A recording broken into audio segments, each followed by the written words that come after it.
Hello, hello, hello.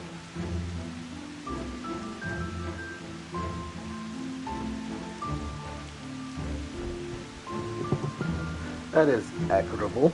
Hello to another stream. Before we get this one off, there's a lot of things I got going on with me personally. So, for one, I am actually going to try to get a legitimate setup because right now I'm just playing how I usually play video games with my clan members and friends. So, I'm gonna get an official setup that way I can get a mic without like sounds and feedback and all that, and I can actually determine how loud and all stuff is, monitor set and all that. And then next, I'll try to stream more on Twitch. I haven't been really doing it, but I do have the intent to do it. So that would be interesting enough. But for now, I do plan to just continue to do Final Fantasy 14 for now. And I guess that's all about I can think of on the top of my mind. Well, for now, let's get started.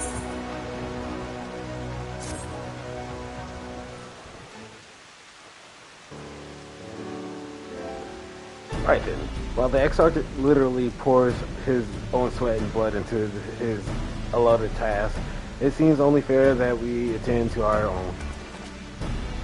Dealing with Elidibus and his minions?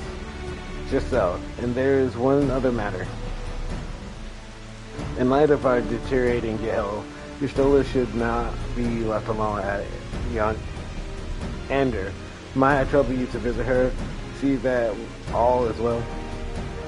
I would go myself, but I think she might be safer in the hands of one less prone to collapse.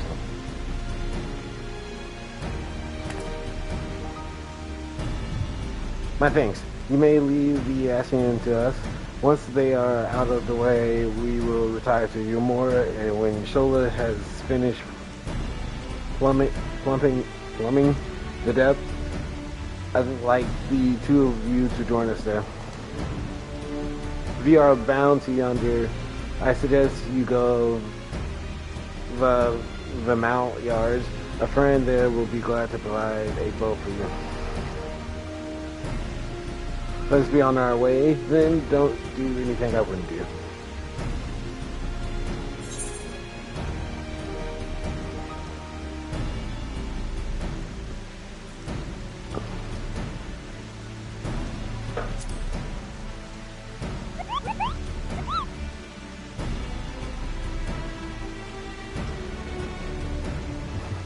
Coming from home, Moogle. This is from Tataru, is it? Whatever could it be? Archon love, they say it. Why, even I hear the name, they'll transport me to times long past. Bread from another world, may I try some? Mayest thou, child, thou must. That said, though I personally disagree with the consensus, I do nevertheless advise thy to temper thine expectations. Wiser words have never been uttered.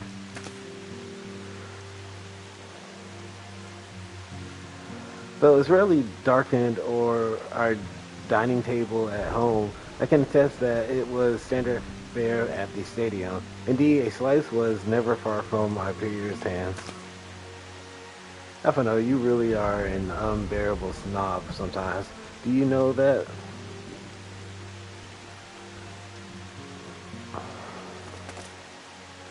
What I believe my colleagues are trying to say is that we appreciate the gesture. Tell Tataru we'll do our best to return before she forced to see the further sublunary employment. Right. Re- let's really do be off now. We can find a drink to wash down the bread on the way.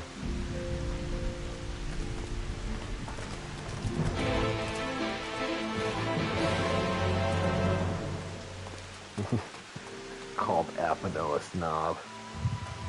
He is snobbish at times.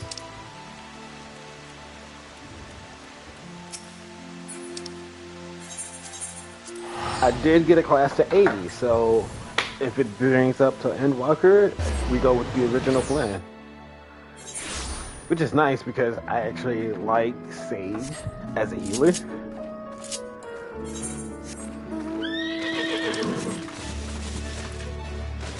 I can't fly here. But I do like Sage as a healer, so that's what I've been playing recently. The days I'm not streaming, I am leveling that up.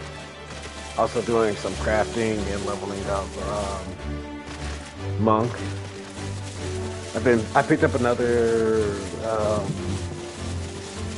Gathering class 2 botanist. So I've been leveling that up in Miner. So I've been trying to pair up everything, become more self-sufficient crafter and gatherer, which is nice because I actually do plan to become a mentor for gathering and crafting.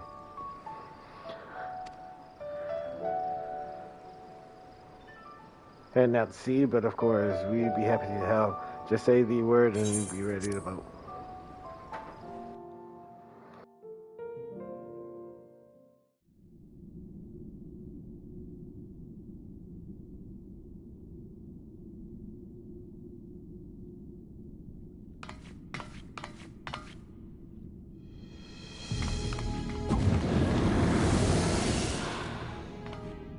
Excellent. I had intended to speak with you alone.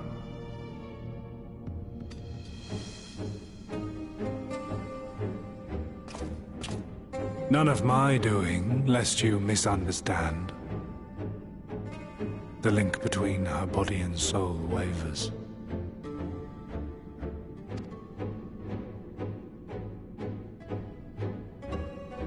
I know not what you hoped to find here, but it will avail you naught to learn of our past.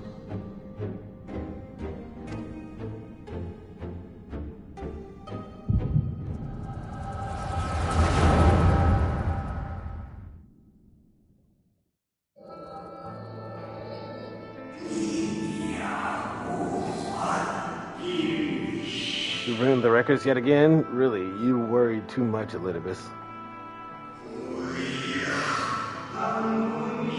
This dedication to your duty verges on obsession.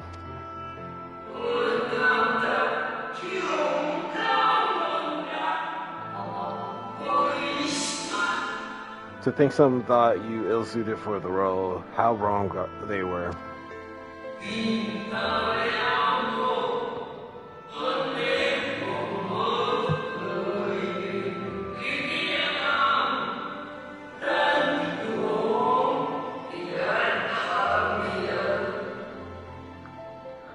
But come, turn your gaze outside the window, my friend. The rain have ceased, and we have been graced with another beautiful day.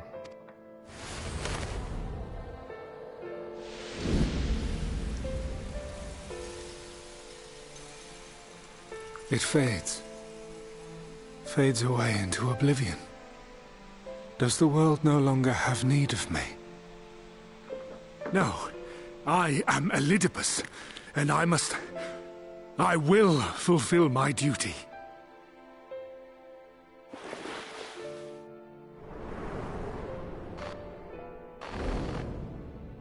Sundered though you may be, you fought for the world's salvation. For hope. Hope.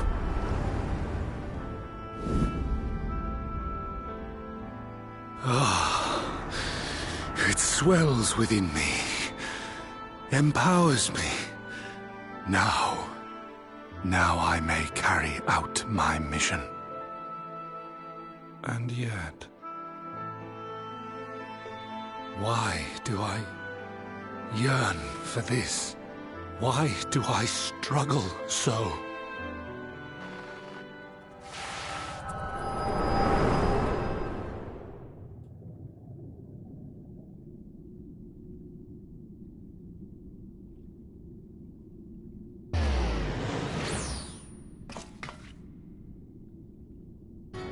I shall take her into my safekeeping.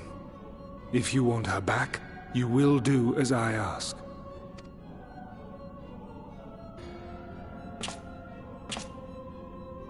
Show me your strength. I would take your measure.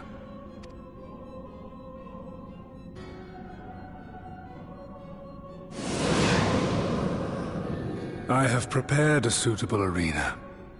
You need but ride the flow of ether.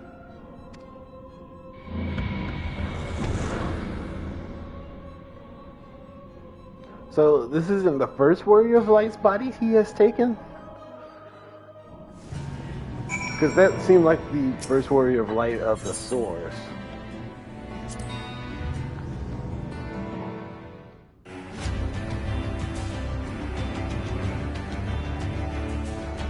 Suitable arenas in Amaurot.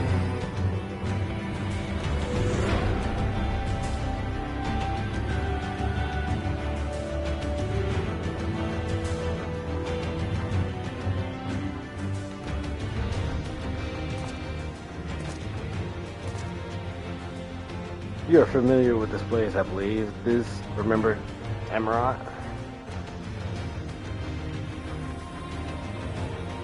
Proceed to the capital. I shall return with your comrade to you there.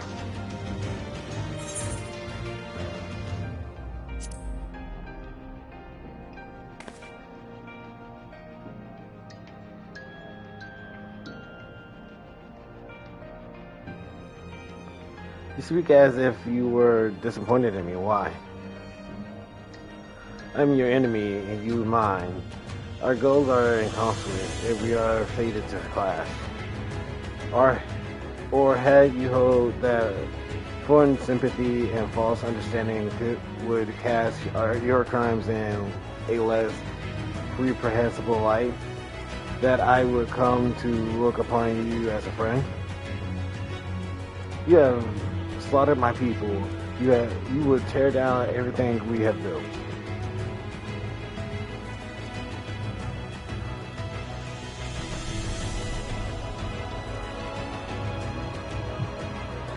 You do not deny it, then very well. Let us change the cast of this trial.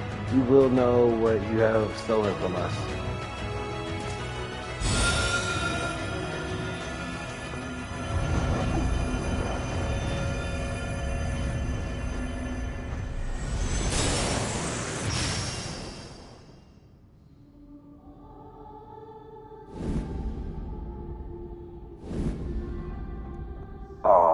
Why?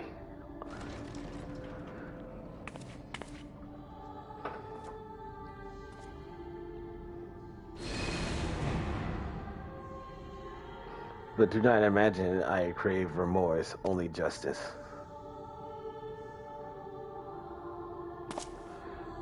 All three of them are the barkeeps of the three major cities he started off with. I personally started off with Momodai.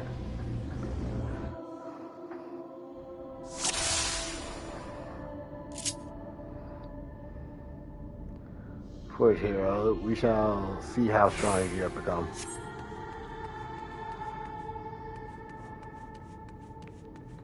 Well, while I'm over here... Nope, I can't talk to her either. I think I needed gear to be mended.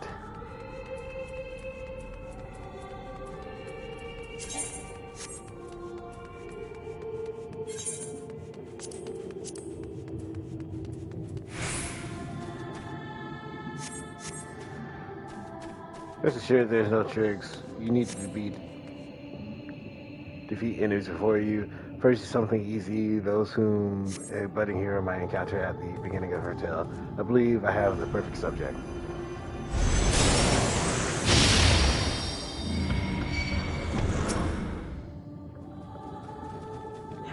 If they...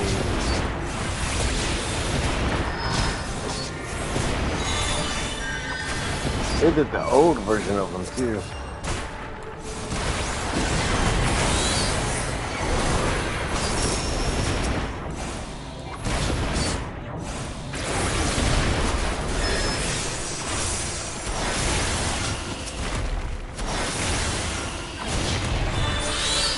Oh, that was too easy.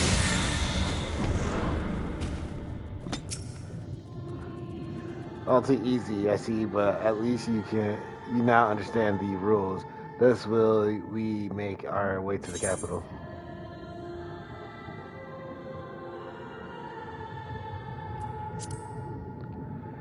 That appearance should unsettle you, so I was under the impression you simply destroyed all who barred your way. Sparing nigh a thought to the possibility that your foe could be someone beloved. But come, we shouldn't dwell on the beginning when so much of your story awaits.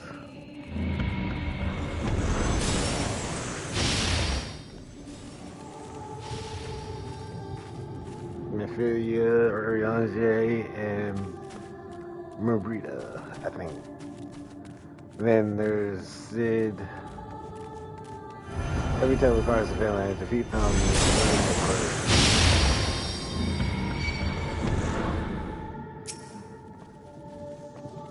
Well, 2 of the 3 are still alive. 2 of the 4, my bad.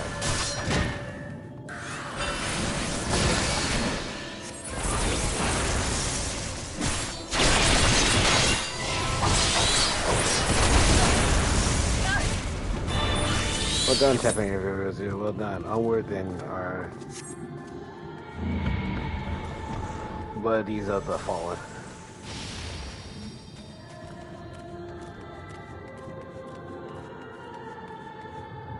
You tasted many sweet triumphs, but you taste bitter tragedy. Who could forget the crystal braids, the idealistic, pathetic dream born of malformed creatures? Face your... Snowbirds in here.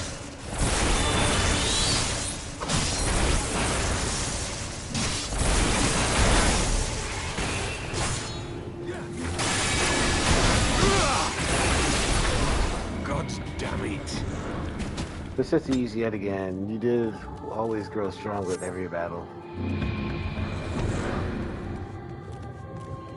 What happened to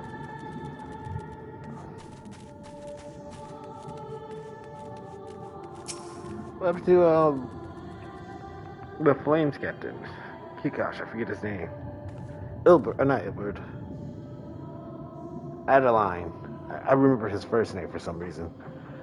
It seems it will take more than those monsters to leave an impression upon you, or may have you simply fail to understand my meaning.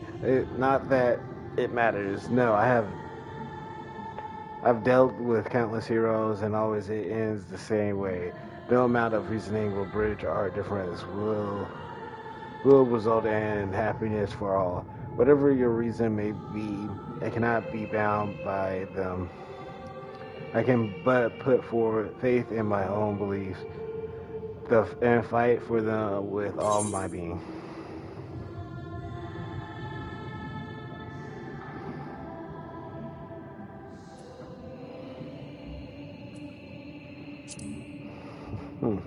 How very naive. If you are willing to compromise on your beliefs, you will but admit that they are flawed.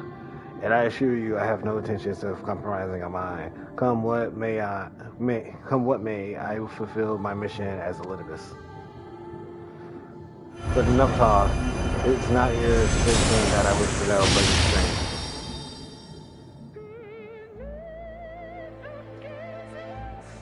Falsely accusing regicide, you feel it as snowswell fields of Courathus. This is going through all the tales.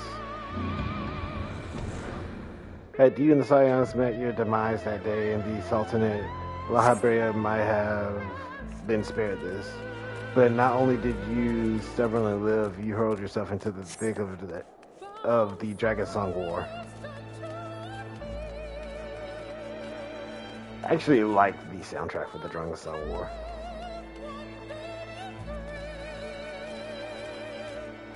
Swept along by the tides of advance, you pursued, slew those who sought to stop ending conflict, just as you were bid. Well, the Knights 12 did deserve it. I'm not gonna lie.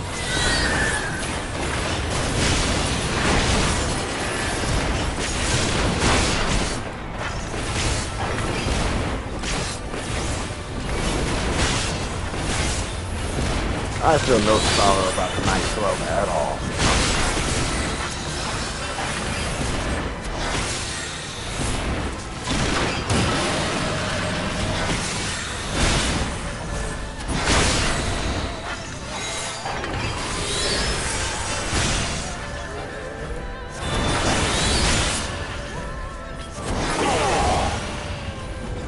I trust you are beginning to limber up. You keep up with the fine form.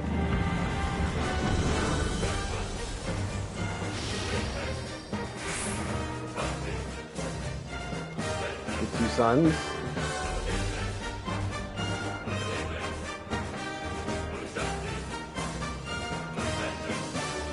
Around heroes, people want to flog people who harbor all manners of motives, each brazier than the last.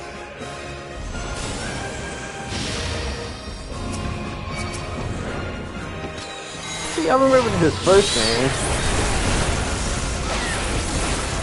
Come, let the curtains rise on the Grand Melee. I'm still not convinced he's not Ifrit.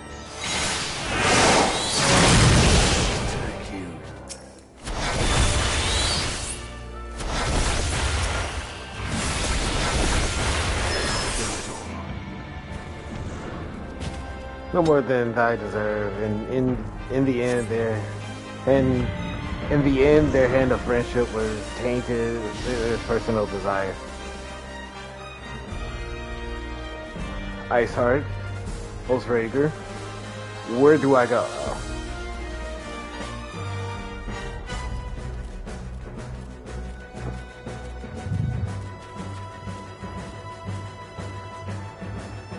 The dreaded warmth.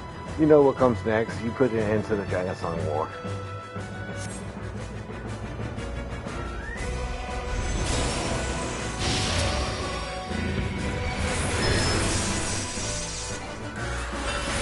As though saving your comrade this time, all you do is cut off the serpent's head. Ah, you escaped.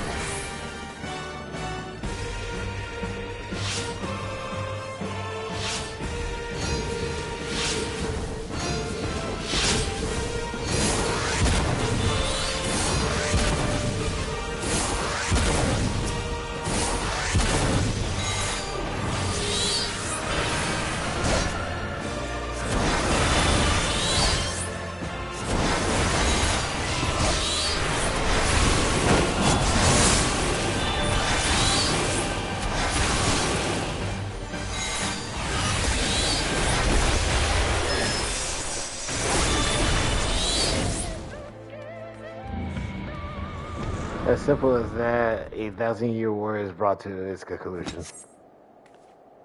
But every end marks a new beginning, and for the heroes such as you, there is only ever conflict.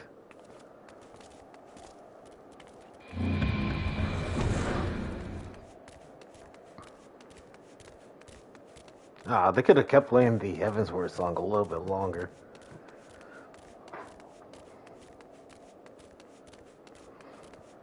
Conflict and blood, Stormblood. Are you enjoying the walk down memory lane? I just say there will have been a few individuals of whom you harbor deep feelings, whose passing caused you keenest grief. That is what our people are to us, an irreplaceable existence that can ill be lost. I will see them, for they are my.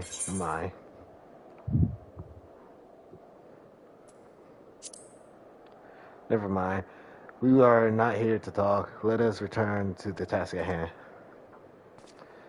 Emperor Souls had kindly insatiable flame. Golemo was its name. It and its rage across the land, consuming all in its path. Following the trail of ash, you set forth all Mexico and Doma into a storm of blood. Again, fought. Again, you drew strong, so strong that we could no longer control you. Yours is an unnatural, beastly strength, and we shall lay it bare.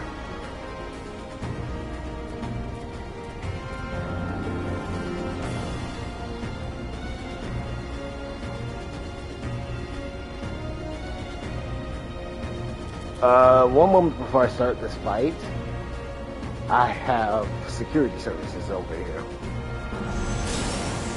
In order to gain a foothold in the liberation of the you journey to the Far Eastern. That the encountered lands, the gathered warriors, and sought. Oh, geez, don't you?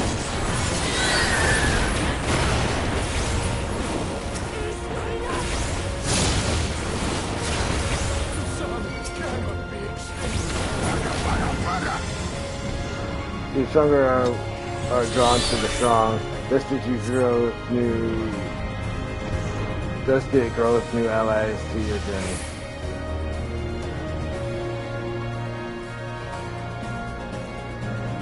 Did this suit you? There aren't souls gathered to far burns. Burn them all, hero. Reduce nothingness like the ephemeral moth.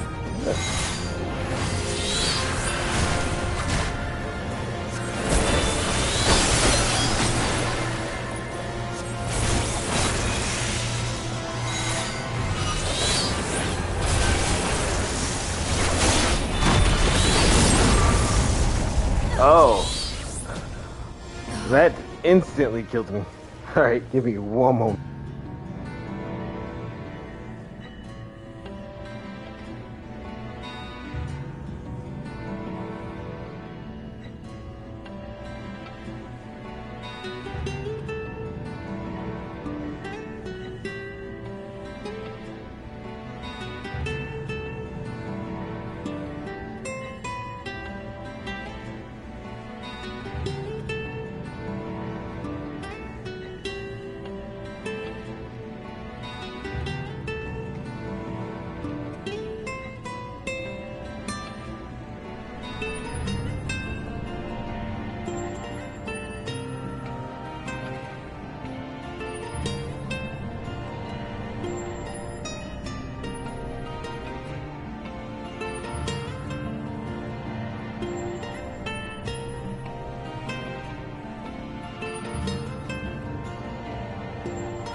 Alright, I'm sorry about that. Let's continue. This time I won't die at Stormblood.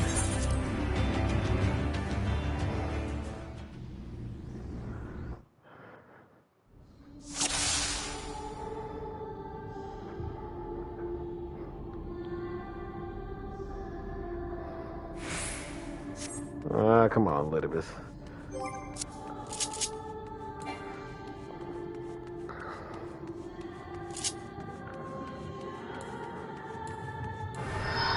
I should have swift cast it while I was running.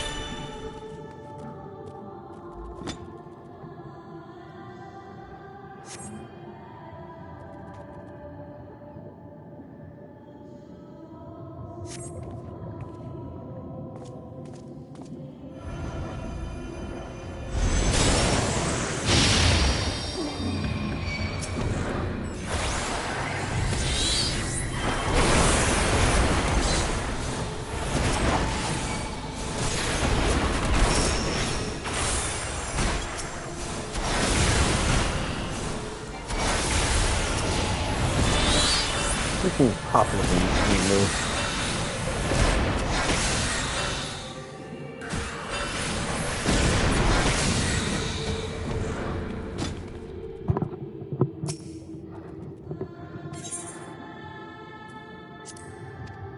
I'm gonna keep the same answers, that way I don't like somehow diminish what I've been through the first time.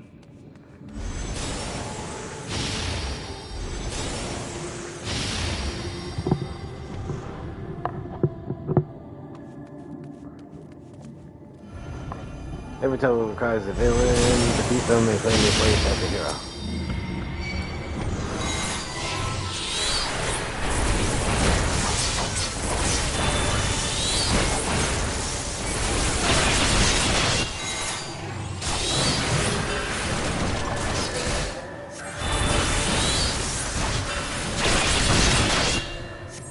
Really, that Gaius and Nero died so much faster than the other two. He actually died during the campaign.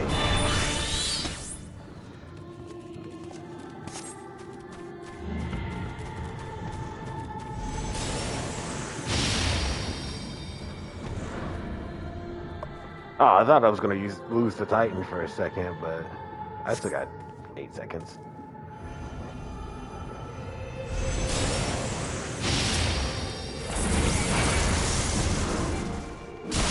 Oh, I did lose Titan.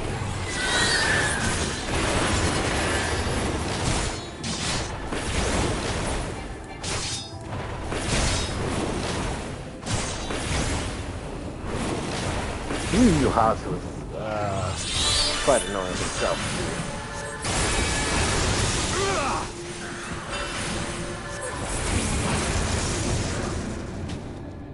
It's easy yet again. You did always grow stronger with every battle.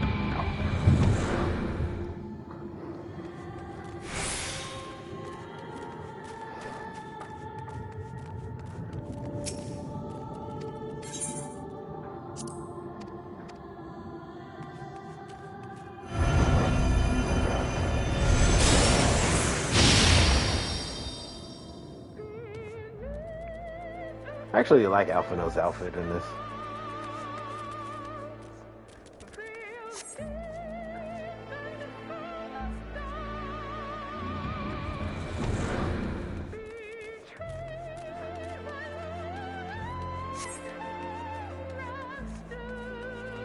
Alright, give me one moment again before I start the next fight.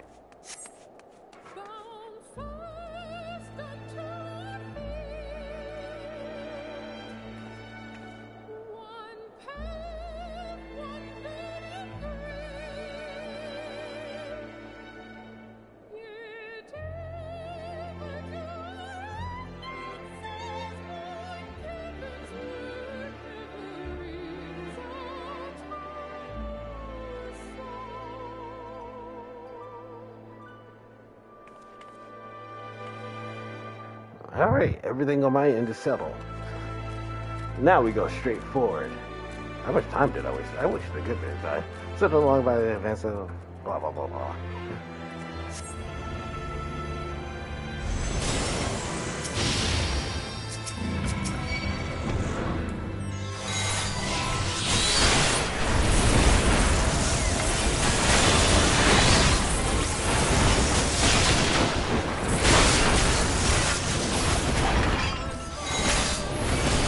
do want to get the summons up to their actual form.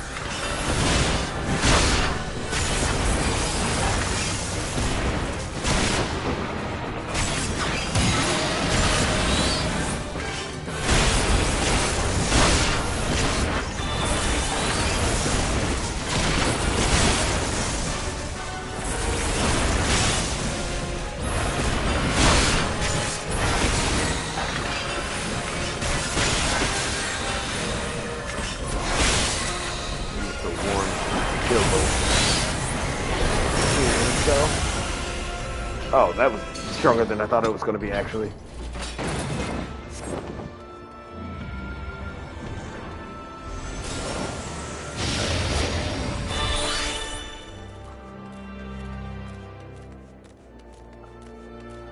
And this is the Grand Melee.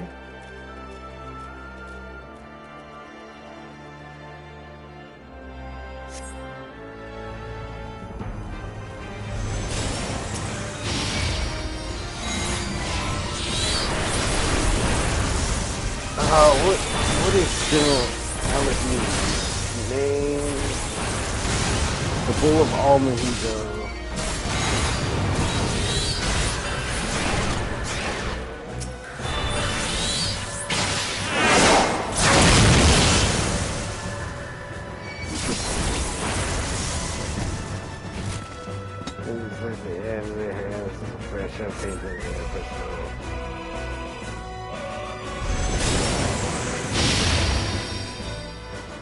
I was about to say, why are they looking at each other? But that makes a lot more sense.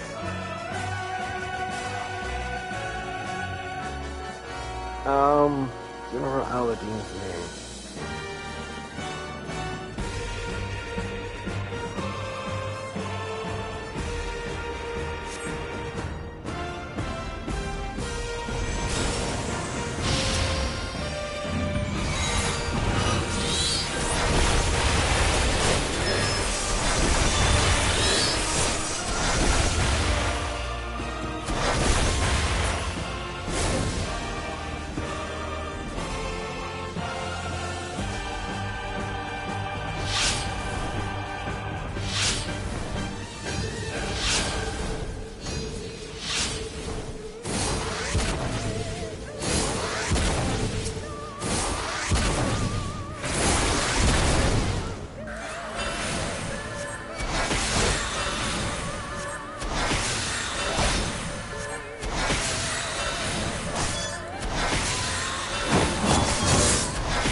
He didn't die, he just flew off.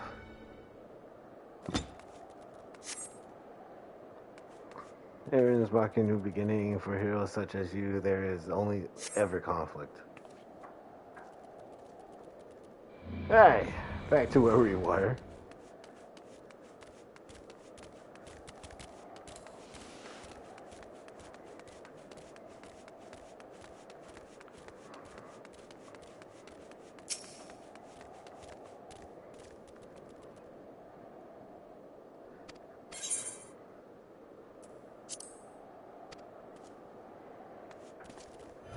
Emperor souls had kindred in the insatiable flame. Colombo was his name. It raged across the land, consuming all in its path.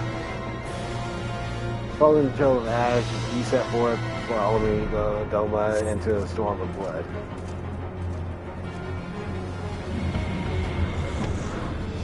Again, you fought it, and again you grew stronger, so strong that we could no longer contain you. Control you. Yours is our natural beastly strength, and we shall lay it bare. In order to gain a foothold in the liberation effort, you journeyed to the far eastern plain.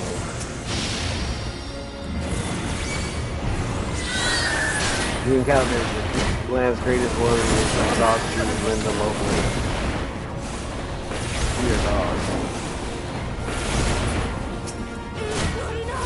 I think you Eorzean anyway. So strong are drawn to strong, Festive drove the allies to your banner.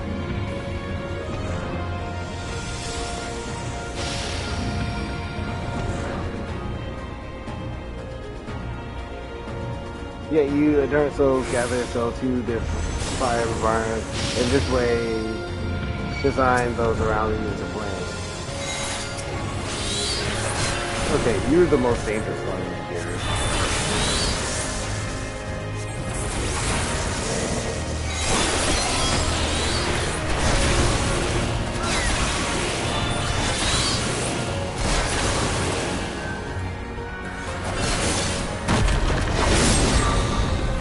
What was with that slow sword?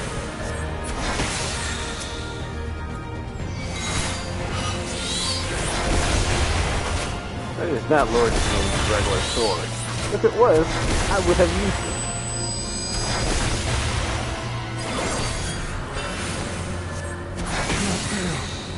Not again. You did not hesitate, or perhaps could not. No matter, let us turn to our attention to the finale.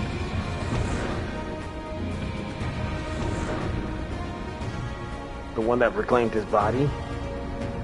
Here, you shall test between fellow beasts. It is only fitting you do not agree.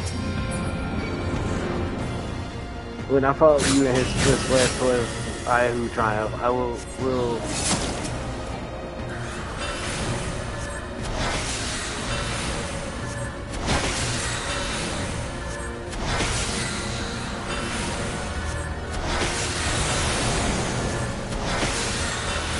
Oh, that looks really dangerous.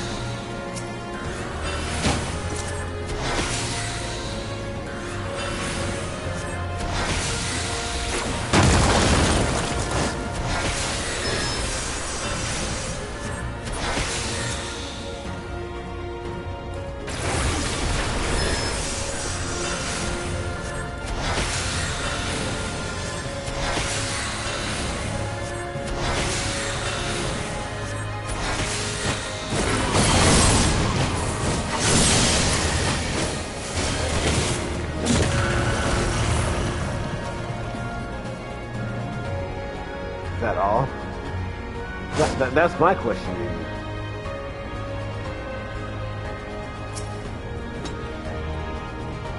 you. My creation appears to have lost its form. It is no easy thing to see through the eyes of the East such as him. In any event, there is only so much to be learned by taking your measure this way. Let us try something different. Come, we continue this way. This within. I guess he's gonna replay the events up to now.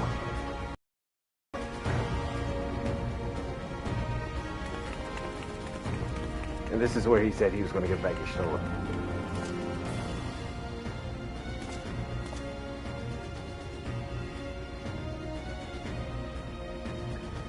An impressive show of strength, but surely no more than a foretaste of which Imixel Conqueror is capable. Such might requires a fair measure to compare with yes.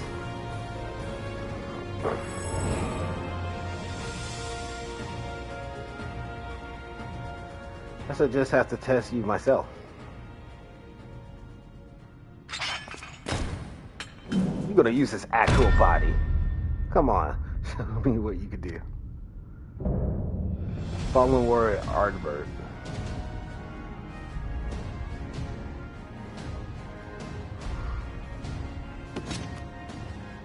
I'm pretty sure the real Ardbert in me is willing to test his metal against himself.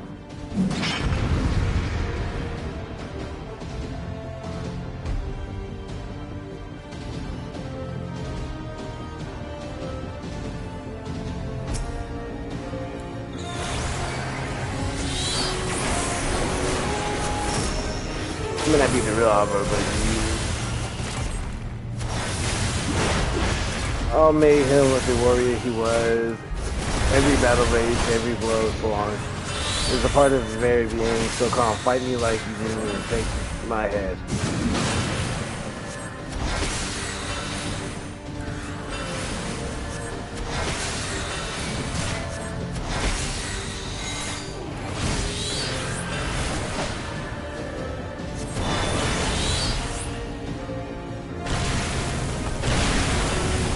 Oh, I got hit by that.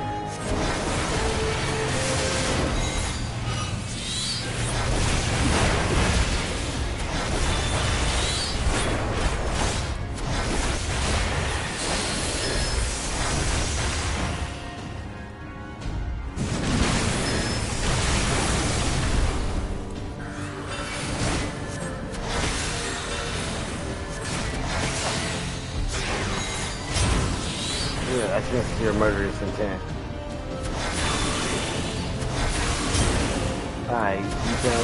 You killed me given the chance to have you thanks to recover the bodies. So prove you're no use to me. Prove that I can't pass you with me.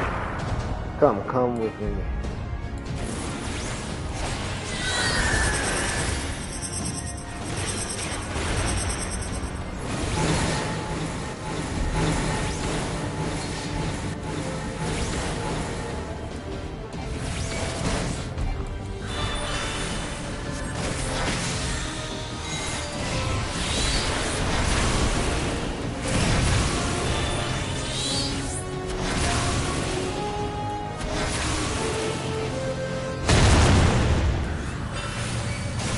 Okay, some of these moves I want as a warrior.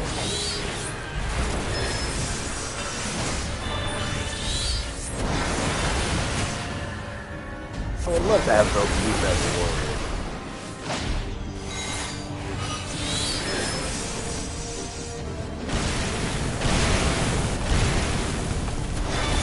I probably should have just got hit by one of those.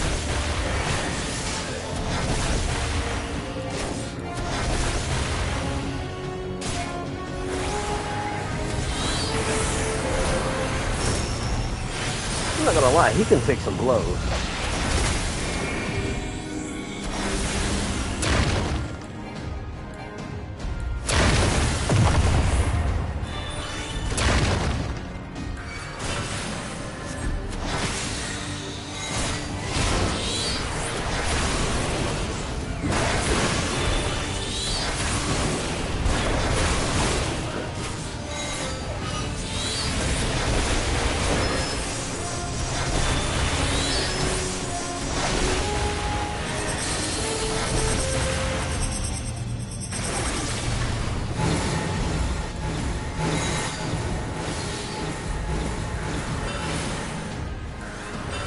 Almost did not think I was going to not get hit by that. I thought I was going to get hit by that last one.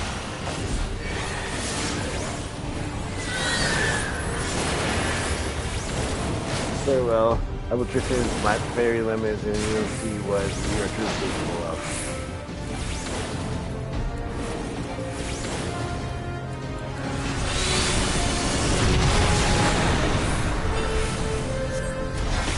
Hope nothing bad, for neither will I.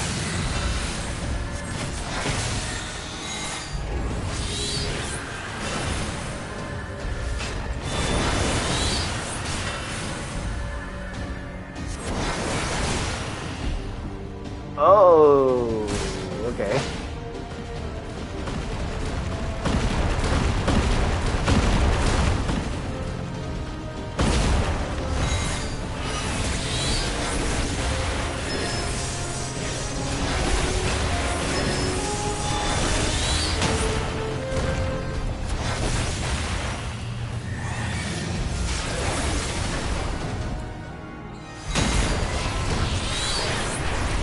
I was so much like some of these moves.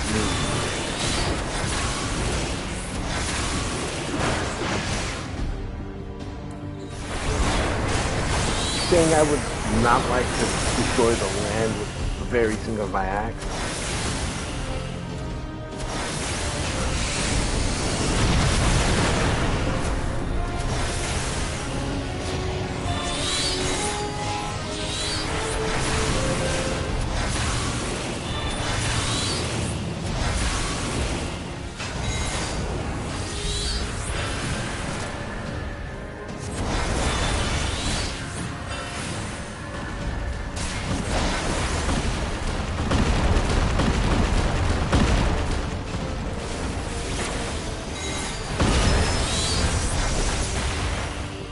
I have my answer.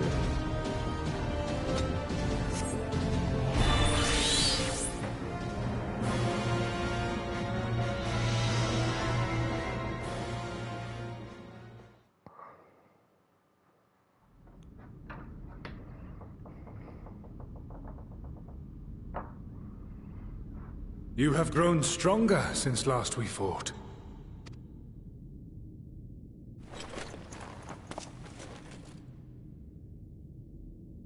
The result of your trials in the first, no doubt.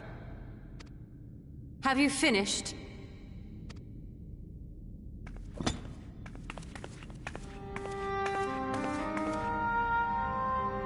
My apologies. I freed myself as soon as I awoke, but rather too late, I see.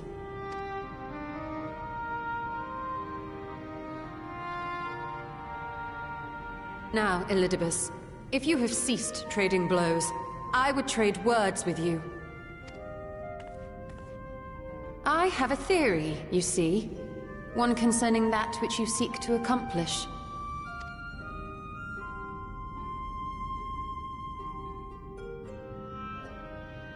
It stems from who, or rather what, you truly are. A primal.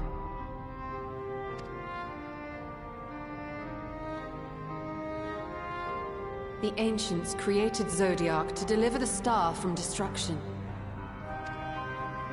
If the magic that brought him forth is the precursor of what we know as summoning, then Zodiark would have been instilled with a presiding desire. I found it among the records at Anida, and it came as no surprise. Were I faced with the world's destruction, I too would wish for the same. Salvation.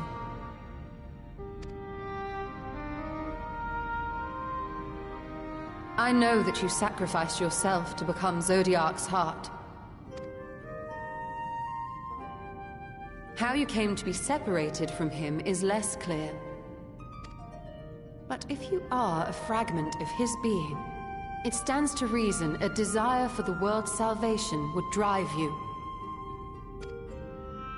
And thus did you seek to inspire the masses to rise up as warriors of light, going so far as to use Ardbert as a symbol of hope.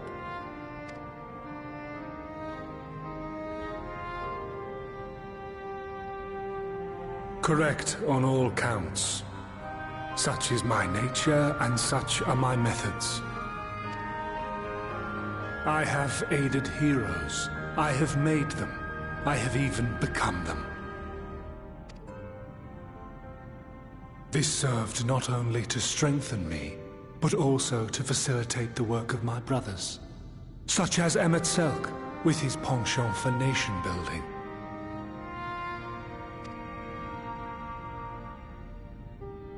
Then you will be all too familiar with the fickleness of mankind. We change, we forget, and what little we do remember becomes twisted and fragmented over time. For which reason, you deem us unfit to carry on your legacy. But are you, yourself, free of these foibles? As the last witness of the final days, do you remember everything that was lost? Or even the things you cared about? Get to the point. A primal is shaped by the hope that fuels it. Even should this hope be something as simple as the world's salvation, it is the collective desire of innumerable disparate souls crying out for deliverance. Having drawn your strength from such a cacophony of voices, can you truly be sure you still speak with your own?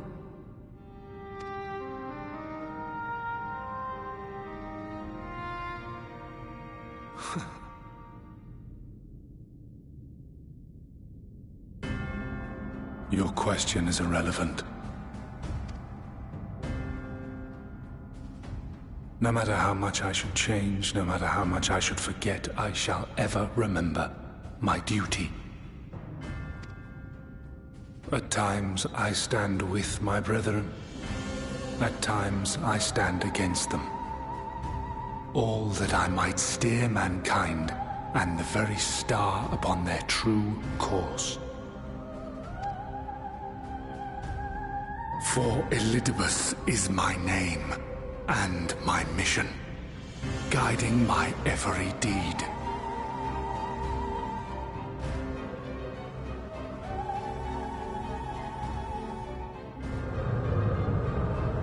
But enough talk. You have shown me sufficient proof of your might. As I am now, I would struggle to defeat you. Yet I have still to play all of my cards.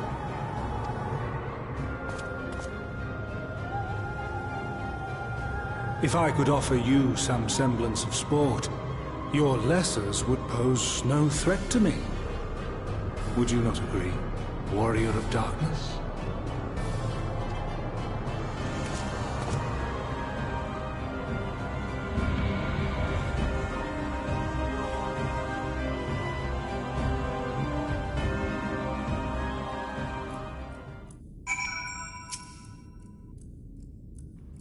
It's been an eventful morning. If indeed it is morning, I have no idea how long I was unconscious. Regardless, I am gratified to see that my efforts at Yonder have borne fruit. We have confirmed the nature of our foe and his plot. Now then, what news from the surface? I see. Then let us make for Yulmore at once. We have much to share with our comrades, Elizabeth's parting thread, not least of all. But forgive me, it would seem my belongings did not accompany me here. I will need to retrieve them from Yonder. With luck, the ethereal stream you traverse still lingers. I won't be long.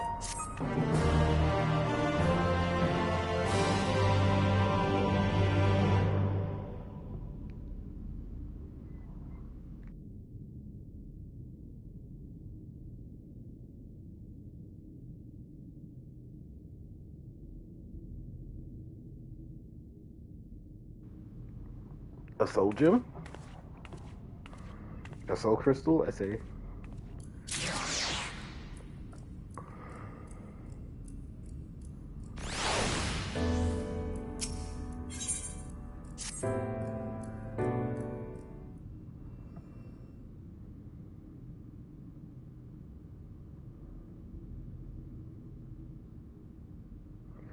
Pretty crystalline lies on the floor. Upon the surface, a ray of light twinkle like a tiny constellation of stars.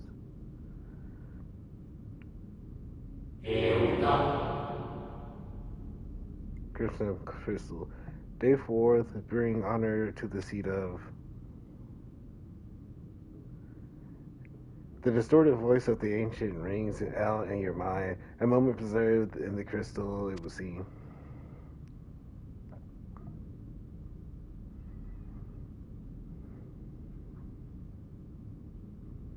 You notice something else gleaming up ahead.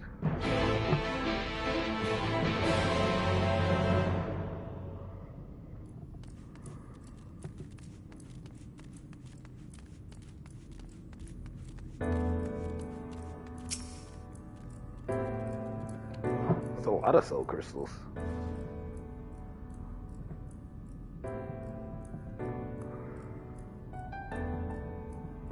Found 3 more crystals lying on the floor. Though they differ in color and decorations, each is identical in shape. You focus on the crystals and find that the words they hold ring clearer than before. Behold, my friends, embraced by the earth and caressed by the wind, vibrant life flourish, all is right in creation. There could be no greater joy than to use our wisdom for the good of our people. No greater pride. May all know happiness now and forevermore. Are these the wishes that was granted upon the crystal?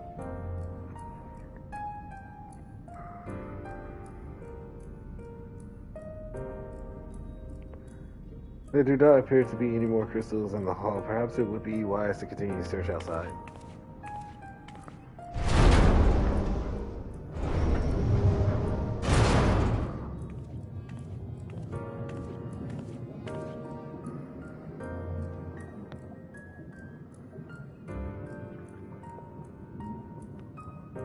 They come in clusters, except for the crimson ones. These aren't like the crystals that you get at the beginning of the game, like the crystals of light that Hydo gives you, or you find.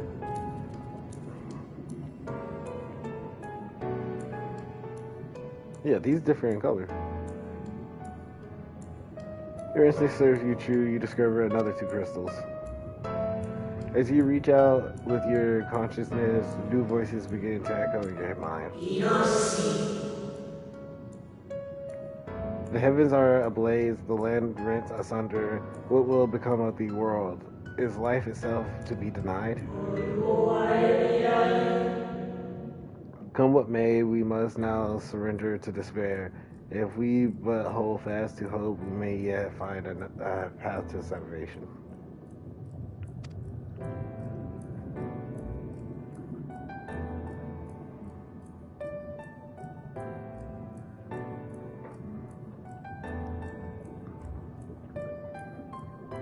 Voices tell you, the voices tell an incomplete tale. You might more remain to be found.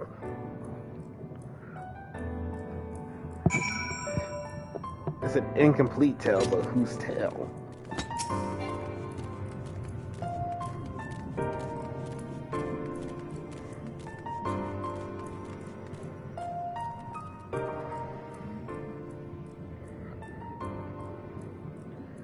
You soon discover 2 more crystals, rather too soon, in fact, as if someone wanted you to find them. Everything burns, crumbles, decays. I hear the lamentations of my brethren, and soon there will be only silence. We will deliver our star from its doom, this we swear, so please dry your tears.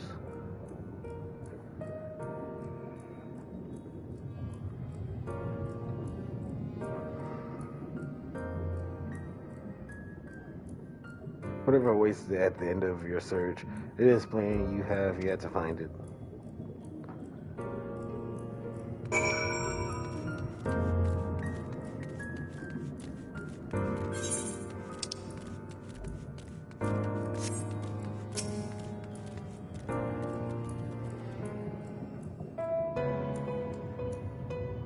Sure enough, your persistence is swiftly rewarded, this time with 3 crystals. The time has come, we shall rewrite the laws of creation, and we shall save our star. From this life, our Savior born, may I be worthy of the honor.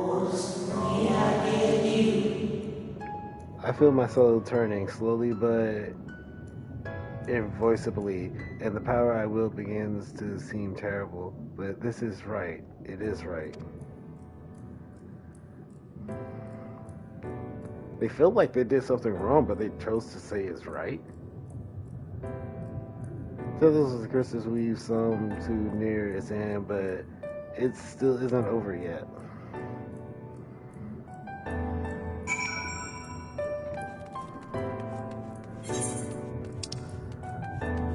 It's definitely not the path he had us take to get up here.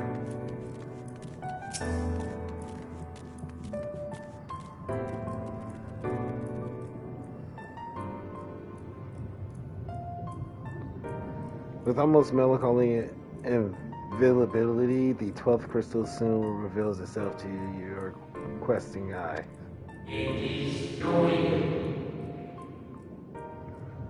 Though salvation is ours, it came at great sacrifice. All that remains is to pray that we will one day meet again beneath a blue sky.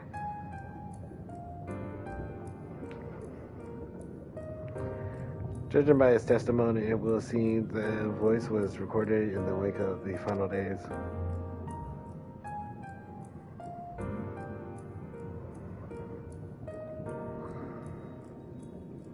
As you scan the area, another glen catches your eye.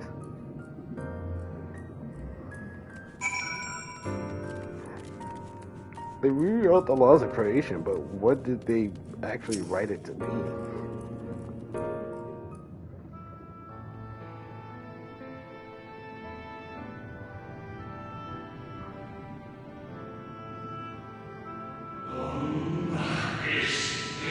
Gone is the brilliant radiance of life, replaced by the sickly glow of malformed creatures.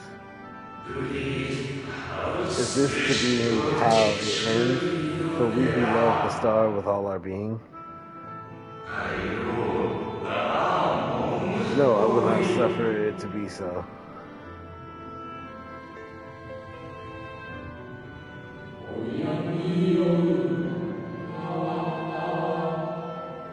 Well, well, we meet again, my new old friend.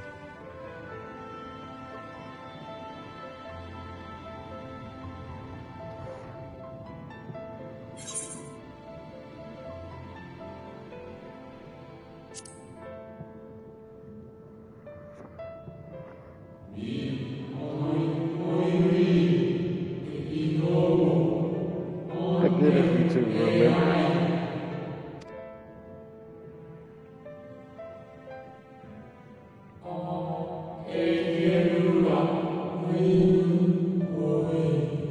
I see you have been collecting stars.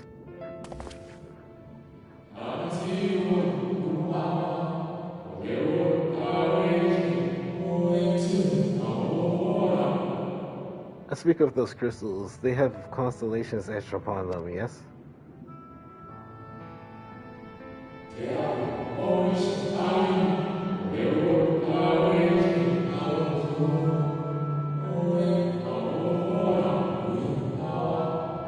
High in the heavens, those stars shine their guiding light down upon the lives below, fitting symbols of the conviction of 14. Would you not agree?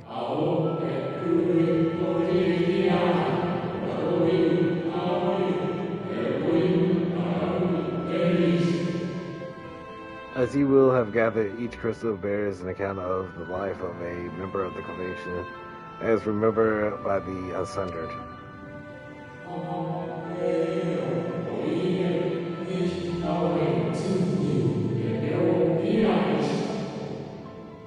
Lest you worry, they aren't conscripts. They are far too incomplete to be so, but they suffice imbuing memories within sundered souls, that they might be restored to their office.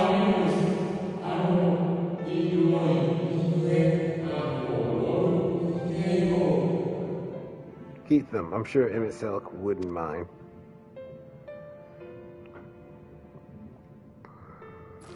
Pretty sure that's Emmett Selk's ones anyways.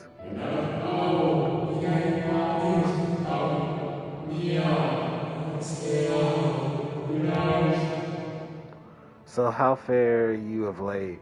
You are feuding with Elidibus this time, yet I believe. How would you know that?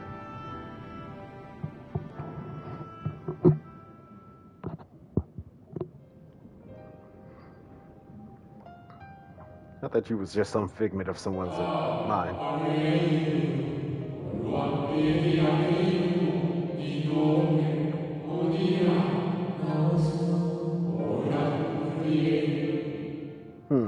I shall refrain from passing comment on your struggle. It is not my place to do so, long departed as I am.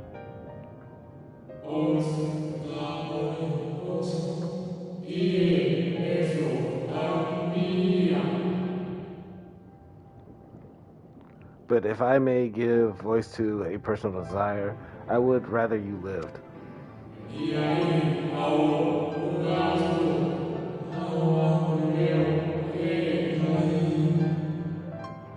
If you do not, how will you keep your promise to Emmett Selk? The promise to remember.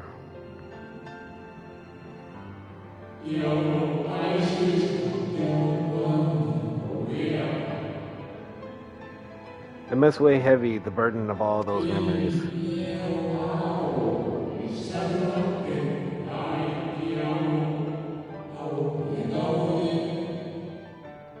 To one who has lived a life such as yours, I can well imagine how Elidibus' existence might seem hollow, how empty his single-minded pursuit of a half-forgotten cause must appear.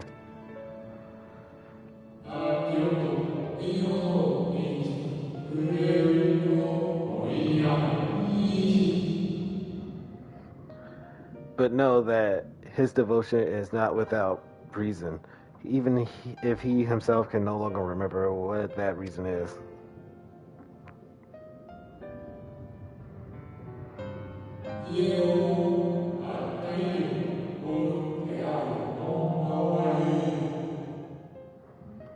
Well, that is quite enough about Elidibus. I would see if you can reunite with the Wayward Stars.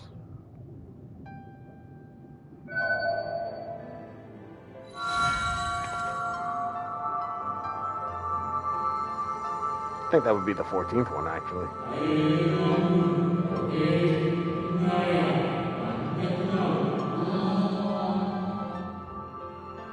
I mentioned before that there was a member of the Conviction who opposed Zodiac's summoning and defected. One whose office was left vacant.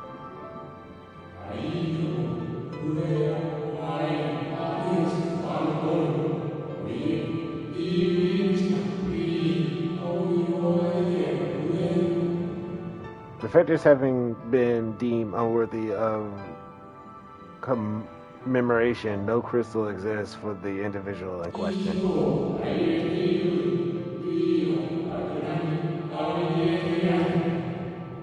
Or should it exist at any rate, and wouldn't had a friend not created one in secret.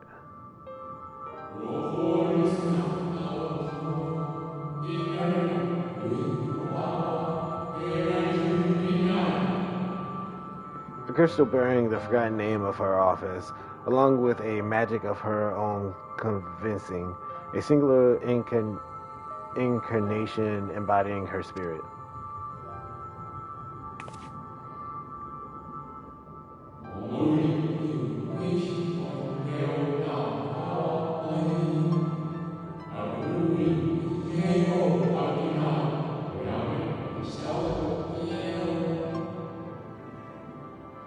Among all the offices, the 14th was most unusual. For a while, the rest sat in Amarad. Its holder was charged with gaining an intimate knowledge of the wider world.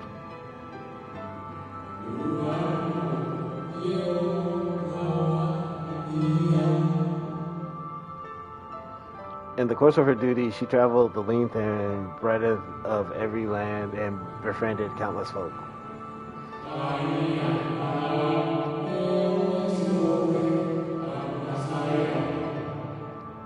She encountered troubles too, of course, matters which she could simply have referred to the Conviction, but that was not her way.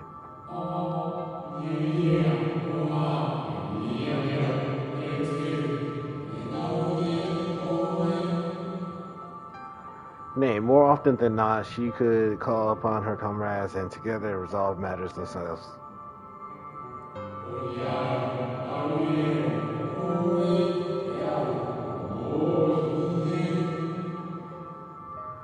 Such is the magic shield within the crystal, the magic to summon the stars to your side.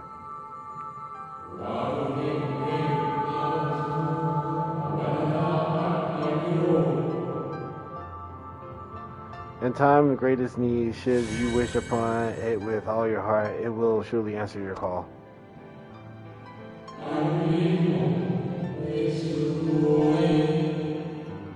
And now it is where it belongs.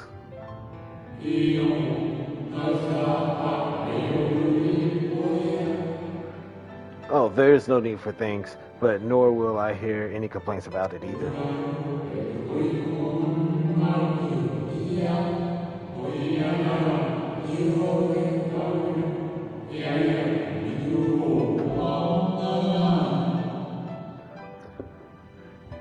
After all, I can't say whether I act on my own violation or by the will of my Recreator.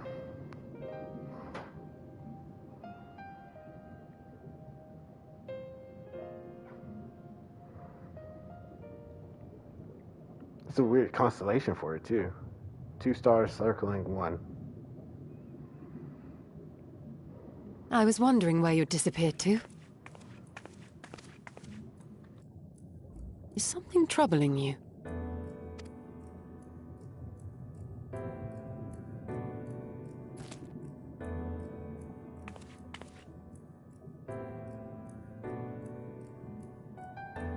No? Very well. I have everything. Let's hurry back to the surface.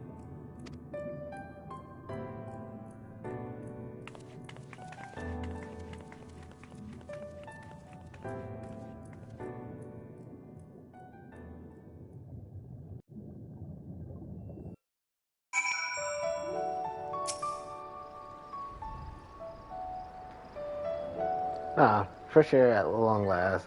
I would celebrate my return to dry land with a pot of tea, had we the luxury of time. But we must be prepared for Elidibus. Given what we know, it is plain he will not be deterred from his course, and nor would I were I him, not if it meant forsaking everything I loved. With that said, I have not forgotten how MSX sought to find common ground with us for all our misgivings. Ultimately, our differences were not to be bridged, of course, but one must always try. MSX understood this, and if his gesture resonated with you, perhaps you might consider reaching out to his brethren. Though it may all be for naught, you, of all people, know that there is no such thing as a foregone conclusion. Oh, that's adorable. I take money first. Right, no more musing. We have taken far too long as it is. Our friends await us in New Morias. Let us hurry and join them.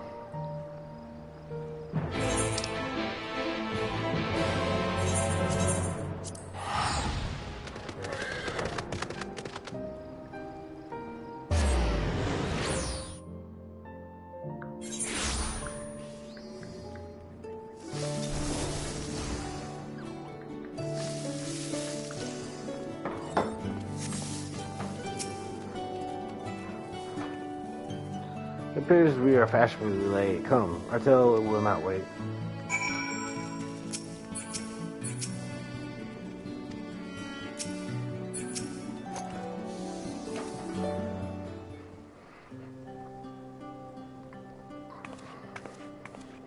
Forgive us our lateness.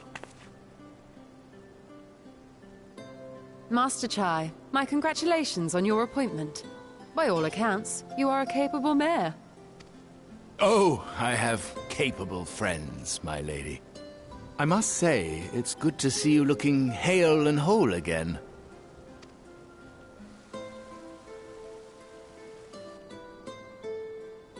The credit for that lies with my own capable friend, without whom I might never have escaped my abductor.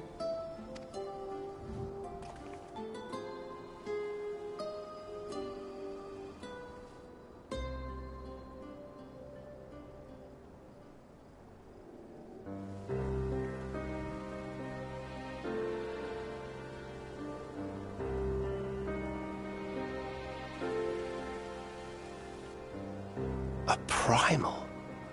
I suppose that would explain why Elidibus has been fostering faith in the Warrior of Light. While you were enjoying your audience with the Wandering Heart of Zodiark, we were busy dispatching the last of the Black Masked Ascians, a task which proved almost insultingly easy. Formidable though we undoubtedly are, they were obviously sent to provide encouragement for budding heroes. One cannot help but wonder how many times the ploy has been used before. Master Chai, you mentioned that the people of Calusia are similarly enamored of the Warrior of Light. Indeed, though it's hardly surprising given the state of the world. Many are still struggling to find a purpose, and it's only natural that they should take comfort in the tales. Then the fever has spread to every corner of Norvrant.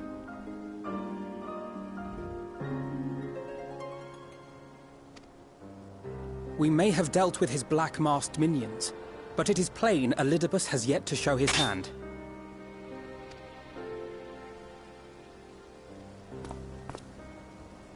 Oh my! What a spectacular sky!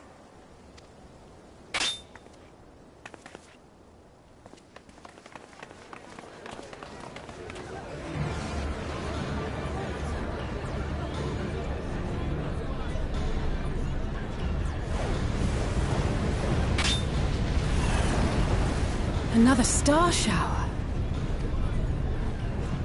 Wait, is that...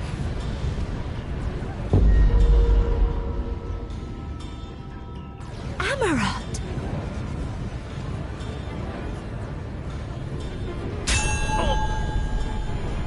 Here, feel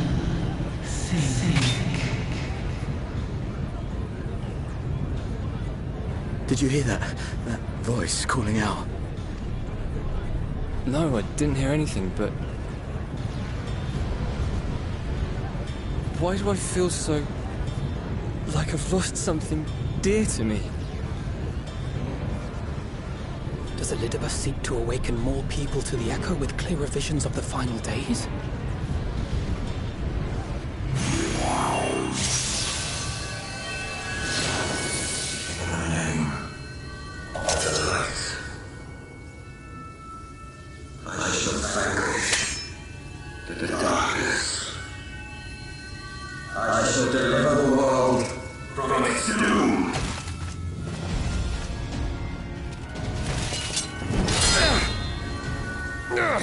And who might you be?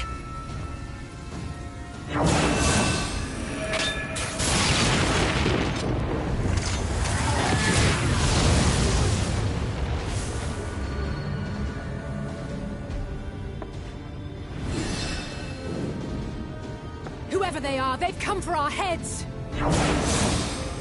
No, you don't!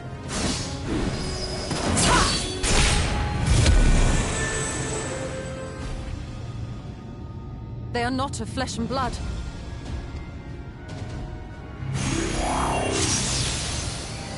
I know this magic. The rings are like unto those that the Exarch did employ in our summoning.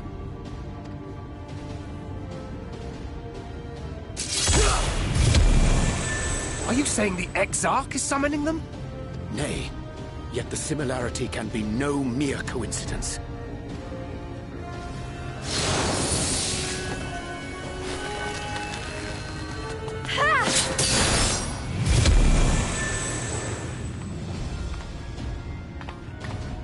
Should we make a stand here, or retreat to the Crystarium?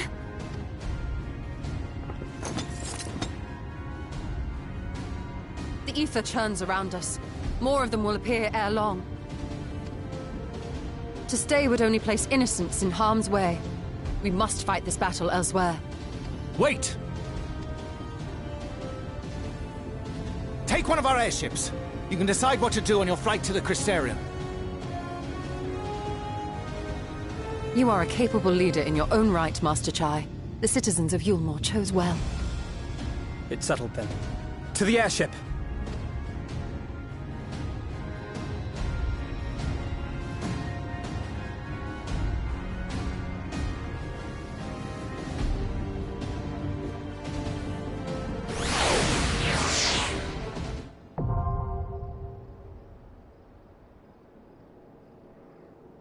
This is a dungeon to go to an airship?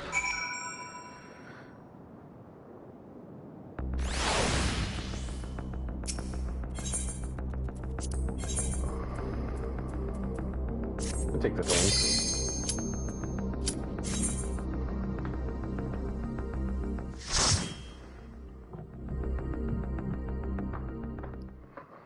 I know Alizé is not shy away from the women break, so.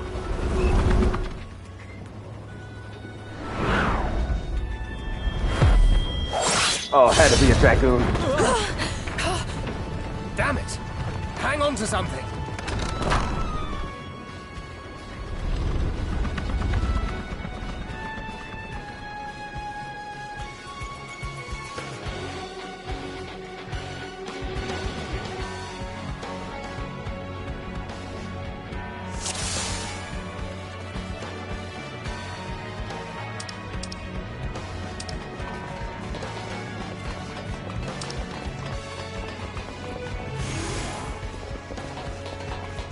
Monk and a paladin.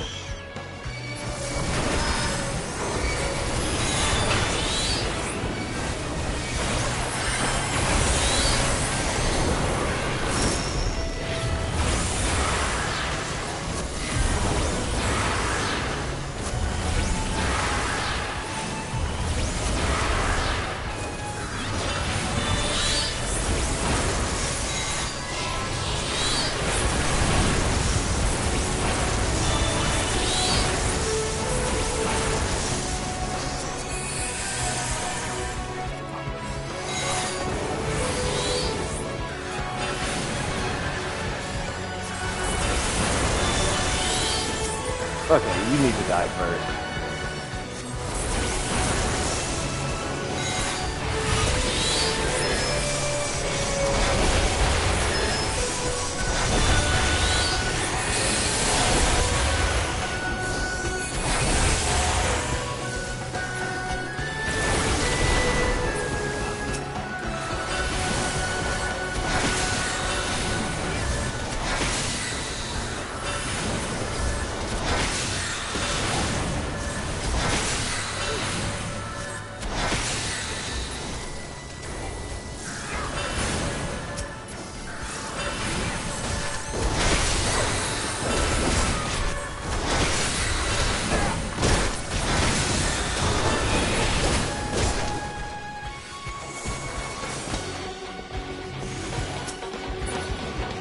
Samurai.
They just pushed the boulder over with no ease.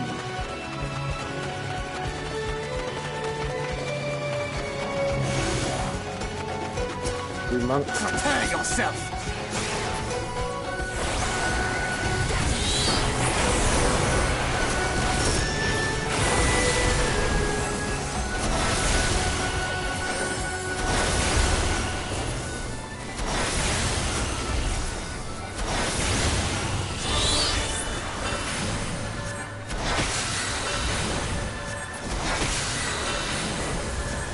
Magnus came out with Talos.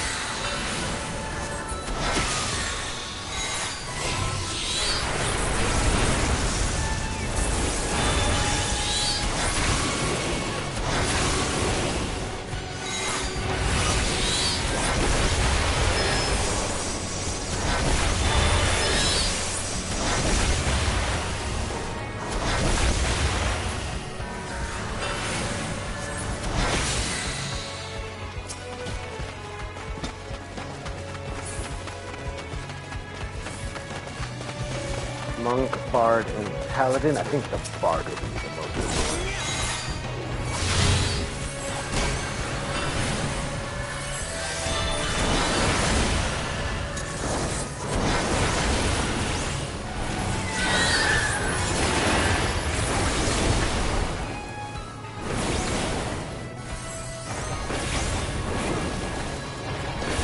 Oh, there's a Dragoon.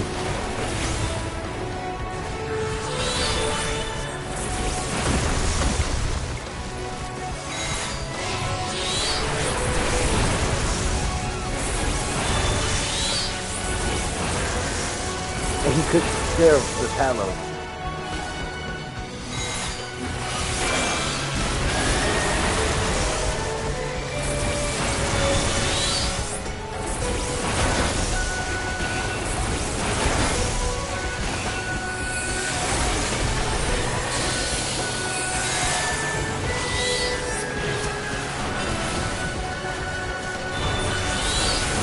Oh, without a doubt, that Dragoon is the most important.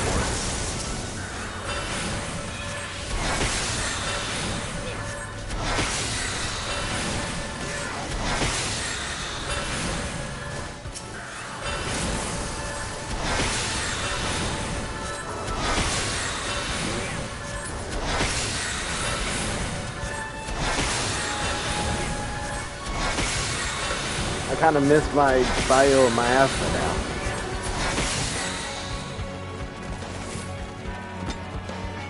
Yeah, testing some Talos.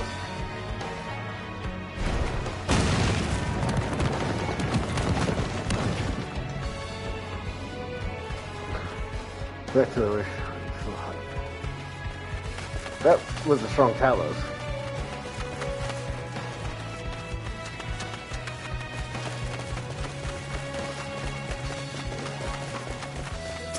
Spectral Thief.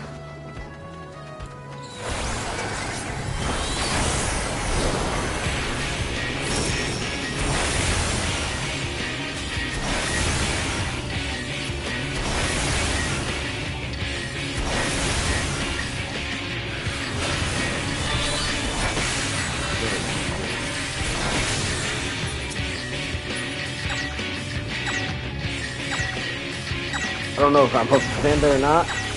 Oh, that's not what it meant.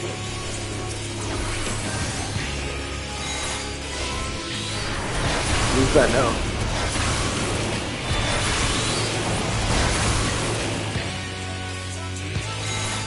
Leave the healing to me.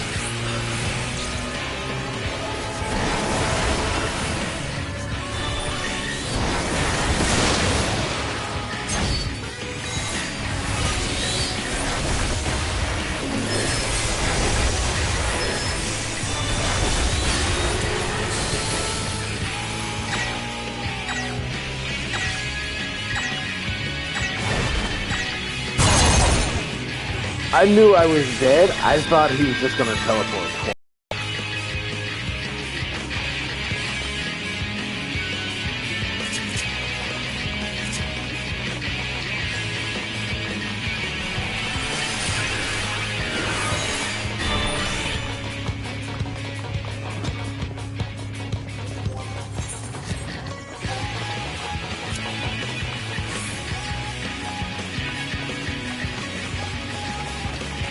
I wish they would give some of the carbuncle at least a little bit more, please.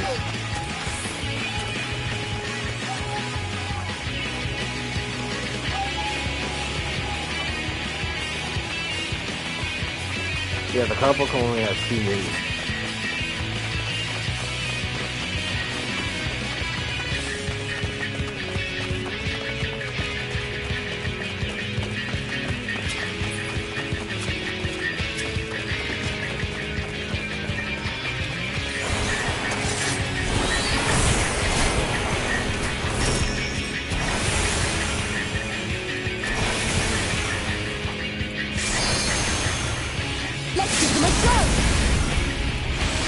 That's why I like to use Abigail.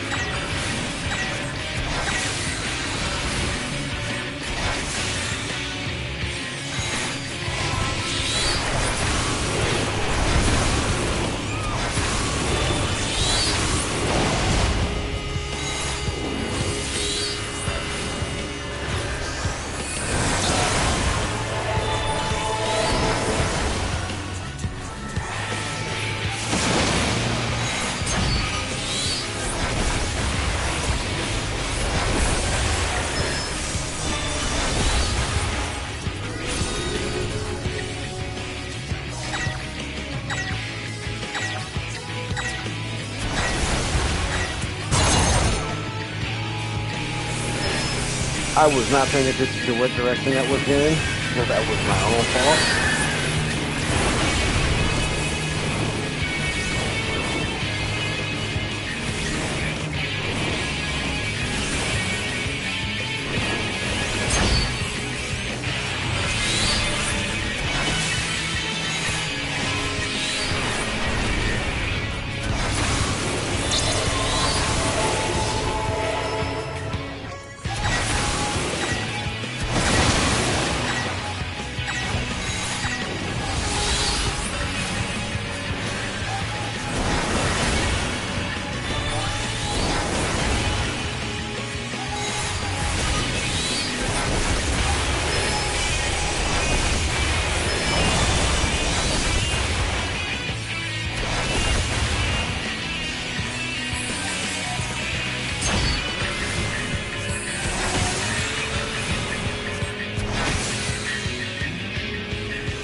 Even Alpha knows Carbuncle's doing something. I feel cheated out of a Carbuncle.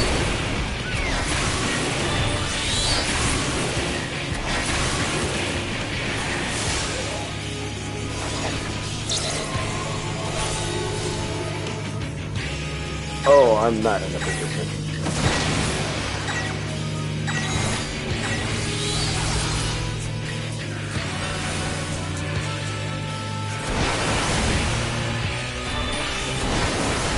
You underestimate me!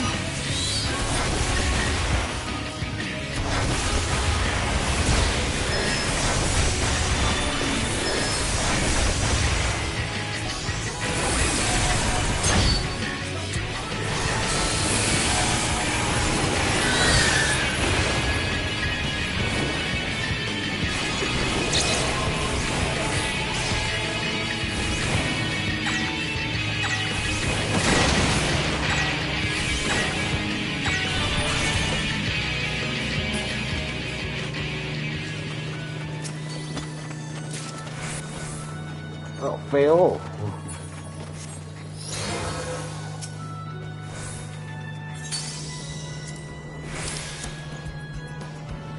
When will you learn to call your lovely branch when you're in trouble? We'll discuss this later, but for now, onward.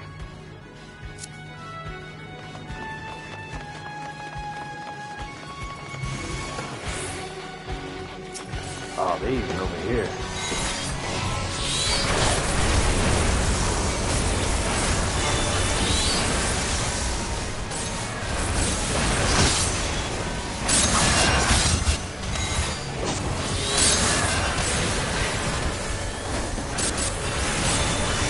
Still following the Star Showers.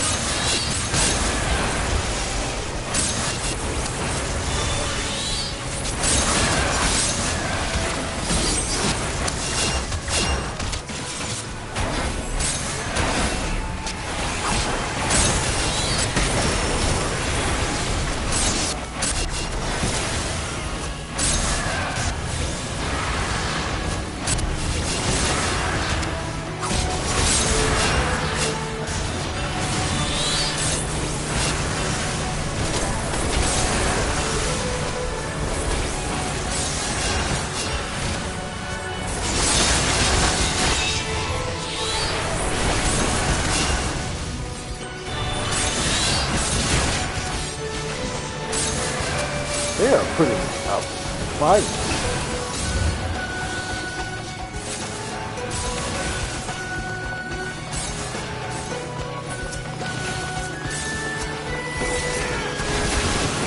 Glad you're fighting with us and not against us. Because y'all did try to drown me last time.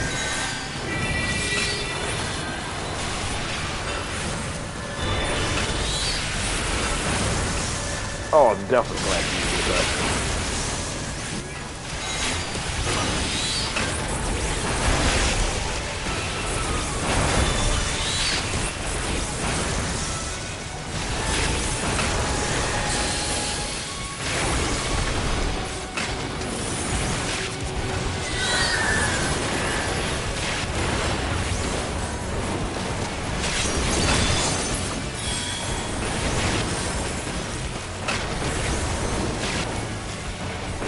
I wonder if these are some poor tapped souls that we're just like slugging.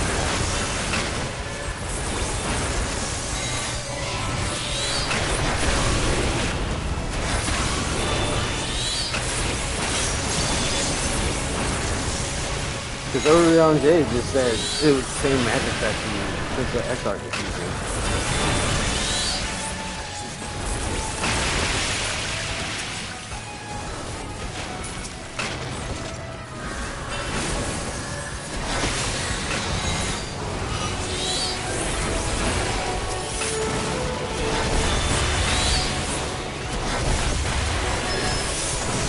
Strange I haven't seen any warriors or archonists yet.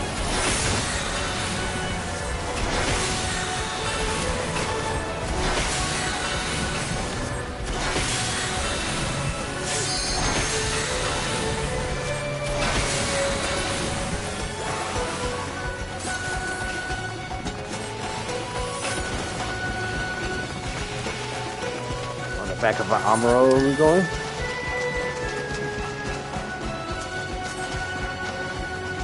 We know move.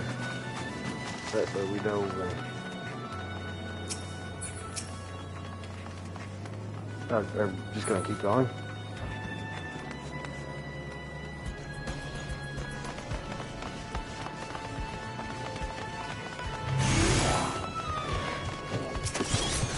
Ink Mage.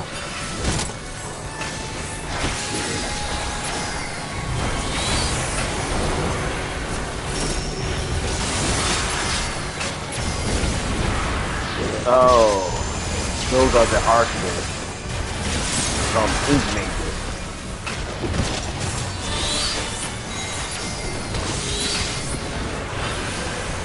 That's actually a cool name. Why can't we just call them Ink Mages?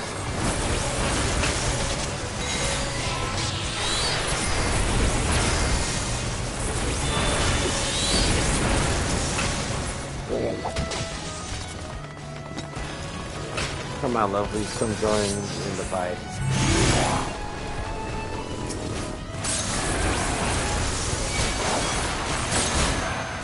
You telling me there's 3 bards?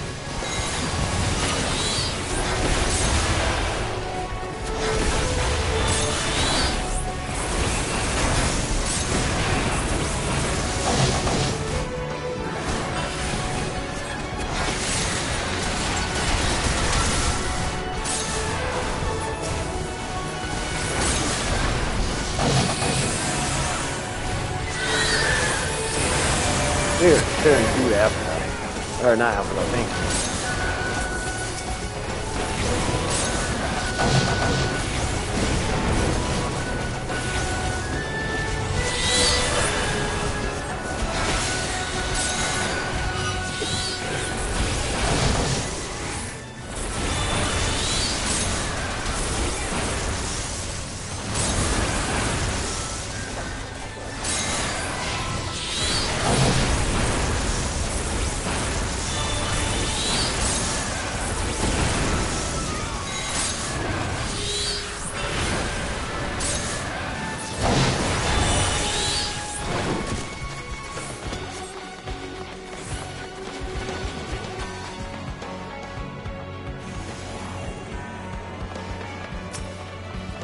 Spectral Necromancer?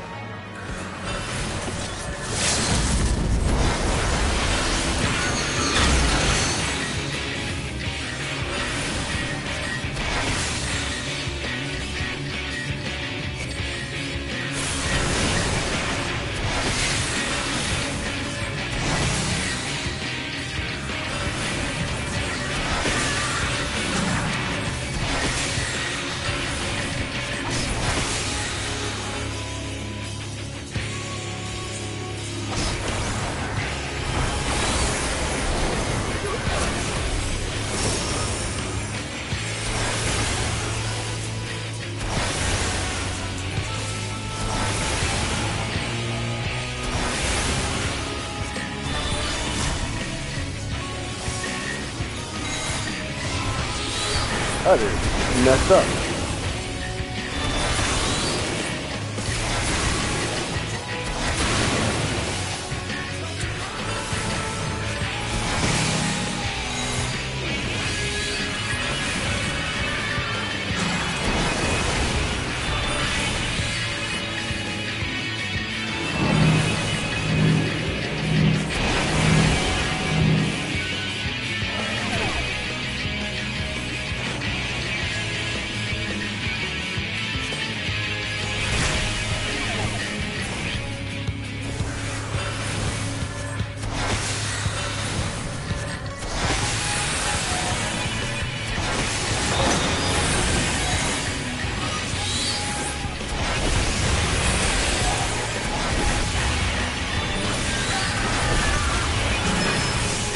Ancient still a warrior, right?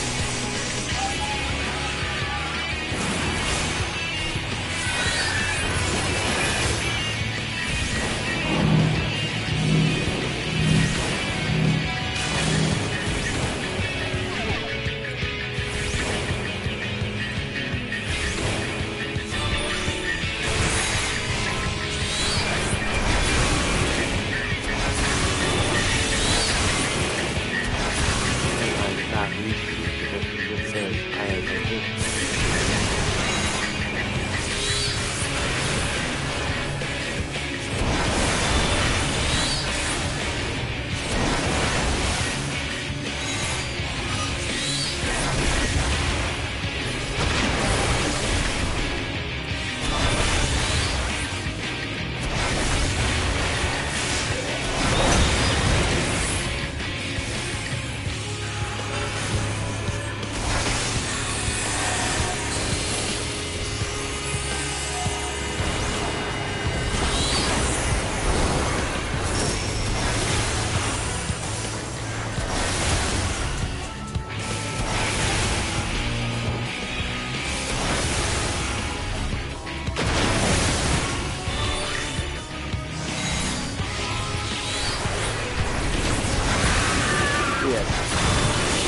No more necromancy, please.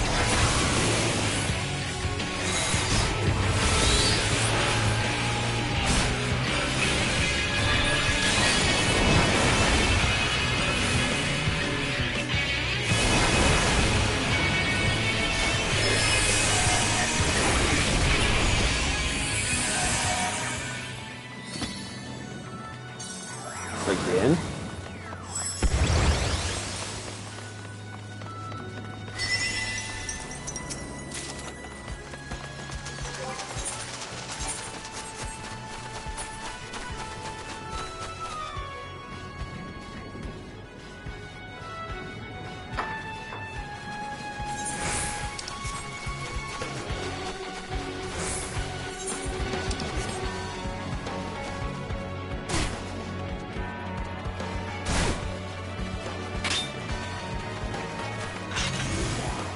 So I know Craig and I know two of them at least.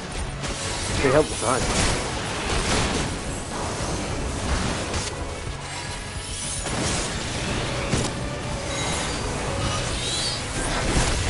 I think the most dangerous one here is the Black Man.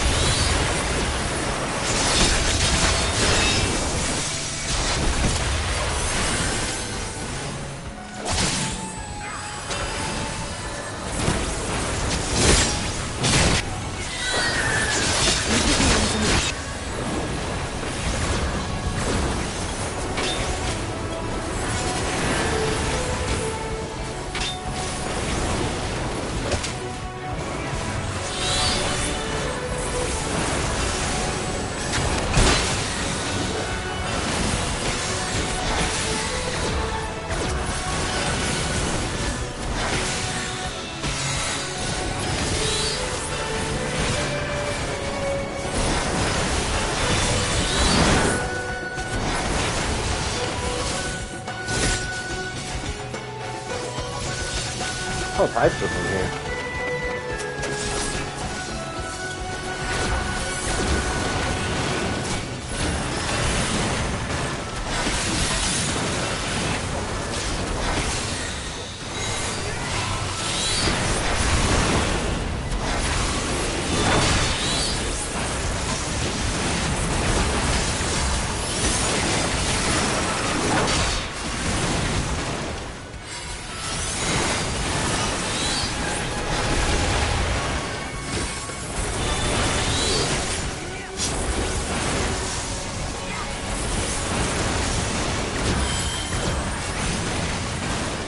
Just reading the chat between them and actually fighting.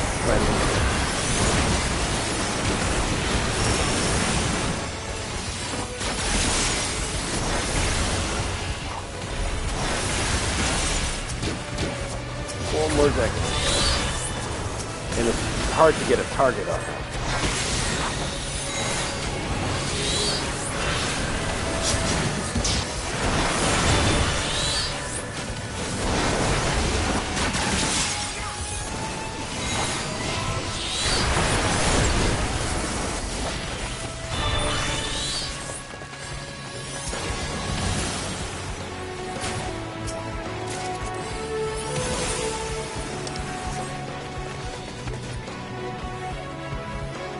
Got a ton of people with us.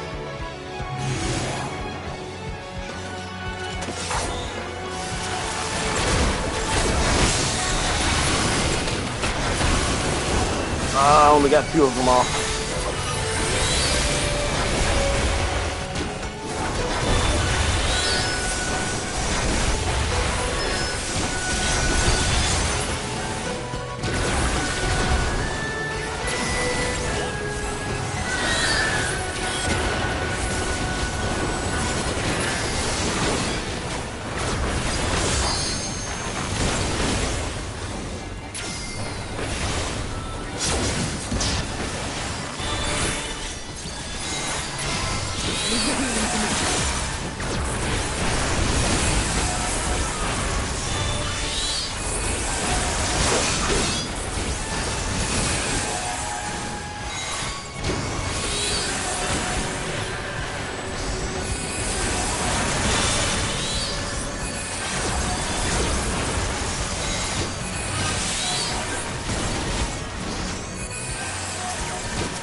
Something's gonna pop up in front of us.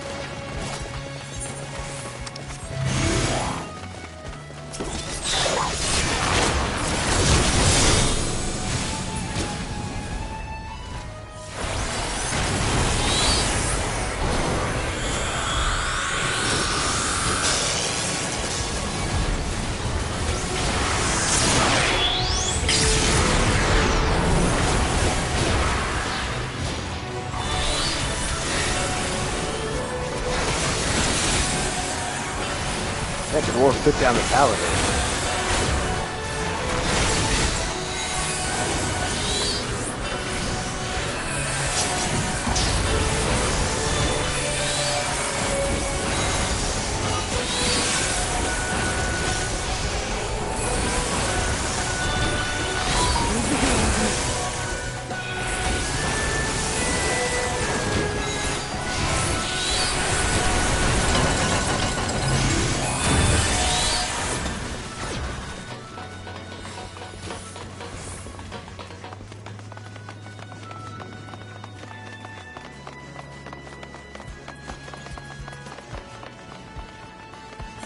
This could be the final boss.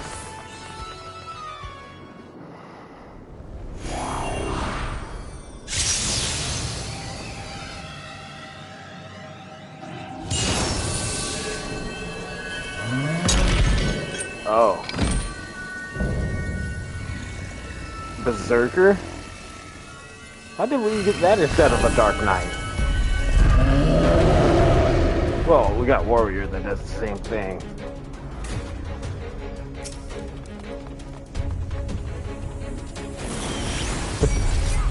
This is a real person somewhere.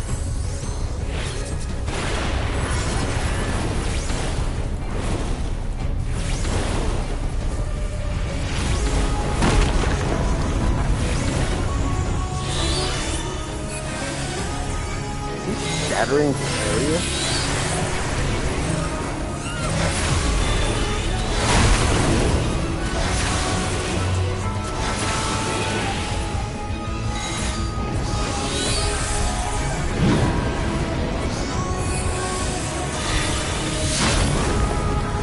I thought so.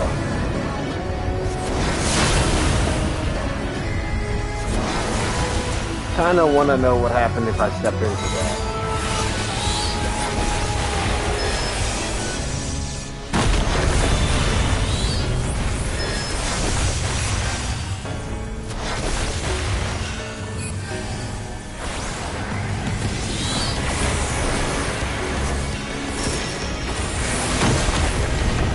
Now I know. Bleed. Oh my god.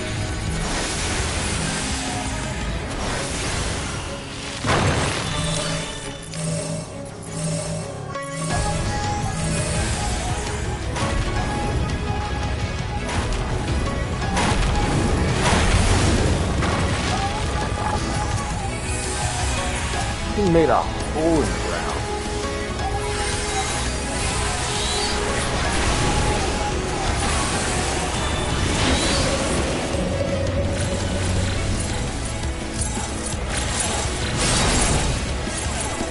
fitness, sir. Keep your guard up!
I'm not gonna lie, I like this fight. Taking out my concentration not to die from one of his odd specific moves.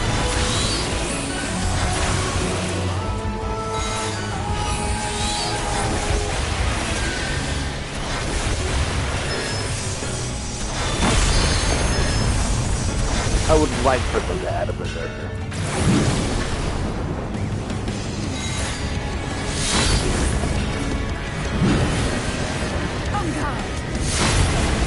Oh my gosh, that killed me. I thought I moved out the way in time too.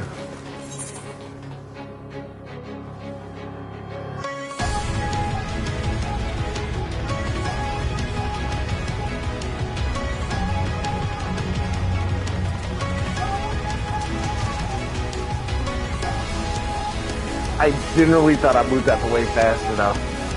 Did not think that was going to hit me. They could have teleported me a little bit closer too.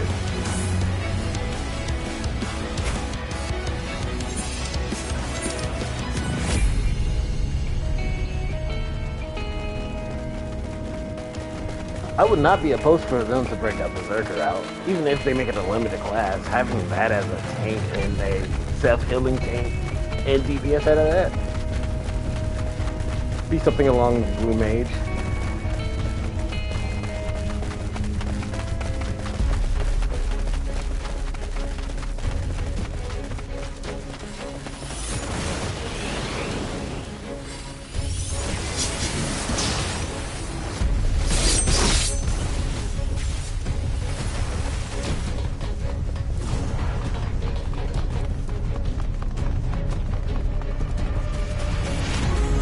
This is a very good illusion. Prepare yourself!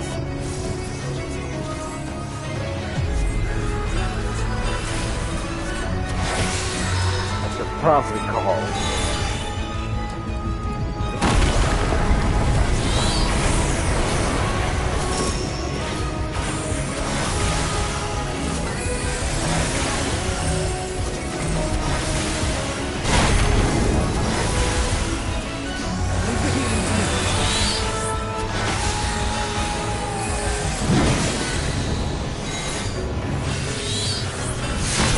Definitely don't want to get hit by that attack.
almost forgot to dodge that.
Not going easy on anyone.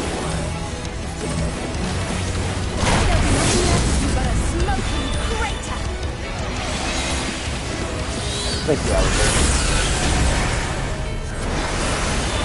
That actually took down a chunk.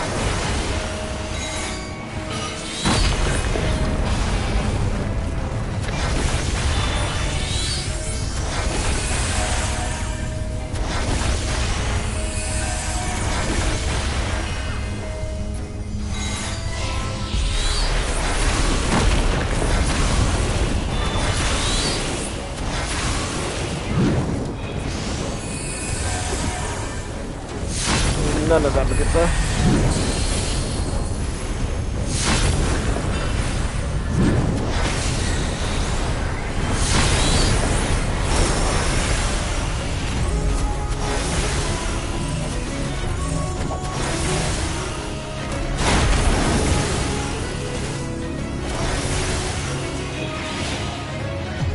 Oh, that was very tough, actually.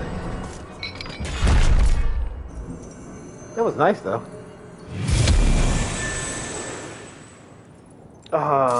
They show some light on Berserkers, or not Berserkers, Warriors.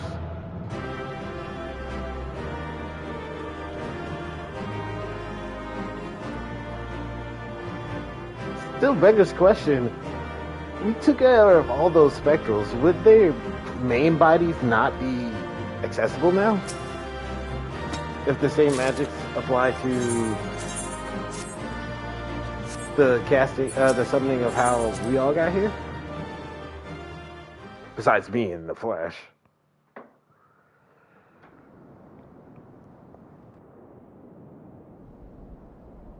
I think that's the last of them. Apparently even they have limits. Nevertheless, we should remain vigilant.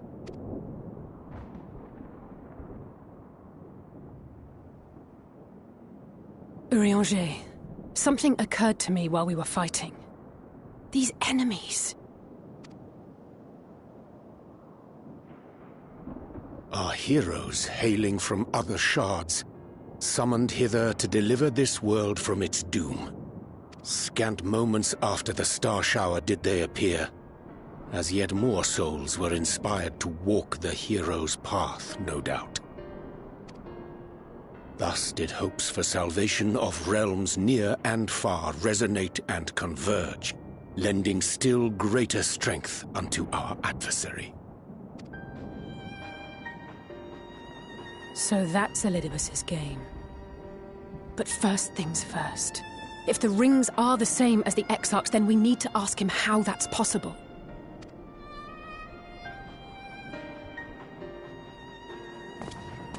The Crystarium is close. Let us press on.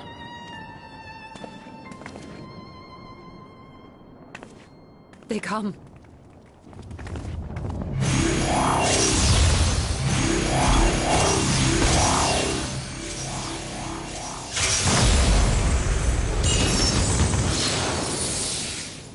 So near and yet so far.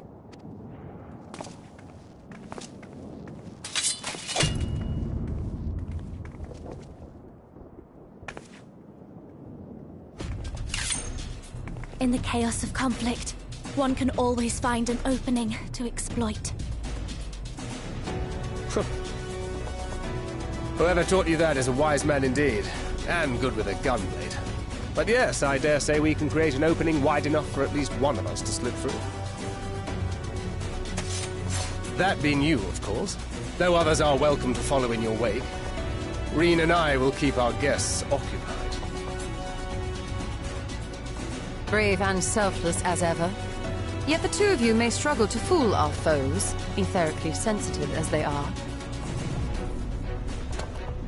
Had you a comrade who could use destructive magics to wreak havoc upon the ambient ether, on the other hand?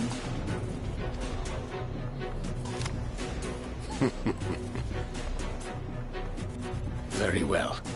I too shall assist in the diversionary effort. Oh, not this old dance again. Yes, obviously I'll stay and fight. Alphino, I'm about to do a great many stupid and reckless things. Watch my back, would you?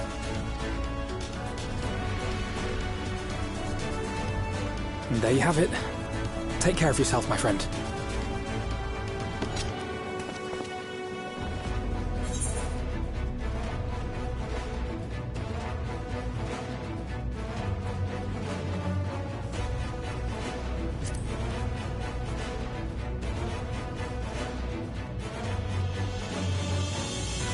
Rest assured, I have no intention of expending any of mine this day.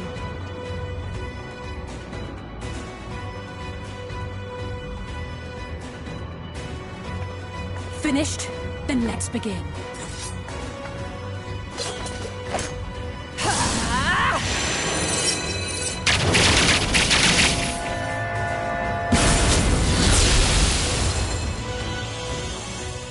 Why didn't she use such a move like that earlier before?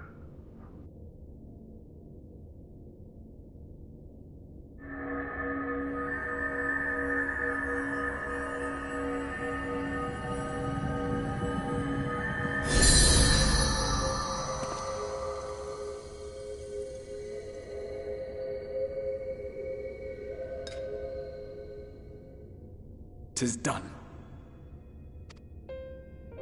Oh, let me see, let me see!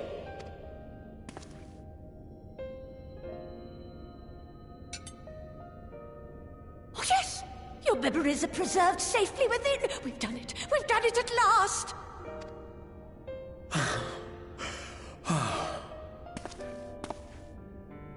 I have inspected the other vessels.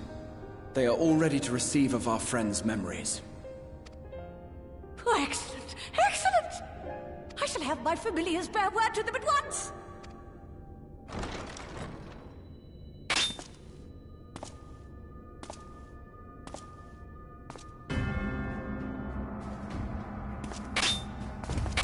Elidibus.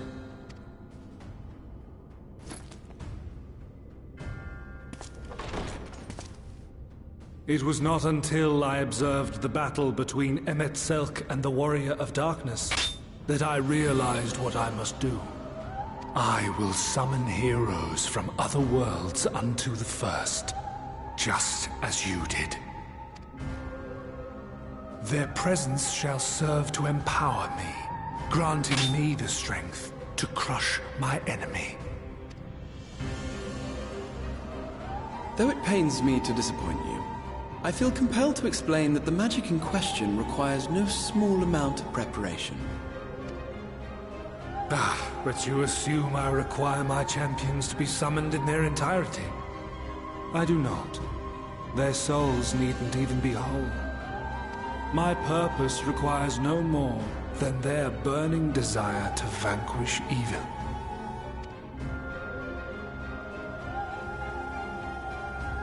This I shall sear upon the ether, raising thereby an army of phantom heroes to whom I shall whisper, as I have to so many over the ages.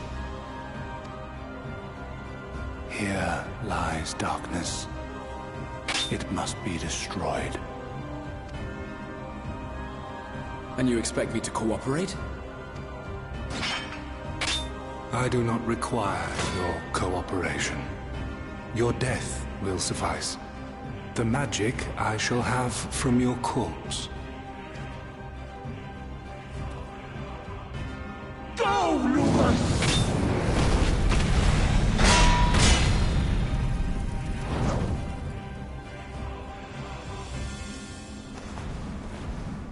We must flee!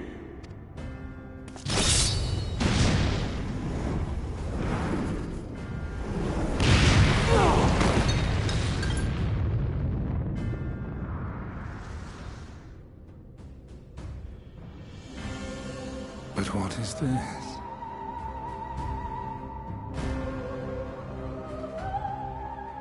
He found something he wasn't supposed to find.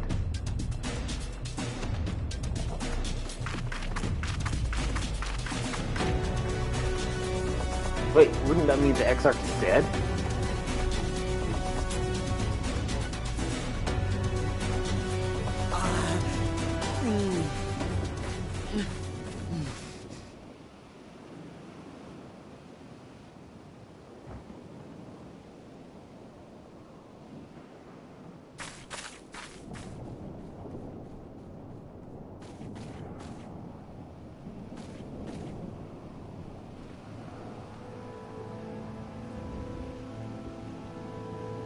My friend, how did you...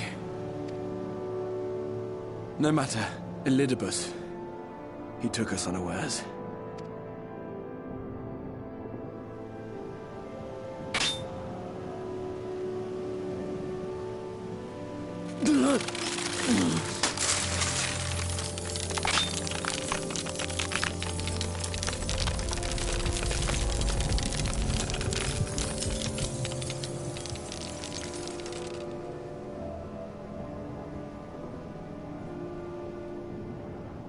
It was all we could do.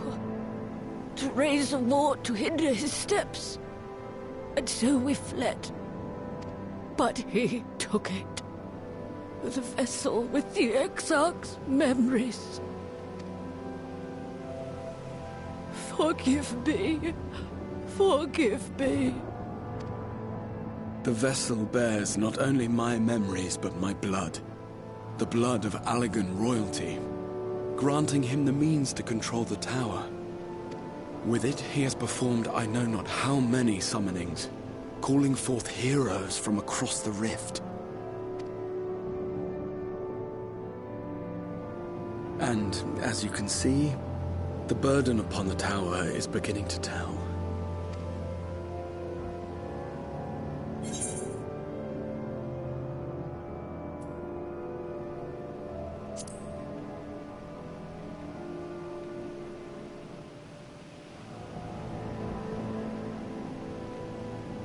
If you mean to face him alone, I will not allow it, not this time.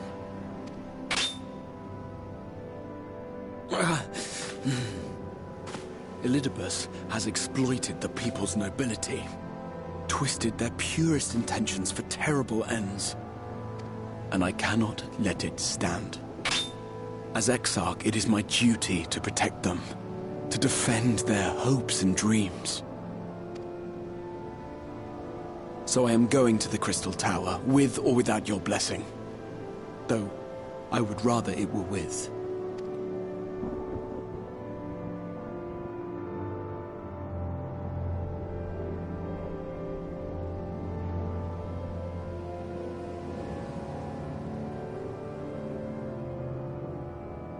Thank you. I joined you, but I would only be a burden. Better that I remain here with my gremlins. I shall send help. Stay strong, my friend, and take heart. By binding Elidibus within the tower, we have done more than simply delay him. Much like our adversary, I am not wont to show my hand prematurely, but the time has come to bring my strongest card to bear.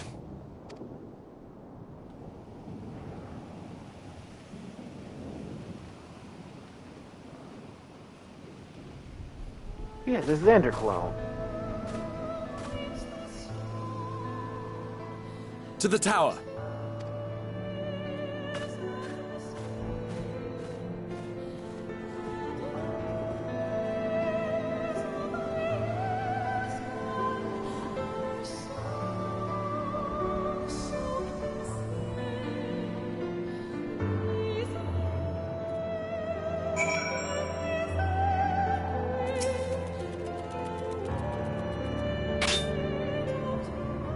With your permission, I would make a brief stop at the Exor Gate, just long enough to send the guard to Backlog's aid. You understand? Were it not for them, we would never have escaped Elidibus, much less with the spirit vessels. Though mine fell into our foe clutches, Backlog gathered up the rest at great risk to themselves. I must see that they are safe before we press on. Enough good people have given their lives that I might fulfill my duty.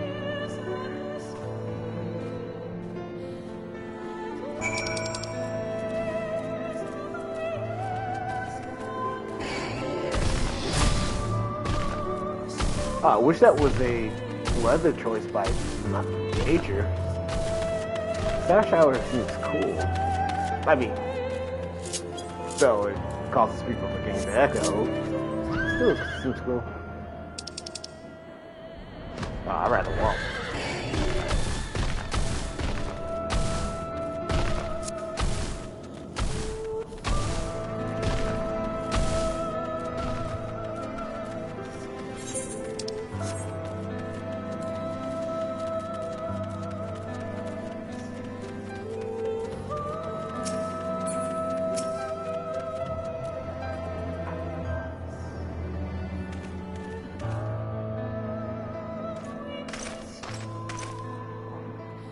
Warrior of Darkness, Exarch, forgive us. This is paltry greeting.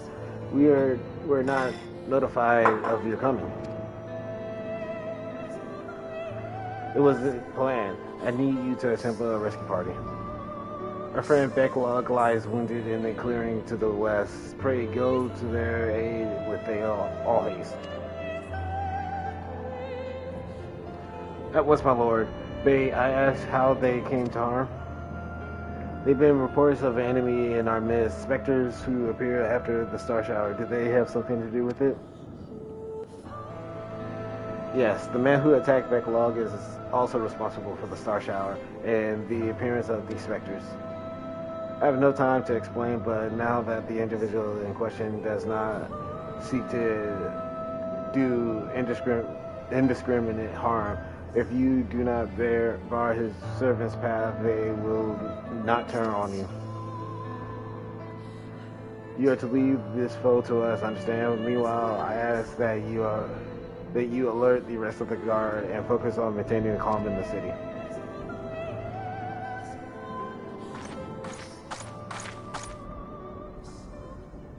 Understood.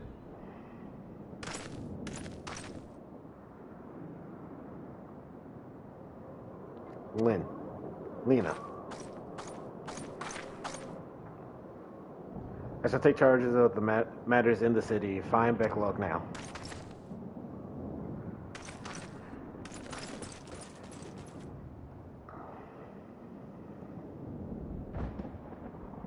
No time to explain,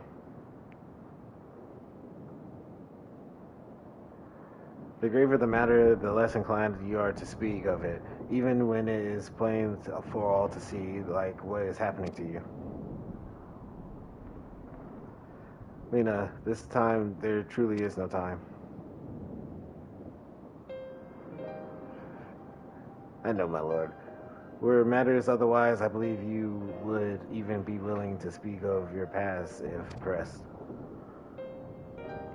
Yeah, I remain afraid to do so. afraid that what I might learn would make you a stranger of you. Forgive me, there is no time.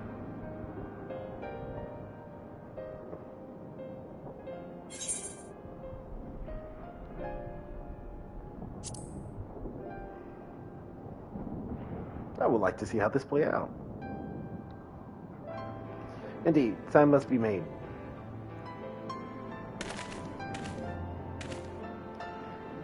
Lena, do you remember the time you got lost in the tower when you were little and I searched for you for hours on end? And the cake I baked for your 10th name day. That hideous lump of good people of the me covered up with beautiful candles. And your hapless first encounter with the Sin Eater as a guard. Afterwards, you threw yourself into your training pretending nothing was wrong, though I could see the tears in your eyes. All these moments that we share, all the feelings that accompany them, they are as real as odd. That came before, and nothing will ever change that. Will ever change that. Will ever change that what we mean to one another. If I have made you worry, then I beg your forgiveness. Heavens know you deserve better. Though through the darkest of times, you have kept faith with me, standing tall as a proud daughter of the Castellarium. As an example to us all, I count myself blessed to have had you in my life, and I want you to know that.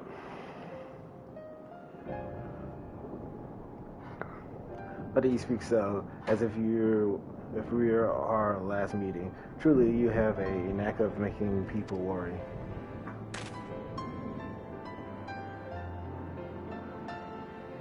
Besides, it is you who are an example to us all. You who had led us through countless trials, and you who will lead us through countless trials to come. So go, my lord, do what you must, but take care.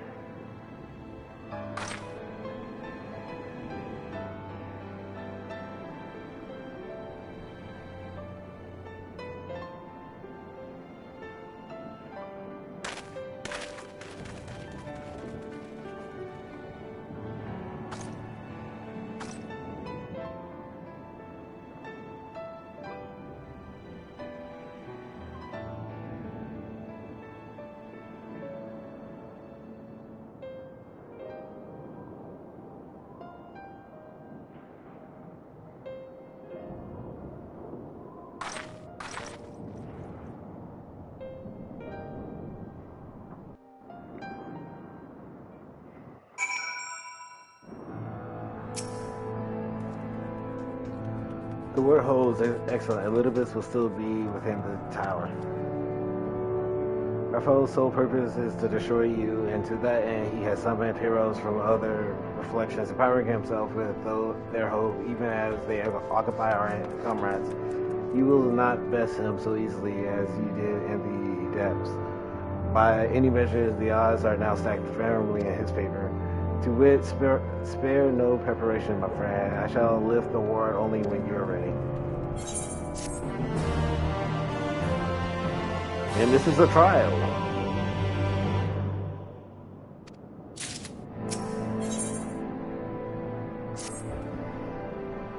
Are you ready then?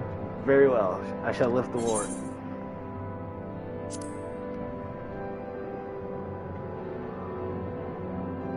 And finish it we shall, for no hero or our foe could summon to his side shall ever compare to you.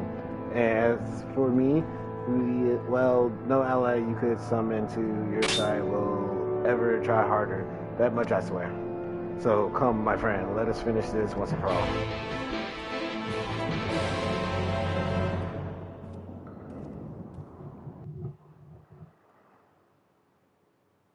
I wasn't expecting the cutscene, honestly.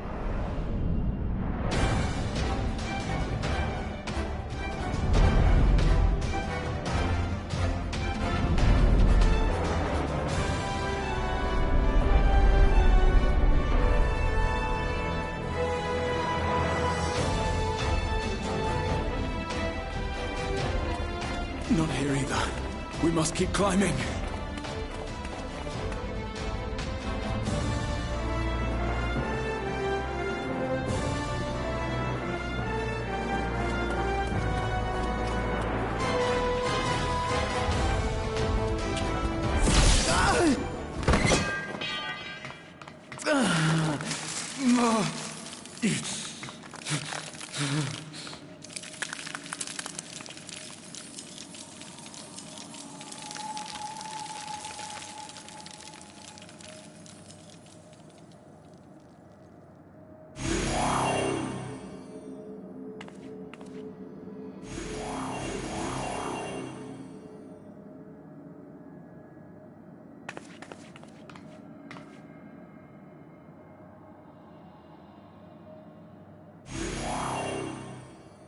'Twas but a matter of time.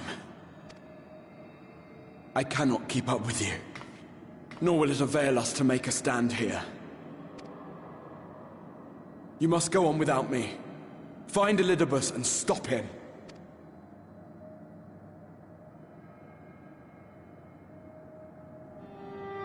Worry not, my friend. Though I am no warrior, I have learned to hold my own over the years.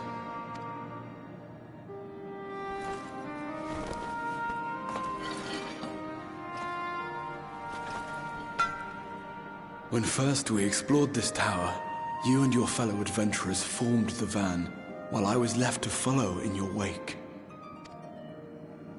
Suffice it to say, I was not best pleased with the arrangement. How I wished that I could join you.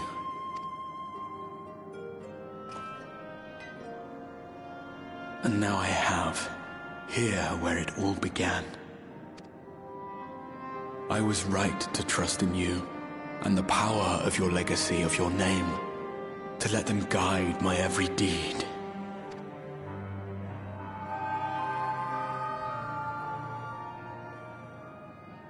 For Elidibus is my name, and my mission, guiding my every deed.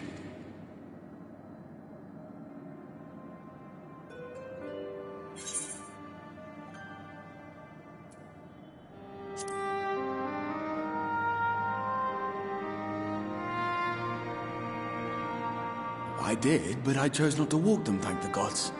Why ever would you ask me such a thing?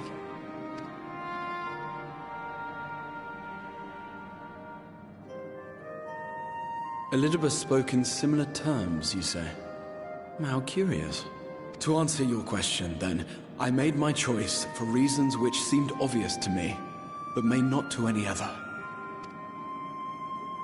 There were the expectations I placed upon myself before beginning my slumber, and the expectations of those who roused me. Of course, I had the choice to turn my back on a lot of it, but in the end, it was no choice at all.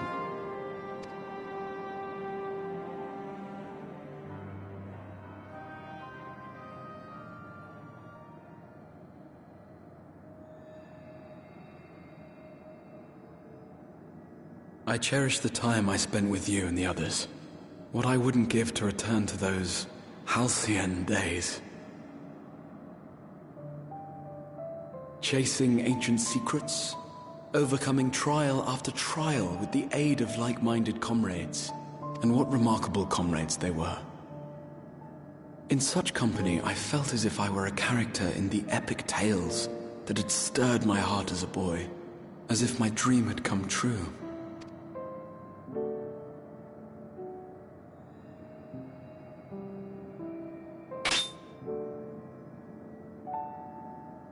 It hadn't, of course, for I was no hero. Neither then nor after. Though the world to which I awakened and the first were beset with myriad problems, I rarely knew how best to play my part. There was, however, one thing of which I was certain. That I could not bear to let those dear to me meet a tragic end.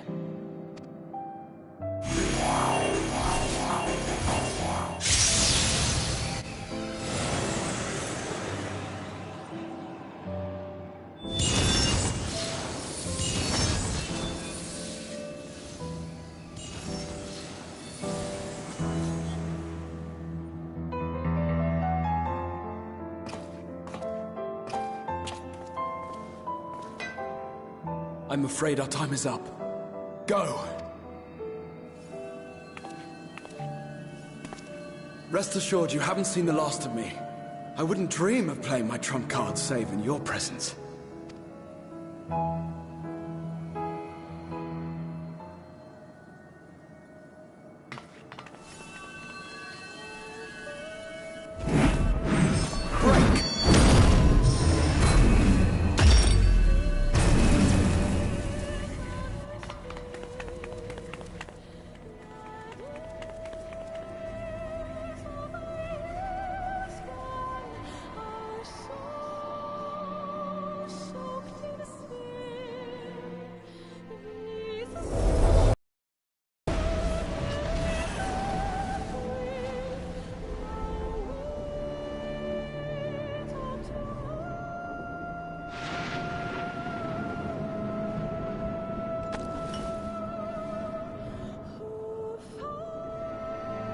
Memories of a possible future.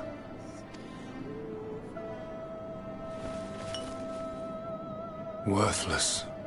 All. Worthless as memories of the only past. Fated to fray and fade into oblivion. Leaving naught but a gaping void.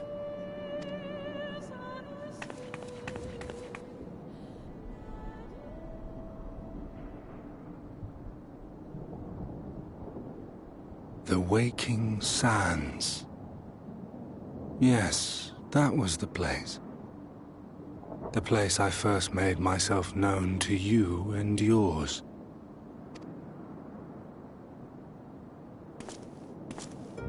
The Seventh Rejoining had left the realm listing dangerously towards darkness, and events were unfolding that threatened to push it over the brink.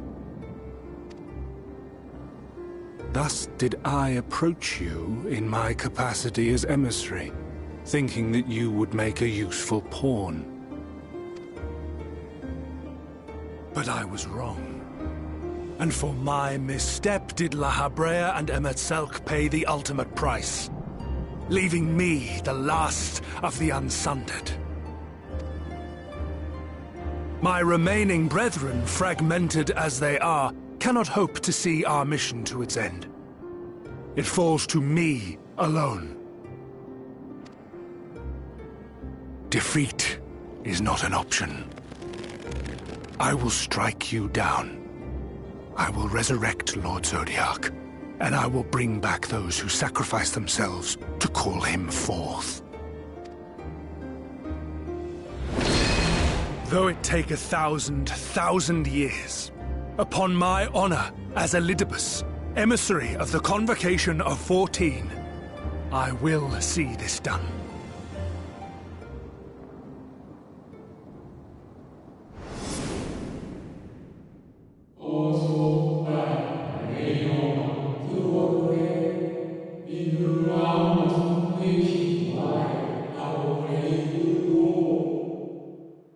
But know that his devotion is not without reason, even if he himself can no longer remember what that reason is.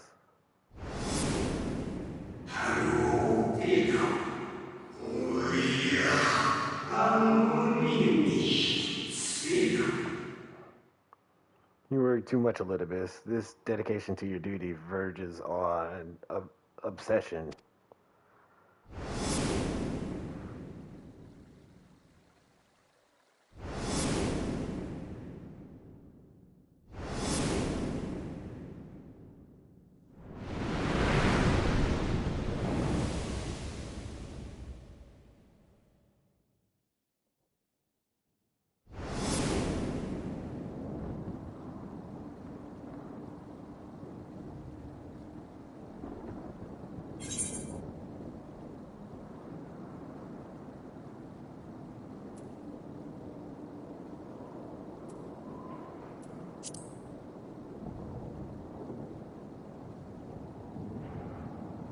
What of it?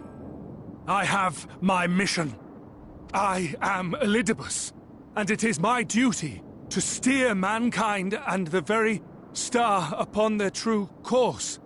This I swore to someone. We spoke, and I swore. What? What did I...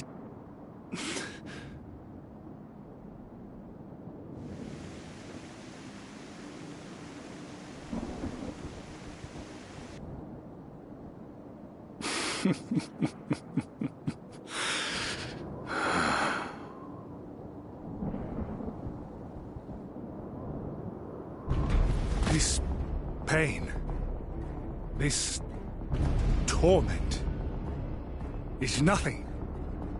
No more than must be suffered to deliver the world from its doom. No more than any of you malformed creatures have known. Even should you lose all that is dear to you, even should it cost you your life, you bear the burden and fight on. kicking and screaming until your last breath is spent!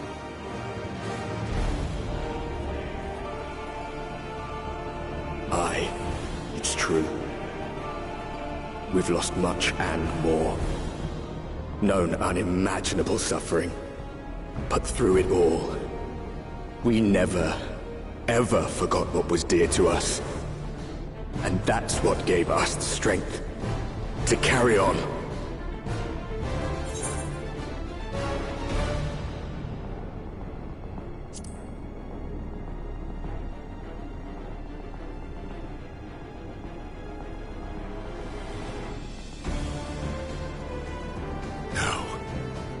No! It will not end here!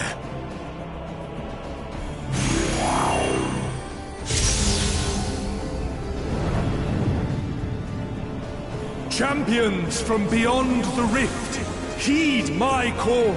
The time is come to deliver your brethren from darkness. My heart's sole desire is a world free of sorrow. Join with me now in hope and prayer for the salvation of all!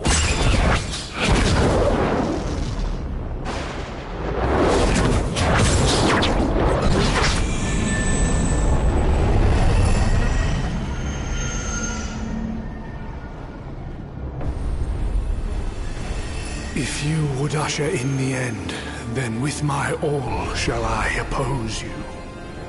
As the avatar of those mortal heroes who fought unfalteringly in all their imperfection.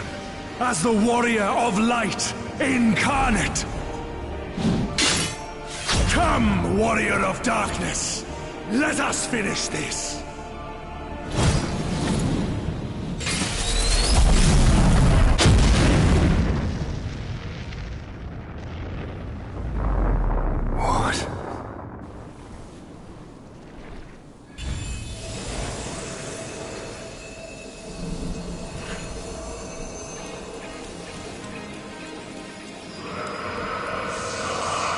Here and I can make the Chronicle of the Established, separate superstar in the dark.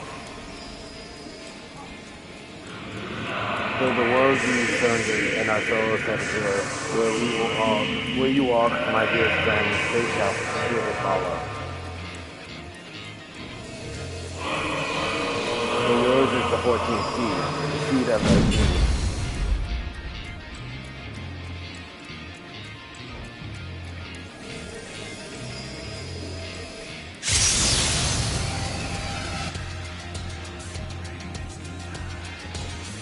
An invocation of Eld, though not of Hydaelyn's making. What are you? No, it matters not. You are the enemy, and you will fall. Even should it cost me everything, I will not forsake my duty.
They let us keep transmog our EP or glamour our EP, and I really like hearing the soundtrack right now.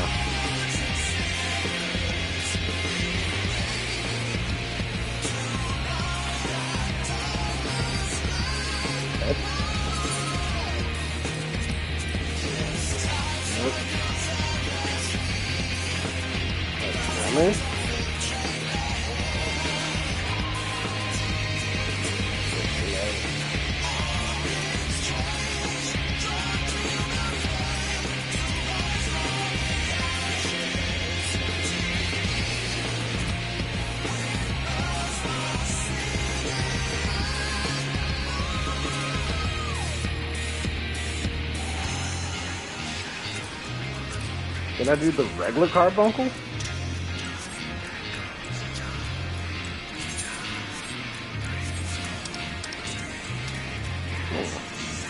Let me try that.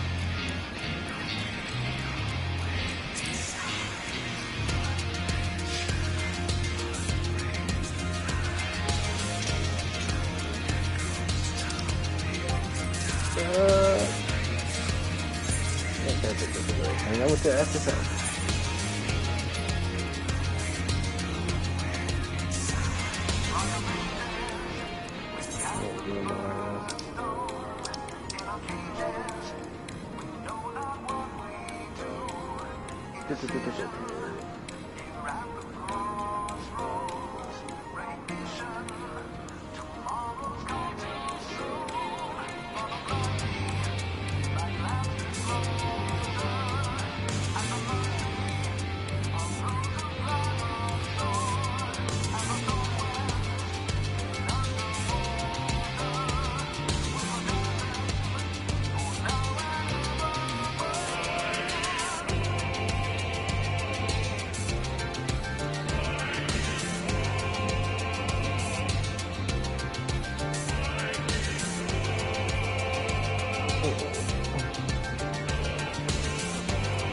Oh no, I just deleted it all.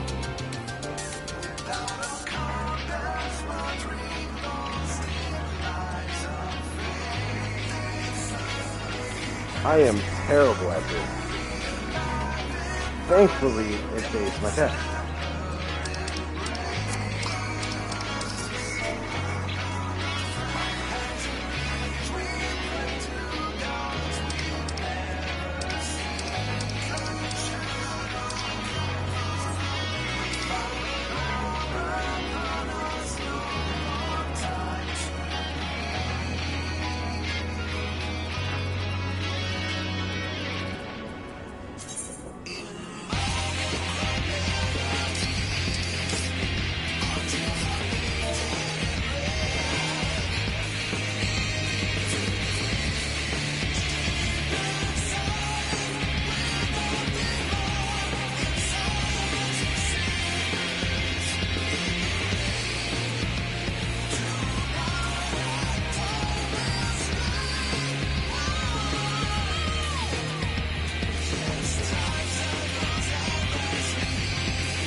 Alright, let's see.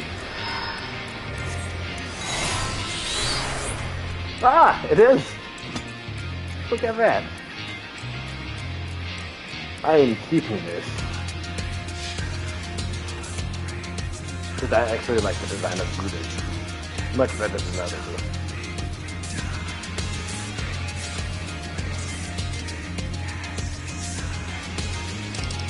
If that's the case.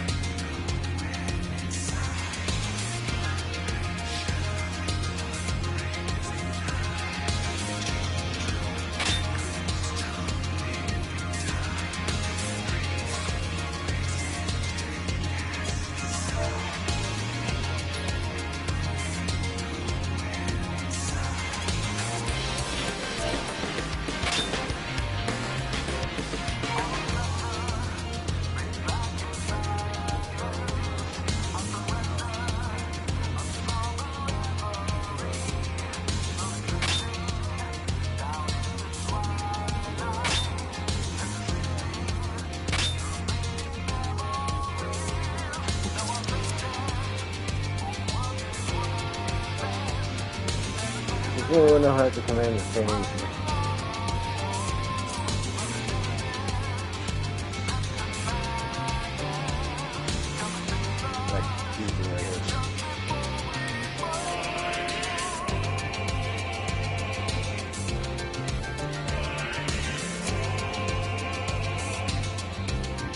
Oh, heaven's sake, it's taking 7 minutes already.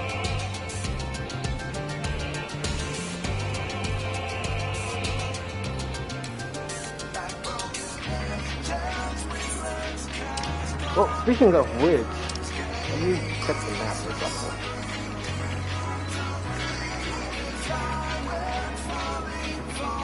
Okay, not the same as Zine. Oh, there it is. And it's in mid-fight.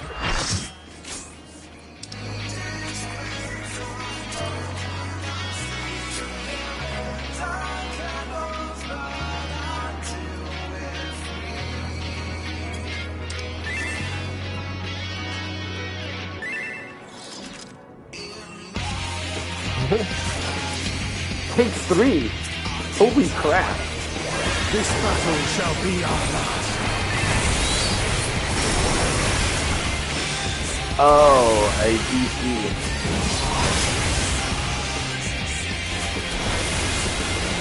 He Walking Dead.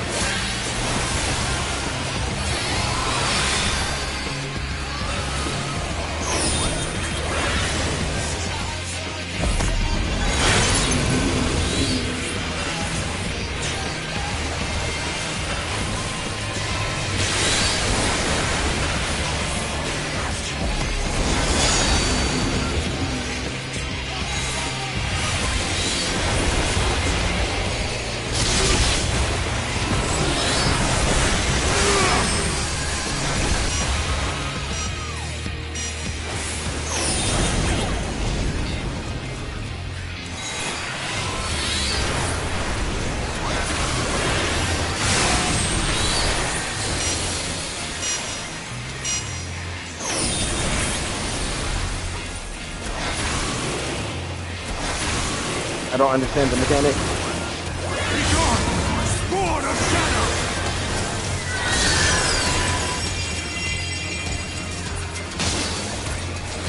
Darkness must be destroyed!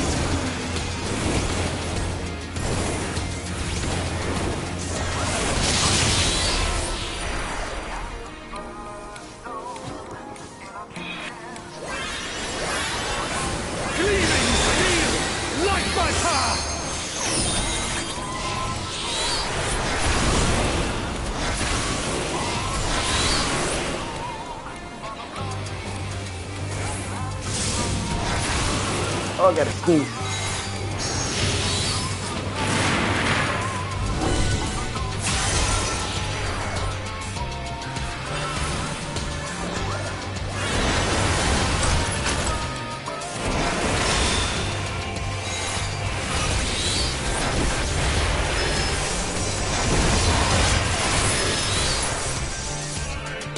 No matter what call, I need to vanish instead.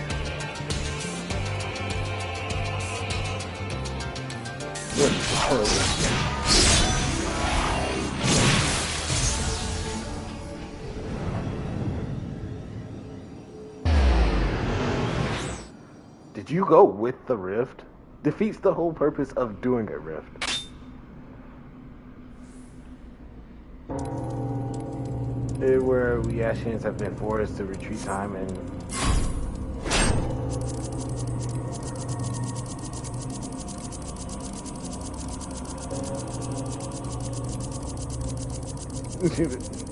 crap! Holy crap! Oh!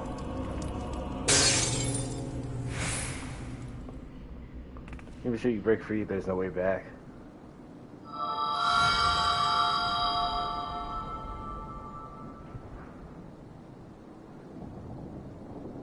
In immiscible silence.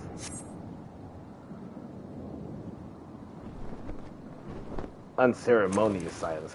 Why did I say invincible?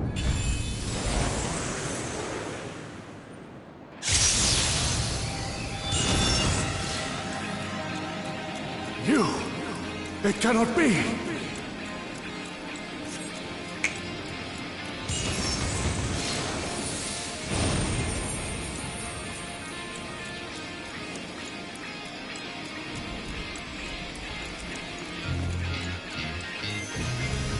Was that Emmett Silk?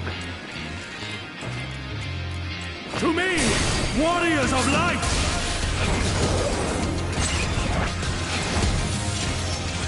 I am salvation given form. Mankind's first hero and his final hope. For victory, I render up my all. That was a good boat.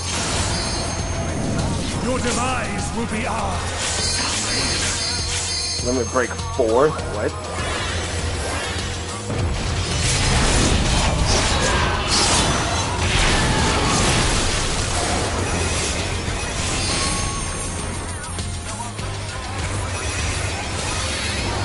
You'll still stand.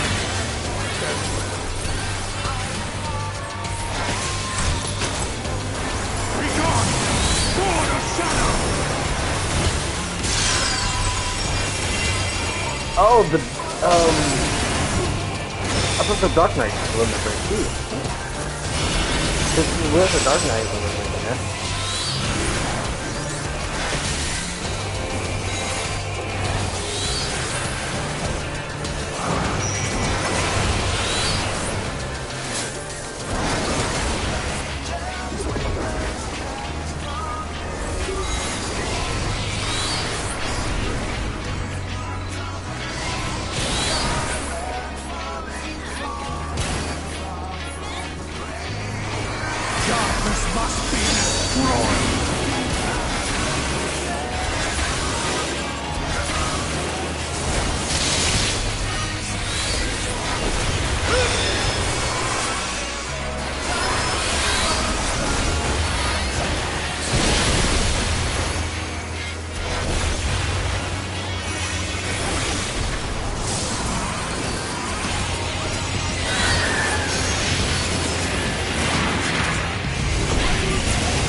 Is that a dragon?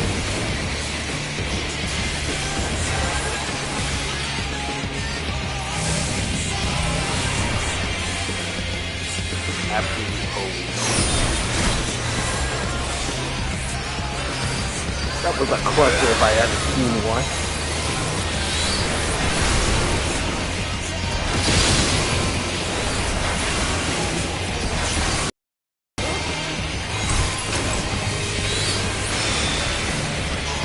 To the limit.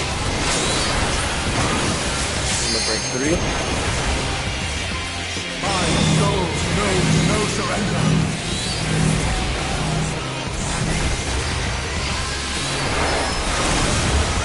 Oh, grant me strength.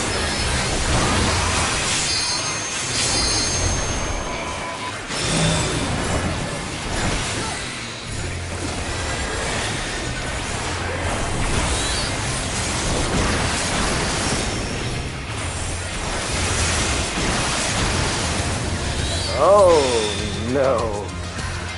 And all the ones that could rest is gone.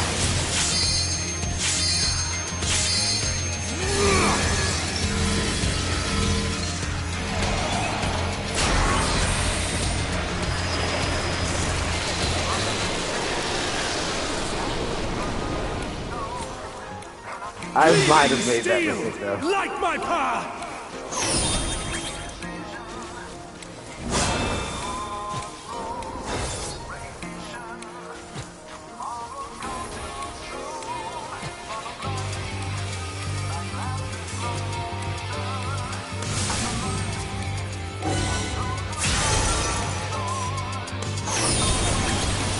They are putting up a good fight though.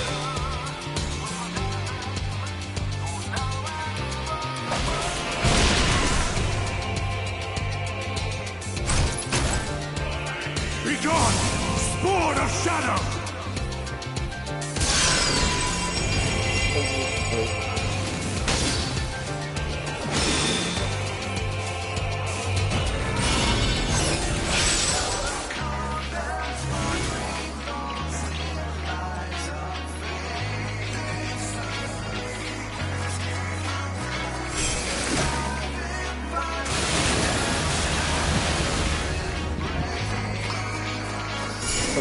really long ninjutsu sequence.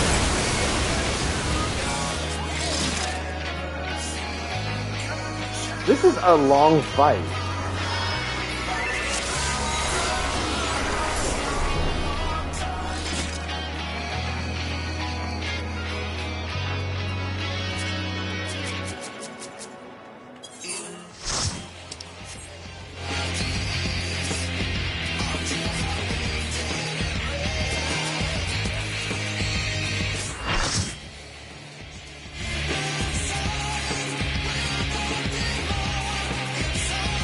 They have the same weapon.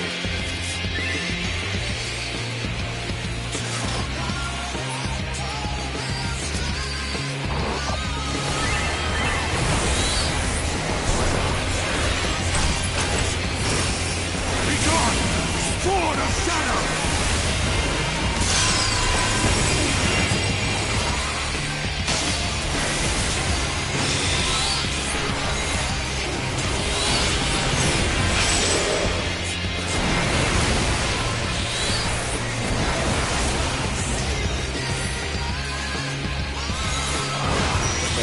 Around with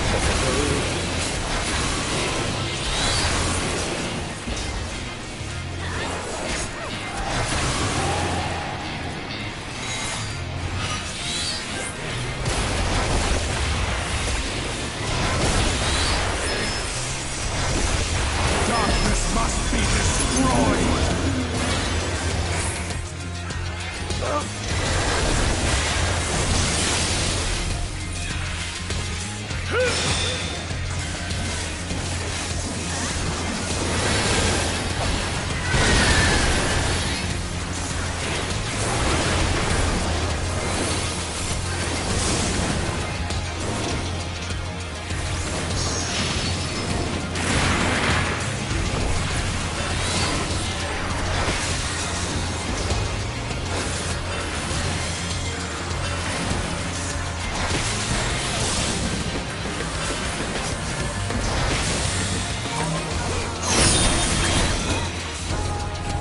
oh, it still took up half of us, and everyone that can raise too.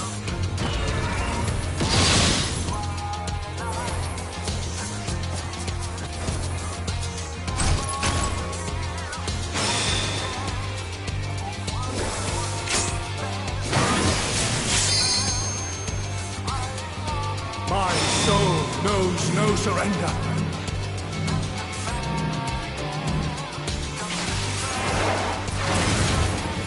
Hope, grant me strength.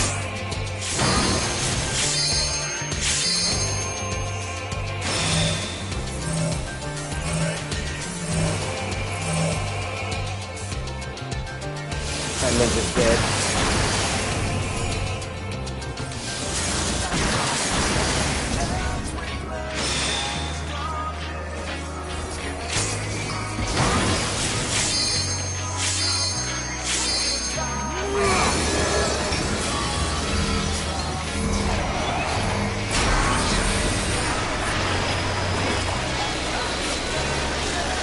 That was the Reaper.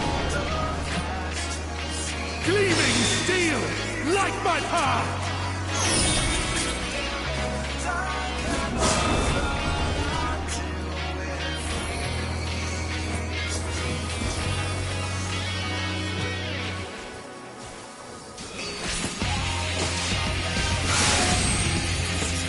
One spot. That was the Paladin.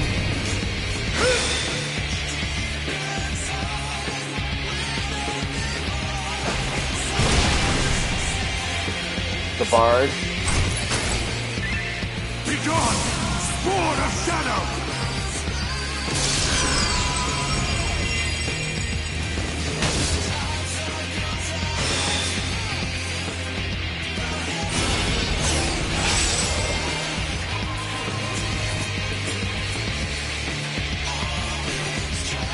Oh, and then the ninja.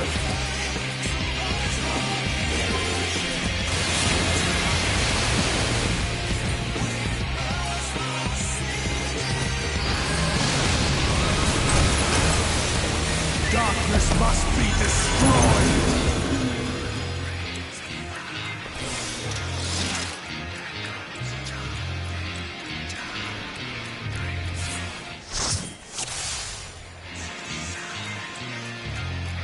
Are we voting?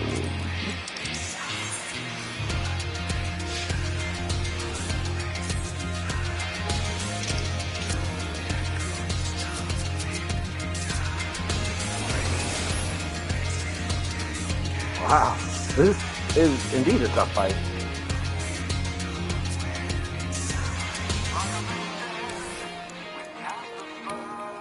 She reminds me so much of Yatsuyu.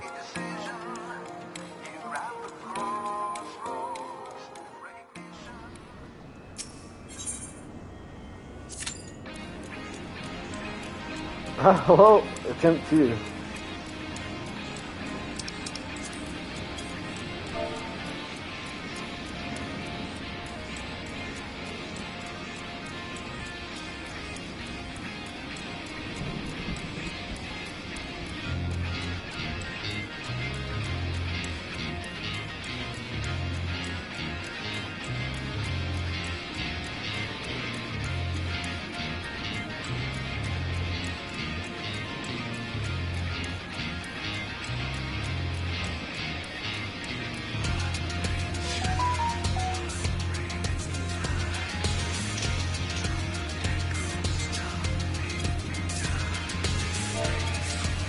Send that in the 3 companies. See if they can go. That way we don't have to have a very long queue time.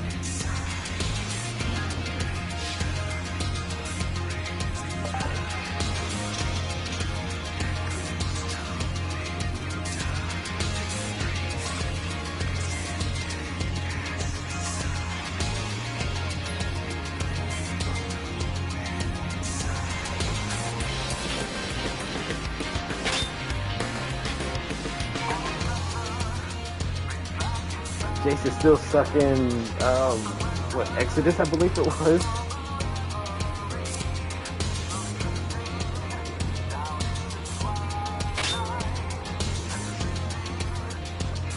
Old pros.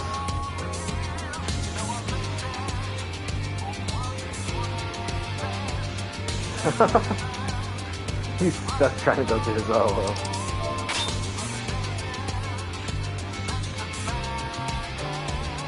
Oh, he's stuck in the worst spot too. Little Lorenzo.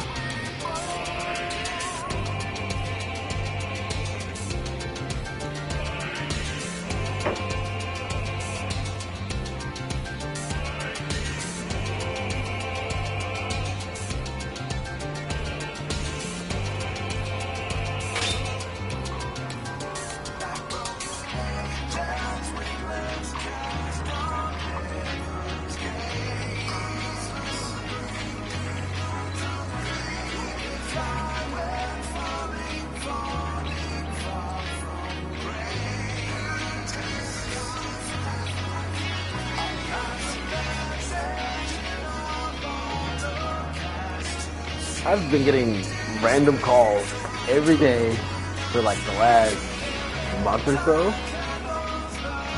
about random people. I had one earlier today about fixing a patio door, and I'm like, what's the name on there? Completely different name, and I'm like, nope, definitely got the wrong number.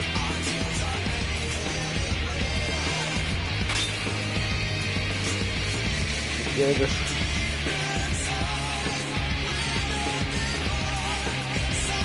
the characters put their server's namespace.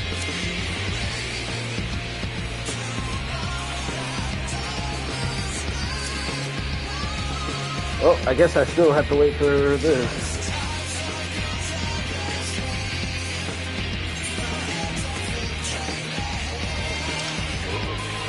Do I have any inventory?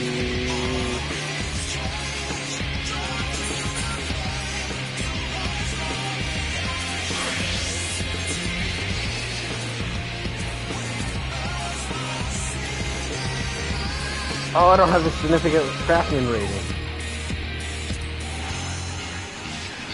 What is my crafting rating? Crafting at 275.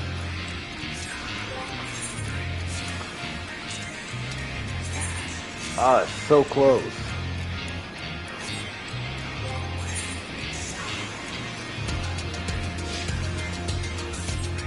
I need a pair of legs.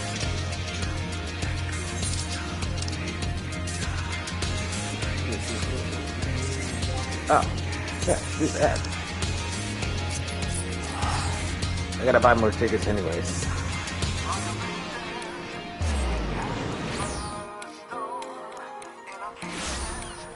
No use in wasting time.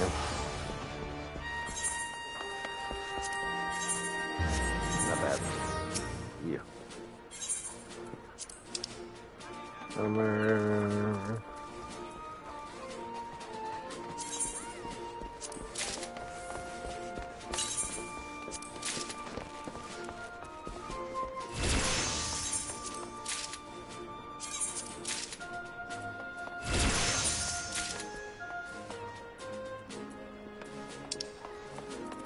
Materials.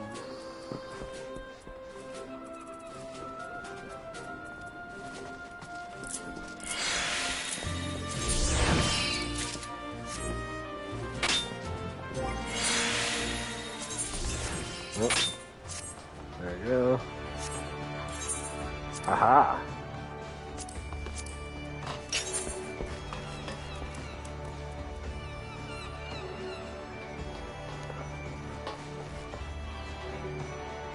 Wait, I can just start into it.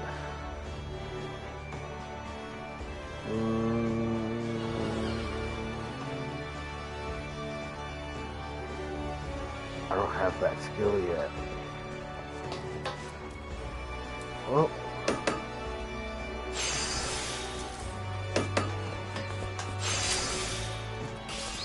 Oh, I should have waited.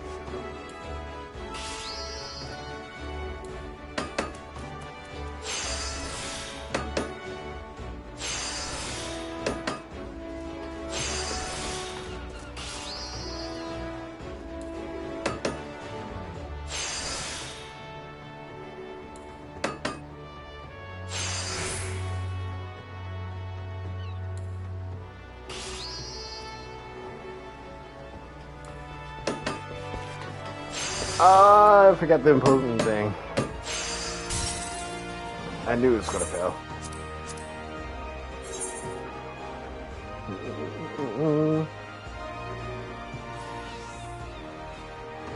Let me try it this way.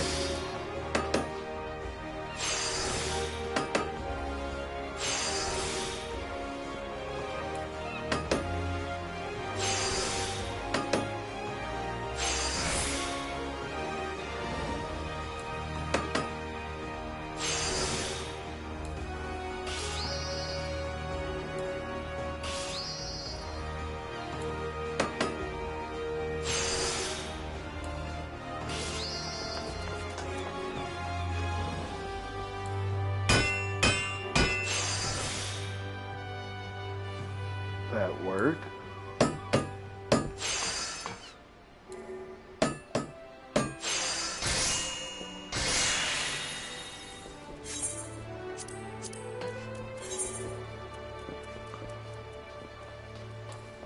Think everything in waste not.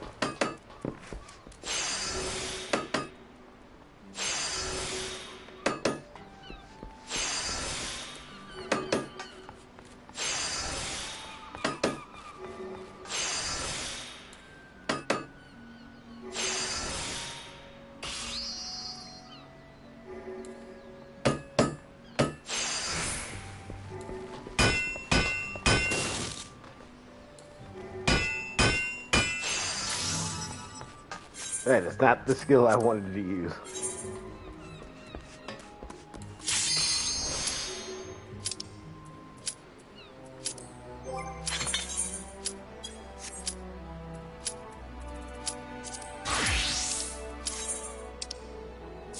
Alright, attempt 2 at this trial.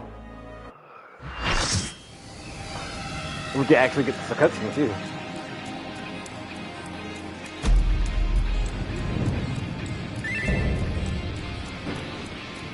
Warrior of Light, Elidibus. For my people, for our world, I will strike you down.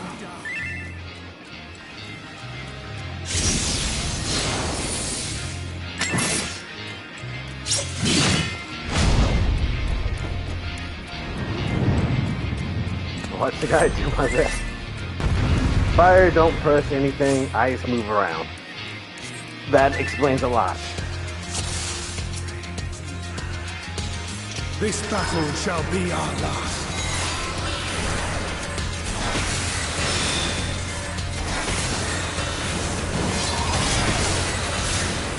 Two Walking Dead.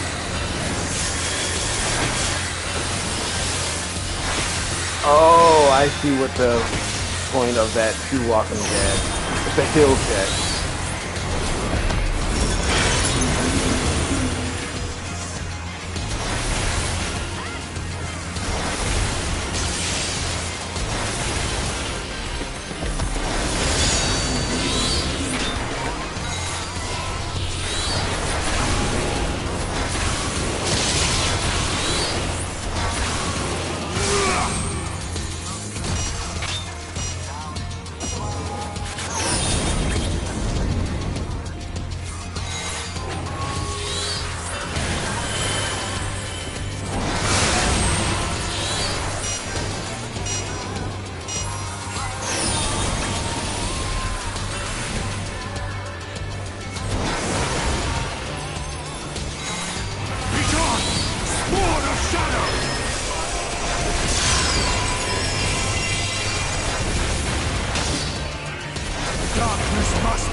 Oh, gotta move.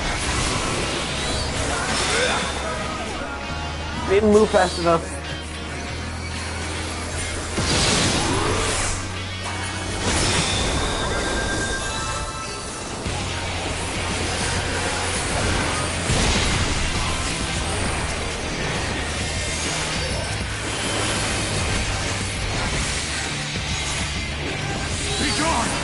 Good thing I keep my gems.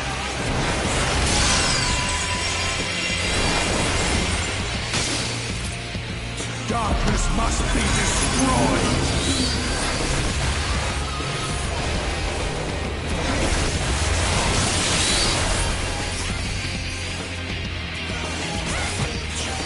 I don't even have a hold of my book.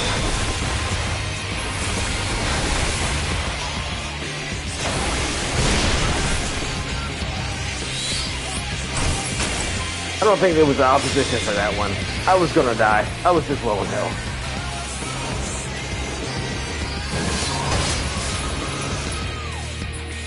Ah, everyone but me.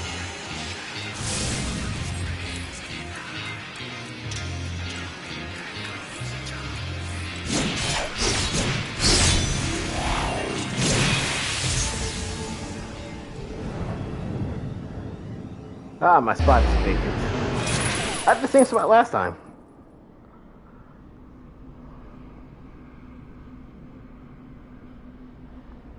Wait, does this res me?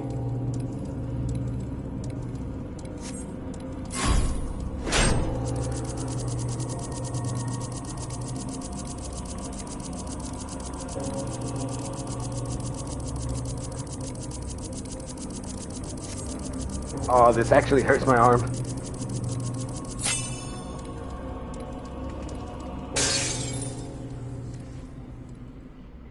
Oh. I don't get the, animation? Nope.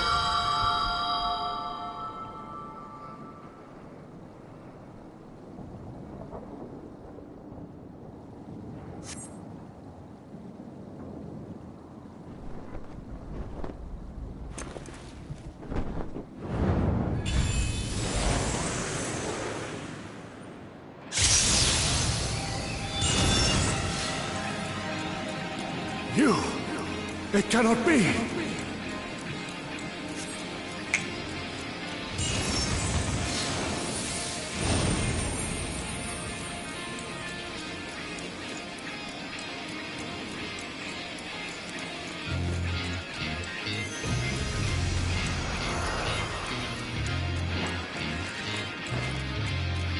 To me, warriors of light!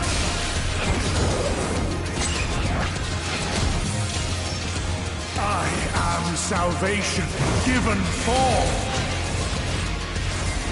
Oh, he did have a warrior. Mankind's first hero and his final hope. For victory, I render up my all.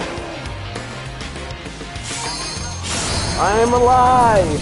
Your demise will be ours.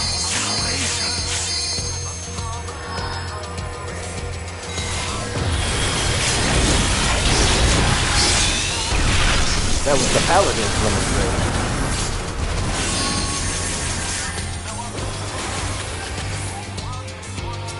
You still stand.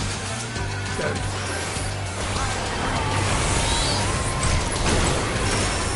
Be gone, Sword of Shadow!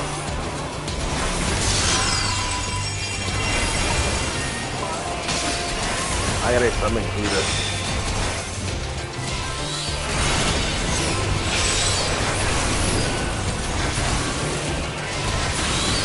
To do this for me.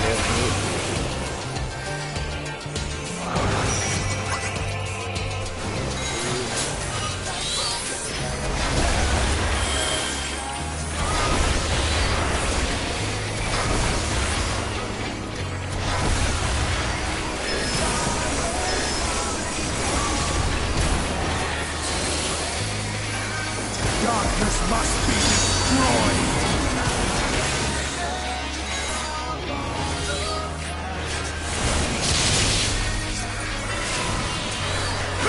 I know when that spell is, that's the equivalent of the actual one.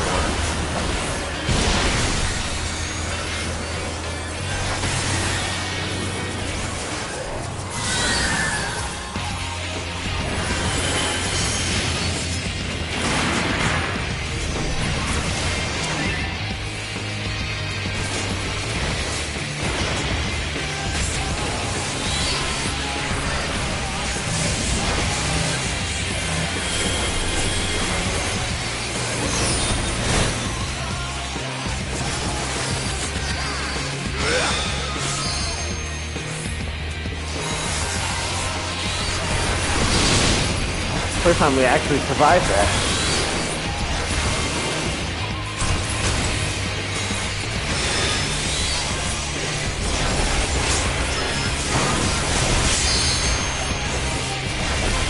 My soul knows no surrender.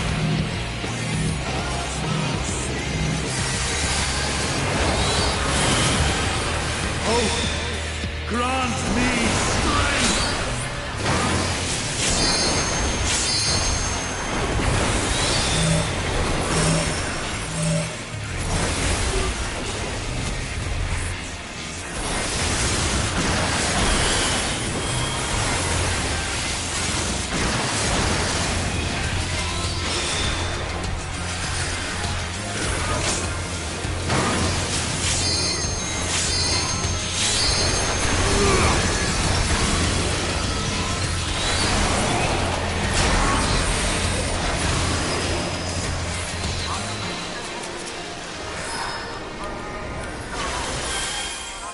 I'll go for that resurrect.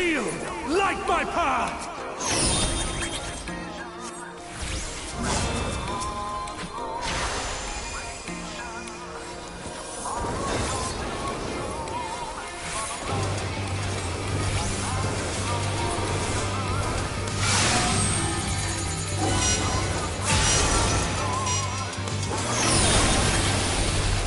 I was supposed to keep moving.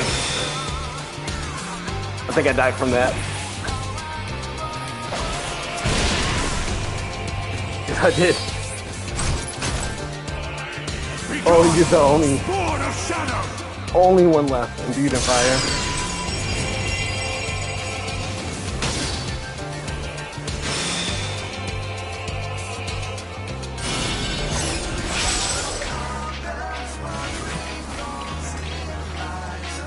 We have a red mage. Red mage, use some resurrection.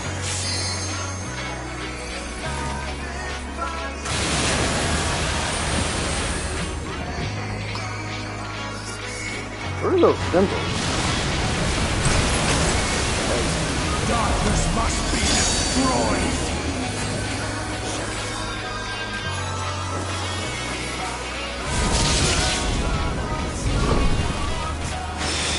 Everyone has their own mini dragon.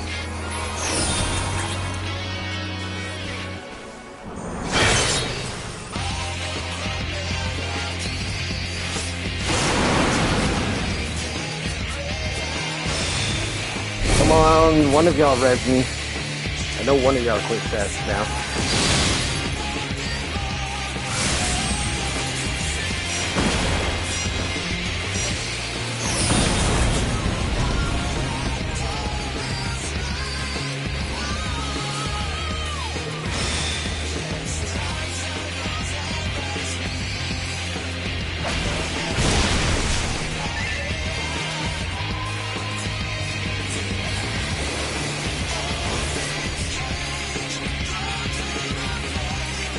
White mage, baby.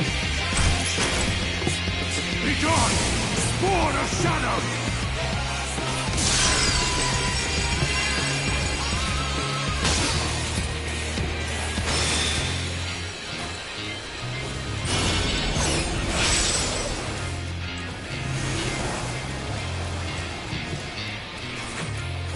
Red, cast, resurrect.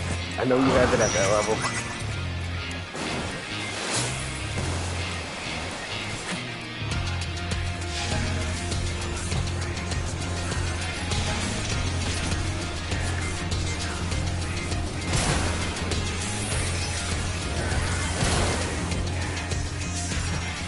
Darkness must be destroyed! It was free, so they should move around.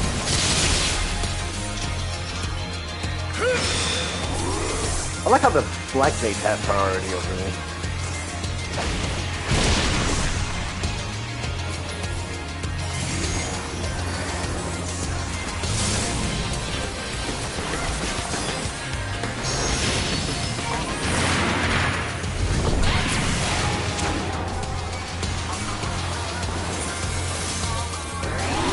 I yet live again.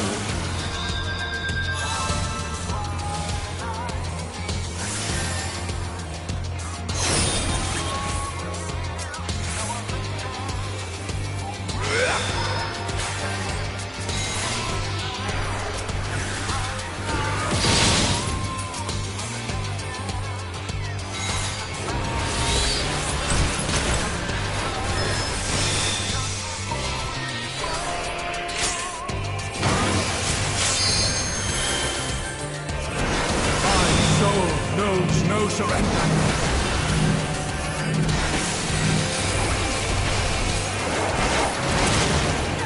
Oh, grant me strength! And I missed to open.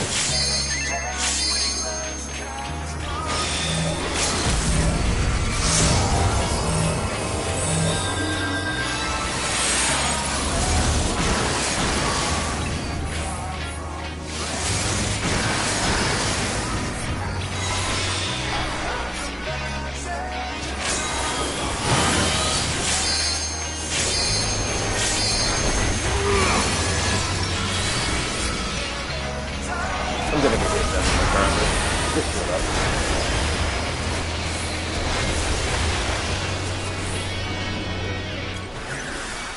Gleaming steel! Light my power!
No, we don't. Darkness must be destroyed!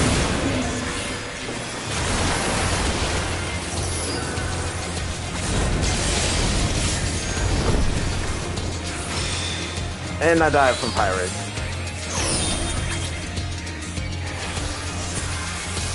I'll take that res.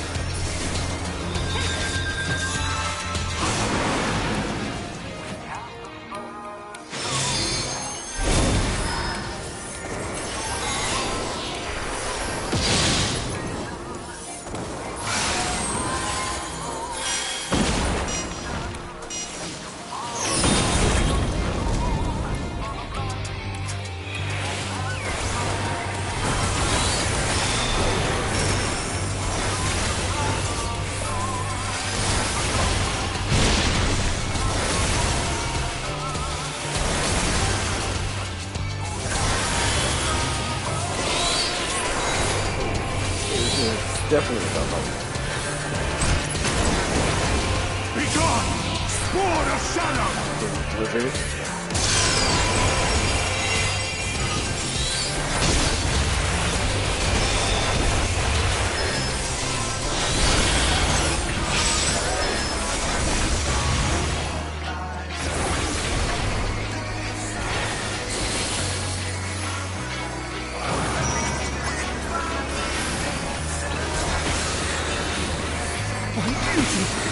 No, not yet!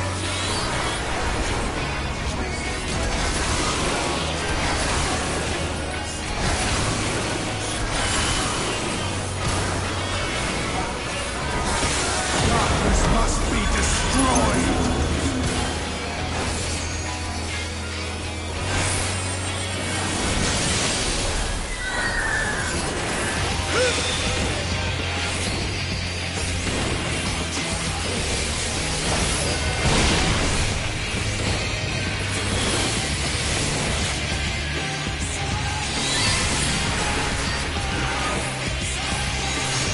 Oh, dang it. Clad in prayer, I am invincible! Oh. Me gusta.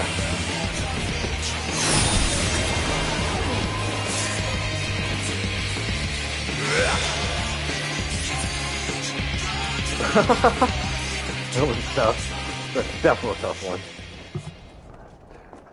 No, I cannot fail. I will not.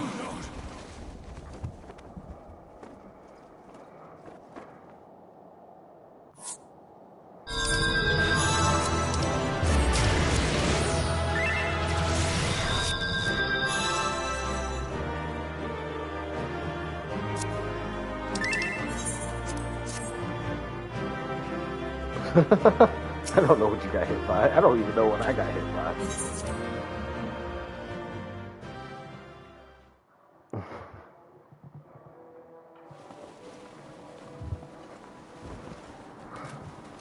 Fool! You have achieved nothing. I am immortal, yet I will never surrender.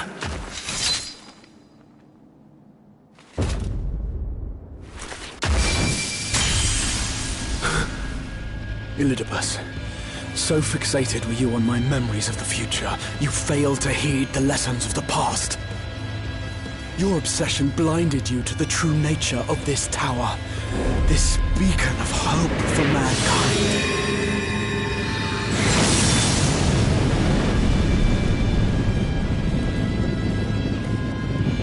Created to serve as a reservoir for the limitless energy of the heavens.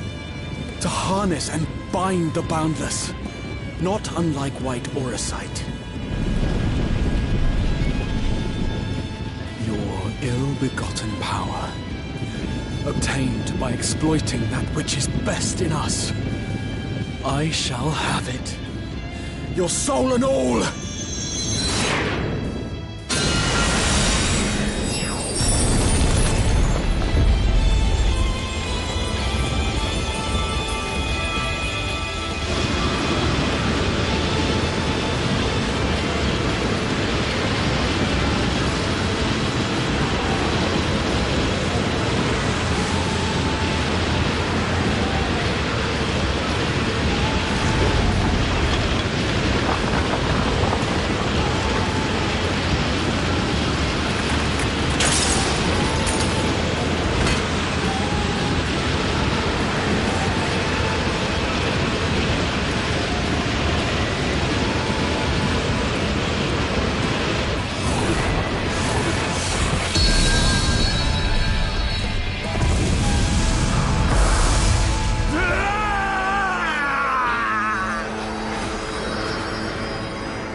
This.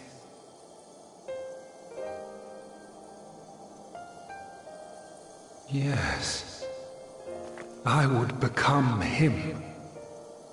I would save everyone. This, I believed. Yet still they cried out in rage and despair. Divided over the fate of the star. A rare occurrence, always fleeting. But not this time. Not this time. Reconciliation. Elizabeth. I was needed. I withdrew myself from Zodiark. For them. My people. My brothers. My friends. Stay strong. Keep the faith. At duty's end, we will meet again. We will. We will. The rains have ceased, and we have been graced with another beautiful day. But you are not here to see it.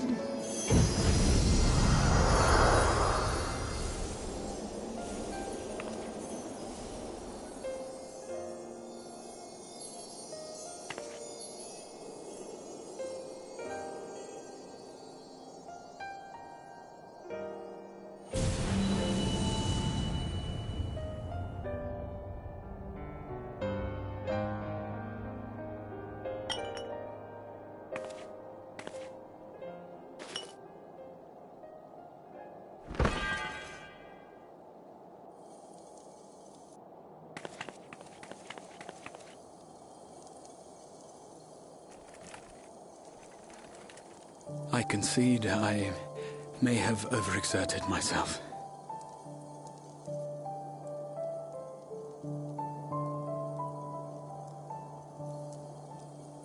Steady now and listen. I told you before that I had a plan, and that when all is said and done, I would ask a favor of you.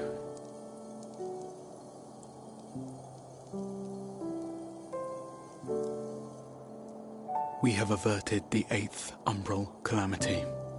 Found a way for everyone to return to the source. And, last but not least, we have secured the future of all the people of Norvrand. We have won, my friend.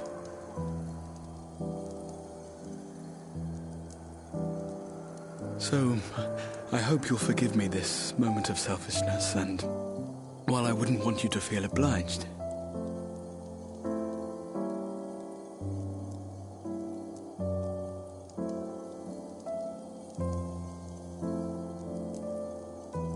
promise me you'll take me on your next adventure. A journey. Together. That's all I ask.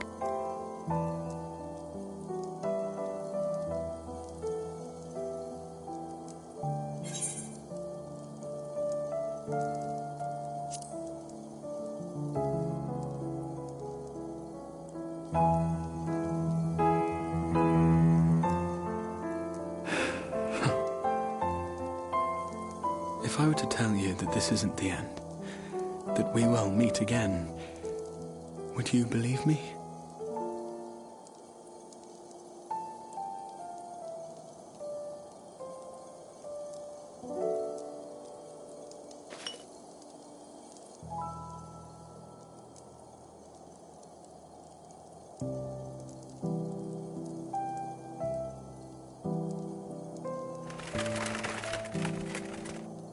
Thank you.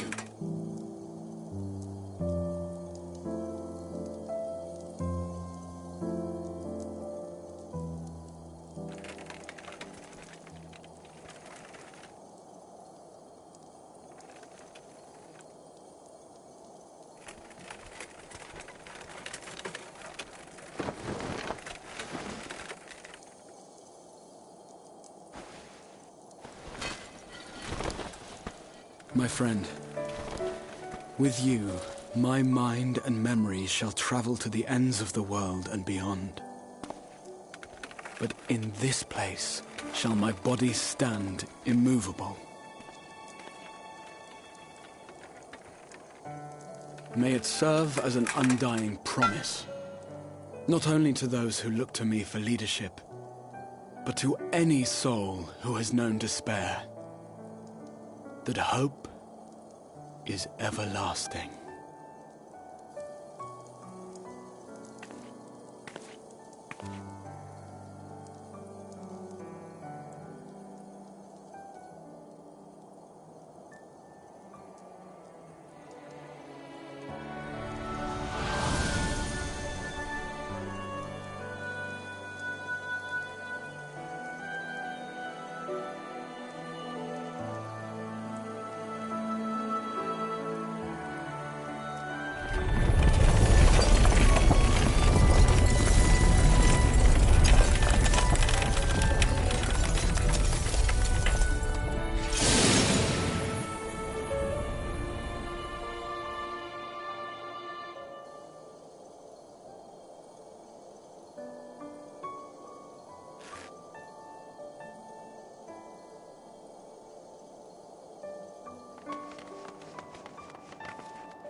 There, the Exarch would remain, keeping his silent vigil.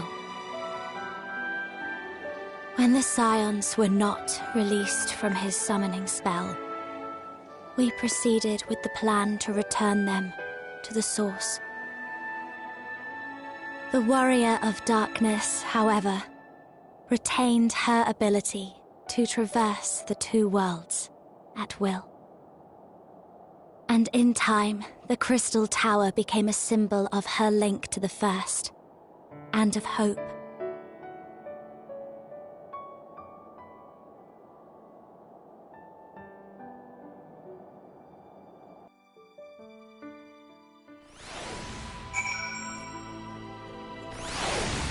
Alright. Before we get the rest of this heartfelt moment, and my thoughts on the Crystal Exarch and all that, I will be right back.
Alright, let's continue. My bad, my apologies. This is cutting into the time. I know, I'm sorry. Am I alright? I should be asking you. But yes, I'm fine, thank you. We all are. The people are fine, the city fine, the star shower has stopped. It's almost as if we gone back to the peaceful days that followed the night return. Almost.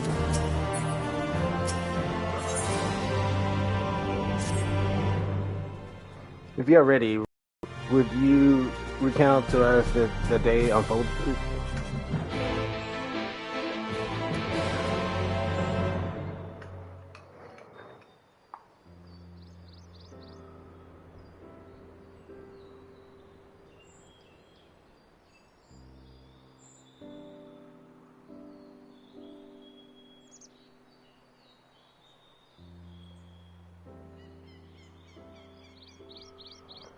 So you reach out to Elidibus at the last, and his heart was moved.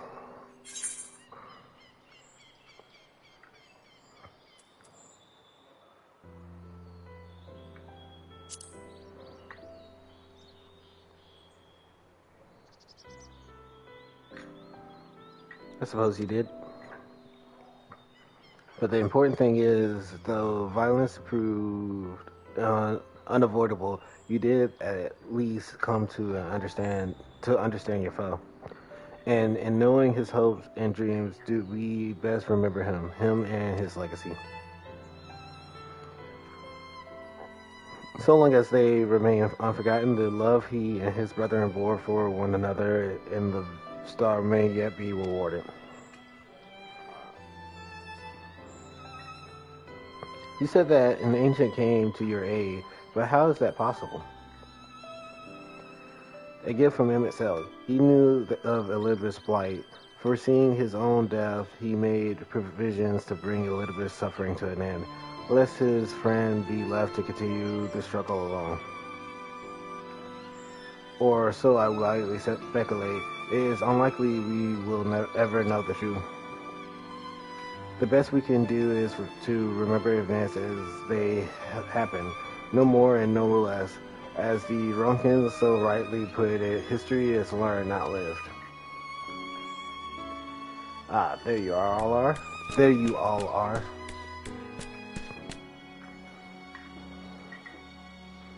My friend, we were given to understand thou wert injured. Shouldn't thou not be in bed? Lie down at a time like this? Don't be absurd. I would have come sooner had the guards not made such a fuss. Now tell me, what happened? Where's the Exarch?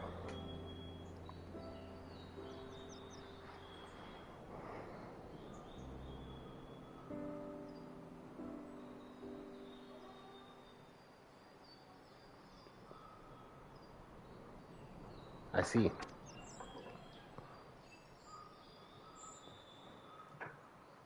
Will you show me his spirit vessel?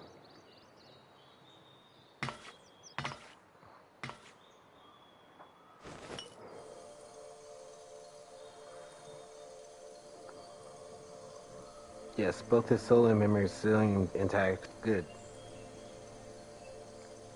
Unlike the others, his ether was not highly charged, so it did not seem necessary to employ a familiar for the imbuing, but I needed to be certain all the same. Oh, what a relief.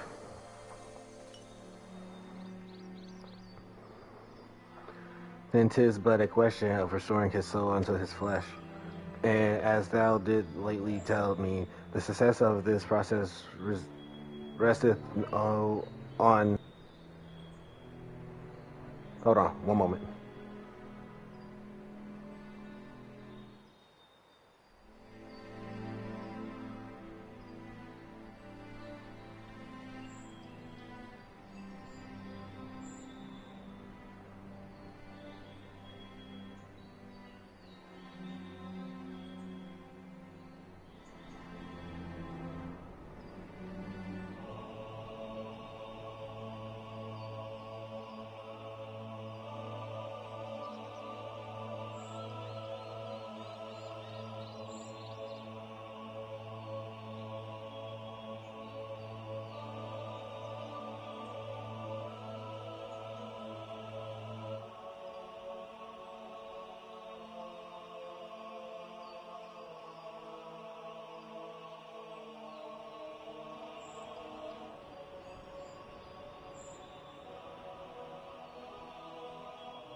I'm sorry. It's one of the reasons I don't stream later in the day. I get called for every other reason. As I was, and thou didst lately tell me the success of this process resteth on no more than our friend's soul recognizing his flesh as it is own. Give his apparent desire to return to the source with the adventurer, one would think his soul would be only too happy to be home. No, surely it wouldn't be balk at the relative newness of its accommodations. So one would hope, but none can speak of the Exarch's heart of hearts, and he can no longer speak for himself. Furthermore, though I have drawn upon all of my not inconsiderable experience to predict the outcome, the fact remains that there is no direct precedent for what we are attempting. Will his body accept his soul? Will his essence blend properly? Will his awoken whole of mind? Any number of things could go awry.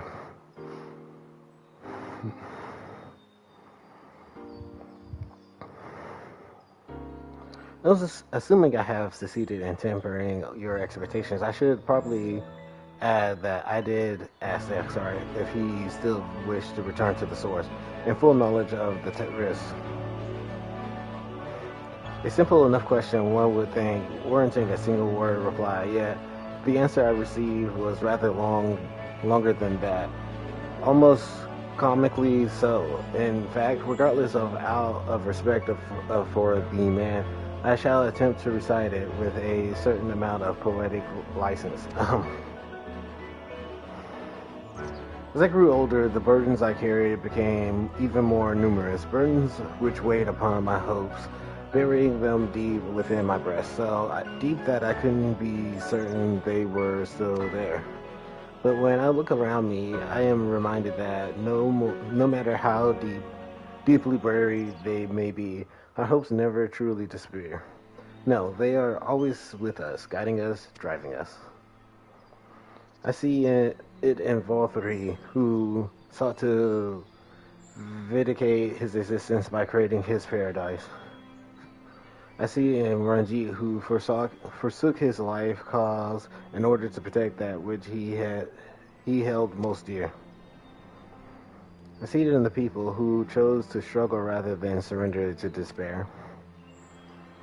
And though our struggles may differ greatly since the very beginning of time, they have all shared that one common thread: hope. We struggle because we have hope, and when the time comes, I too will embrace mine. I will follow my heart regardless of the risk. And I will live with all my being, as befits one who has been granted a second chance. There, I told you it was long, and unspeakably sentimental to boot.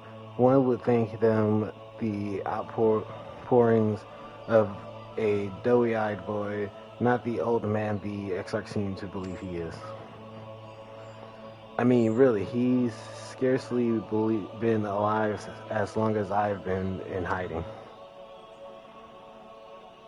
I dare say he is blushing in his vessel.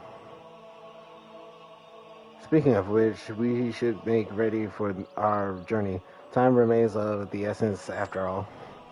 Needless to say, once we leave, there is no guarantee that we can return. If anyone has unfinished business, now is the time to see to it. I must pay a visit to Slitherboar. Let us reconvene here anon.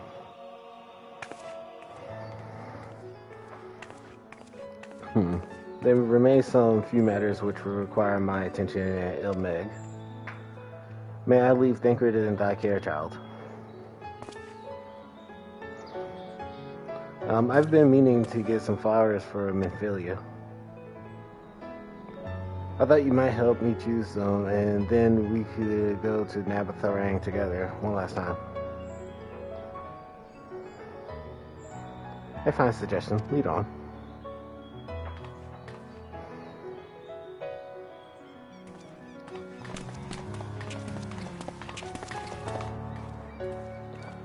Well, it's back to you more for me. Amongst other things, I owe the mayor an apology about his airship. Assume you have places of your own to be, Alizé. I shall see you later.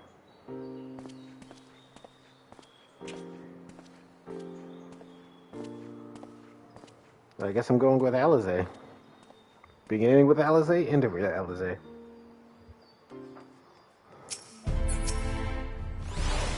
As you probably guessed, I'm going to pay a visit to the inn at Journey's Head, but I want you to come too.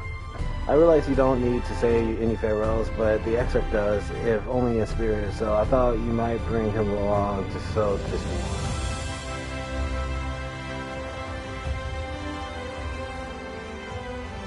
I'm sure he'll love the thought of being lugged about on his hero's back. So let's be off, shall we? I can't wait to see how Helric's doing.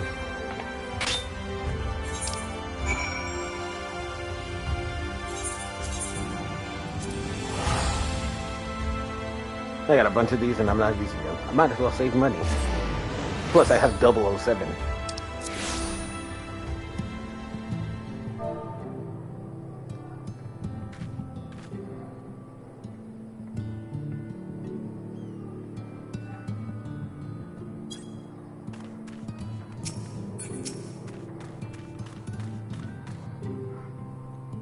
Eric, oh gods, don't tell me he's wandered off again.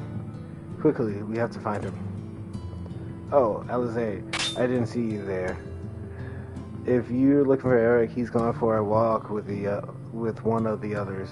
They were planning to visit the graveyard, if I'm not mistaken. Well, that's a relief. Shall we adjourn to the graveyard then?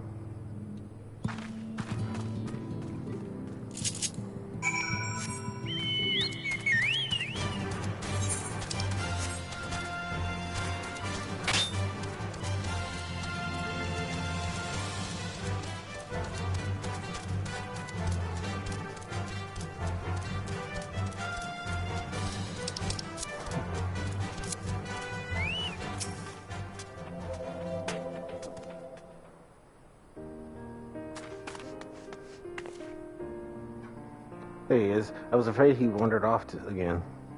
There's no need to worry. Helric's safe and well. He's been showing good progress and likes to go for walks of late.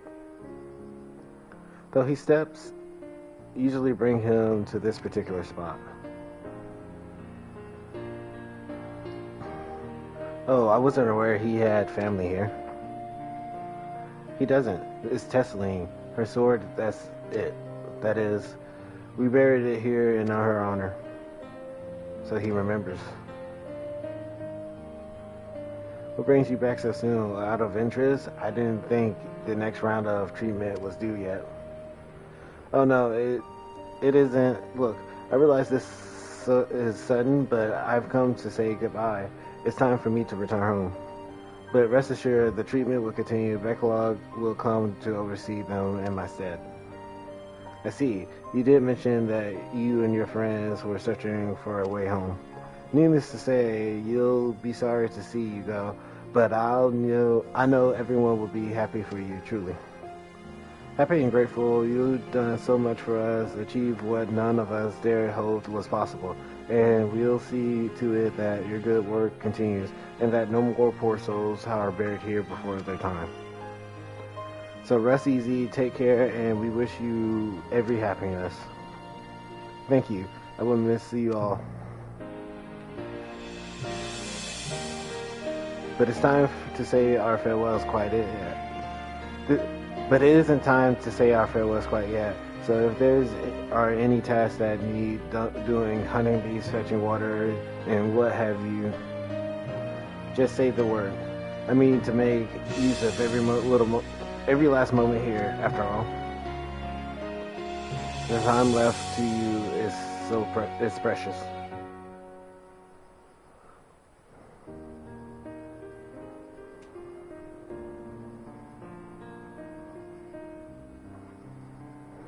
That's right, Eric. That's exactly right. Those words will guide you true, so never forget them.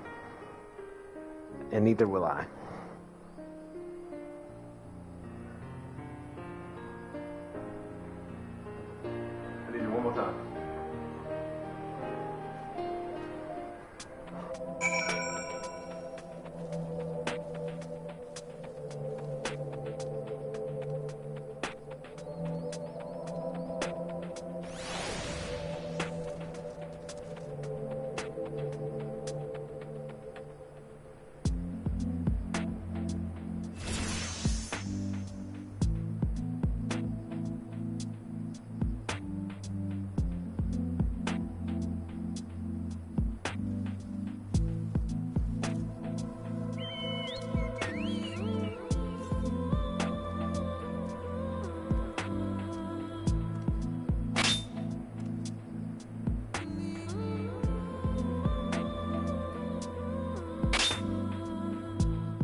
do apologize for these latenesses. Getting called away too much. What have they been talking about?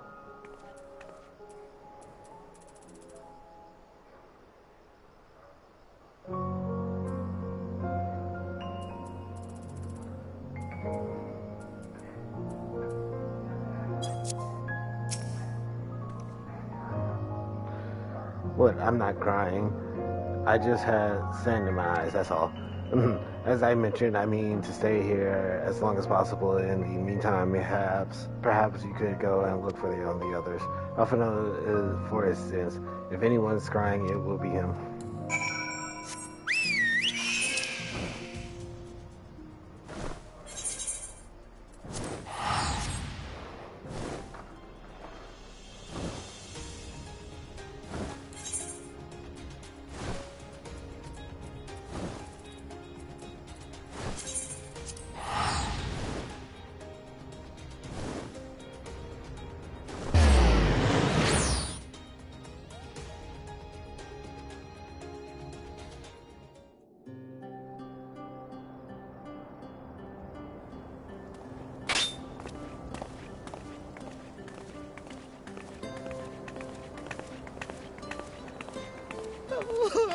Oh, Alpha, no!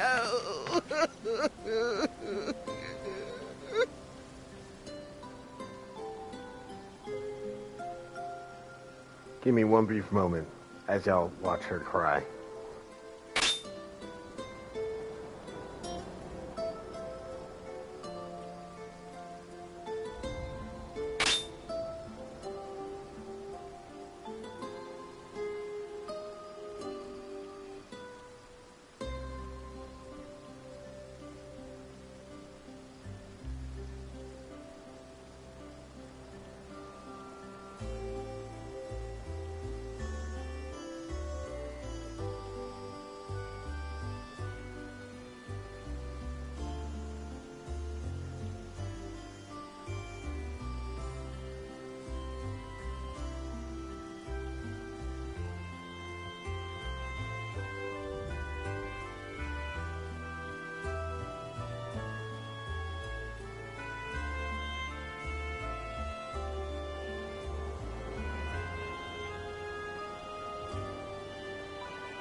Alright, I'm back. I'm sorry. Please, Lady A lot of Chai, things. dry your eyes. Poor Lady Chai.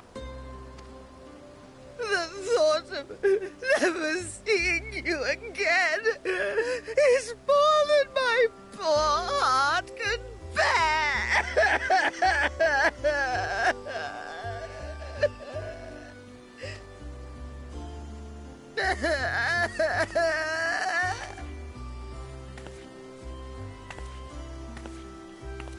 Oh, it's you.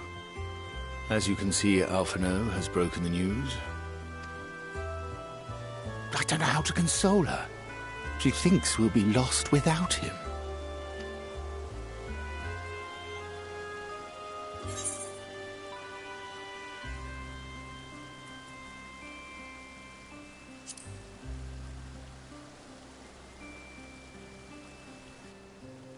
You'll never let me forget it, will you? I'll have you know I completed the promised painting in the end. Be that as it may, there are times only words will suffice.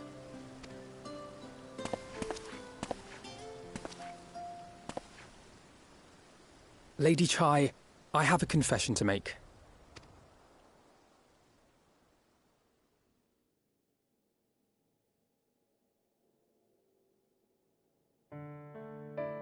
On the day we ousted Lord Vorthree, when I revealed the truth of his tyranny and your complicity in his crimes, I did so with great trepidation. Not out of fear that you wouldn't listen, but that you might never recover. There was a time when I, too, in my hubris, believed myself worthy to lord it over others. And when the lie was laid bare, when I was forced to confront the cost, the lives lost, it all but destroyed me. To awaken from a naive dream to so harsh a reality, I would have understood had you all surrendered to despair.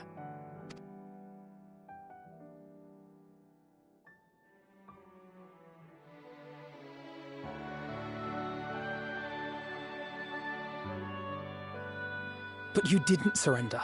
Far from it. You picked yourselves up and rose to the challenge. You found a path forward and the strength to walk it, and to keep walking it, day after day. But what struck me is how much faster you found it than I did. Really? That felt pretty slow to me. But rest assured, we'll make Yulmore into a nation anyone would be proud to call home. Eventually. You can still come and go as you please, I believe. When we have good tidings to report, I may trouble you to be their bearer.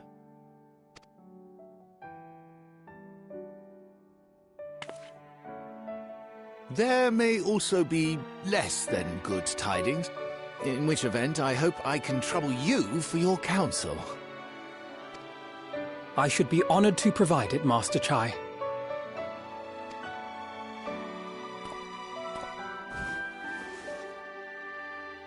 Oh, Alphino, I know you aren't one to sit still, but do remember to take your ease from time to time.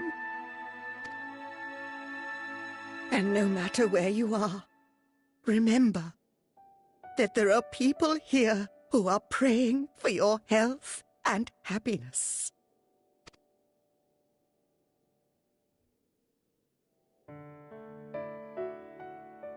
Our brave and gentle artist, you have our love, now and always.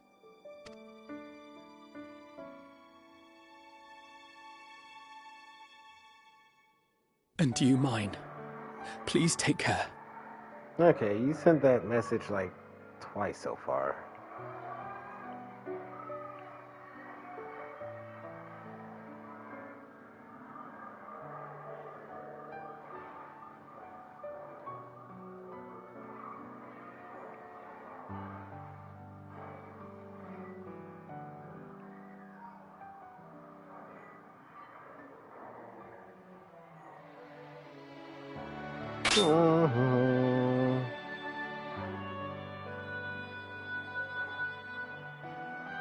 I wanted to see chat, but I can't figure out how to do it. Oh well.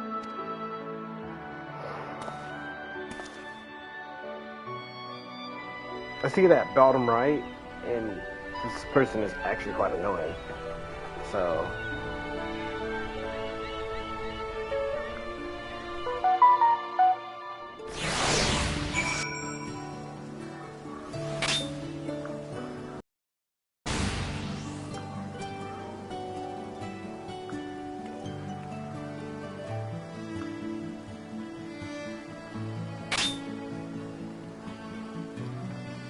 Alright.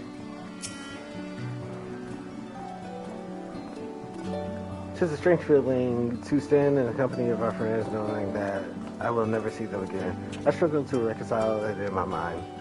But this, I know, I shall cherish my memories and move on. For every soul I met here for the rest of my days. And I shall look forward to your tales of their endeavors. Forgive me, I realize now that I never asked you what business brought you here. Can I be of assistance? Alice, they said that, did she? Well, as you can see, I am quite all right now. Unlike her, by the sound of it, perhaps you might consider visiting Uriel Janex. Given his conversance with the Otoscarences of the Fae folk, I doubt it will be an issue, but a small part of me worries that they may not relinquish him willingly. As such, I would feel better if you were to look in on our friend, assuming you have the time.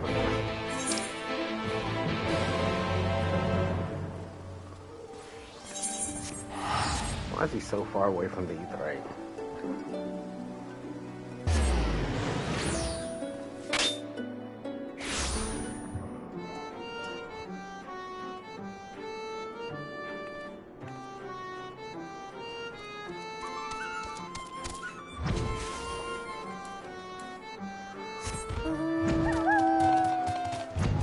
Oh, I can fly here.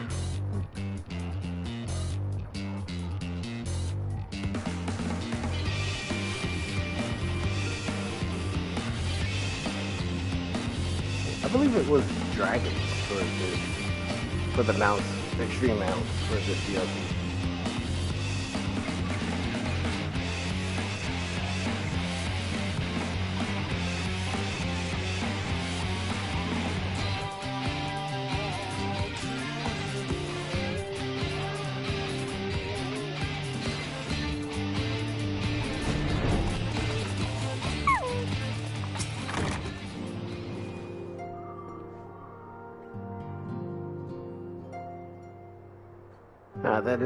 That I should have the pleasure of welcoming a guest, even as my own occupation draws to a close.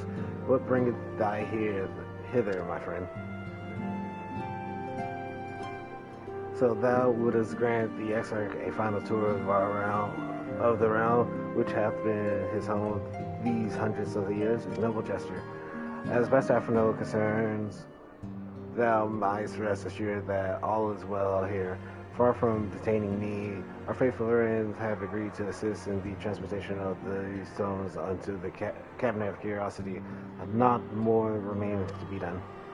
Regardless, 'tis well that thou didst come, for I had been meaning to show something to thee, an object I chanced to find after thy victory over Elidibus. Though it has lost its radiance, 'tis unmistakably a crystal of light, one that did, in all likelihood, once belong to Ardbert. Having been intruded with his body, it would have remained upon his person after his possession by Elidibus. And when his mortal form was, forgive my idiocy, consumed by thy foe to fuel his transformation, I posted that the crystal did tumble free. Save that which doth obey in thee, it is all that remaineth of our friend, and if thou art willing, I would have thee deliver it unto Seto. I can think of no worthier recipient than he, and no more fitting to pay bearer than thee. As ever, thou wilt find the Amuro and Book Dwarf. My friend, thanks. For my thanks.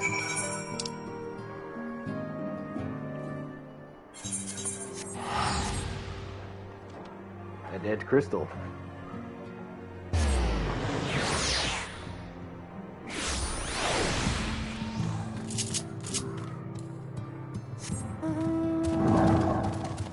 Biggest arm, girl. Settle.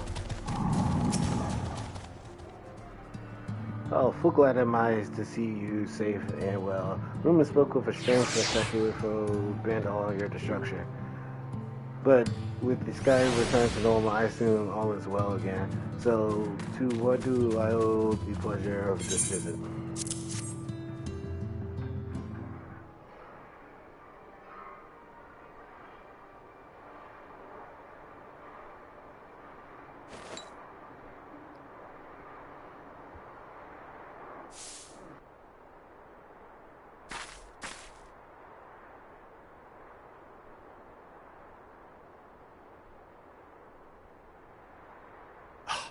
Is that Ardbert's crystal?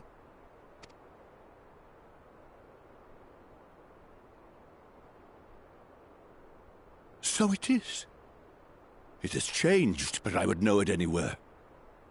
However, did you come by it?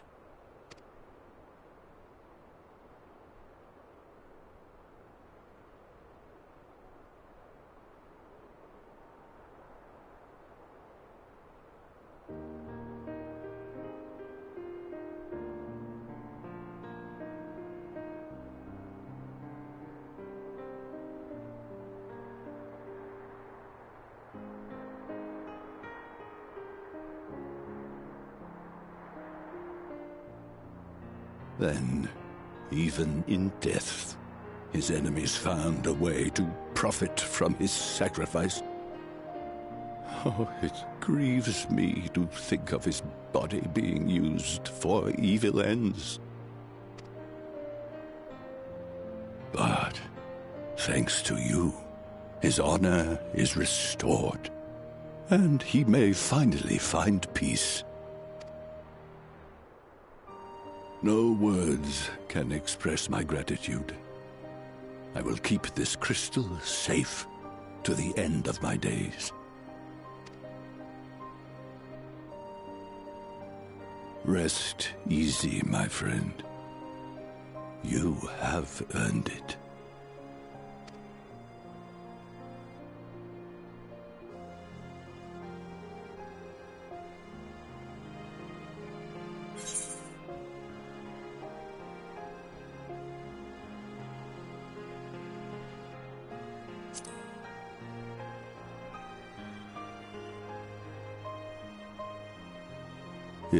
Your soul?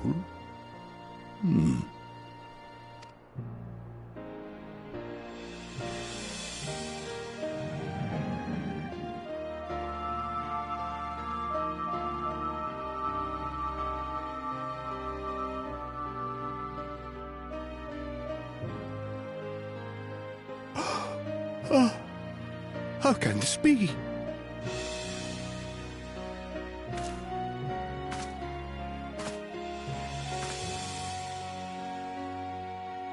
Seto, my old friend. You've grown. Oh, Ardbert, how I've missed you.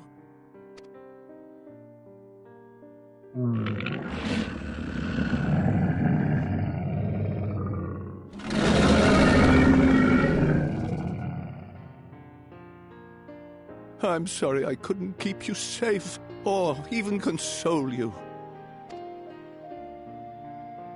Had I only learned to speak sooner, I would have told you how much you meant to me, how much I cared.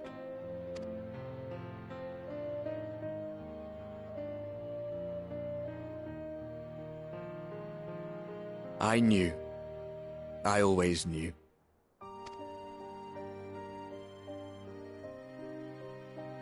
But I'm happy to hear it nonetheless. Thank you, Seto. My partner in crime.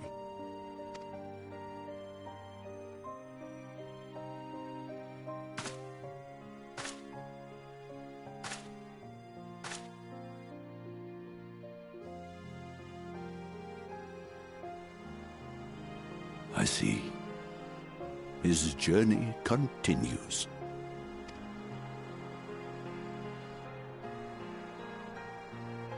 Then I will not yet bid him rest. With you, he may look forward to many more adventures.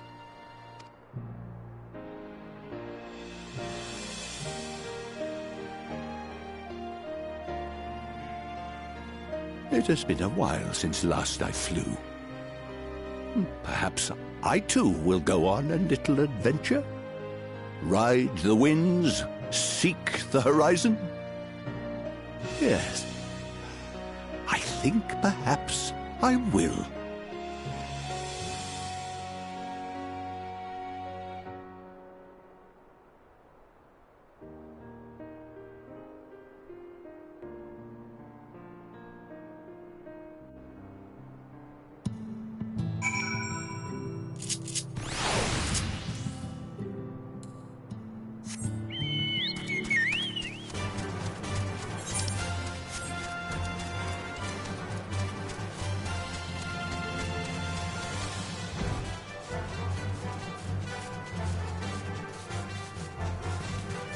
Now, only if Achilles can learn how to talk. He's already purple. Which I'm going to keep him purple. I was going to go for a gray color, but I kind of like this purple.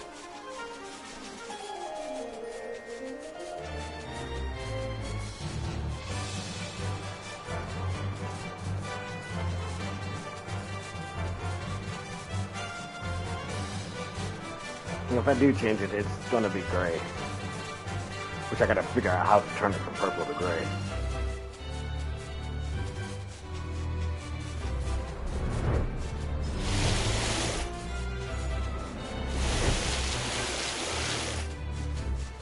But right now, I think this purple is very nice.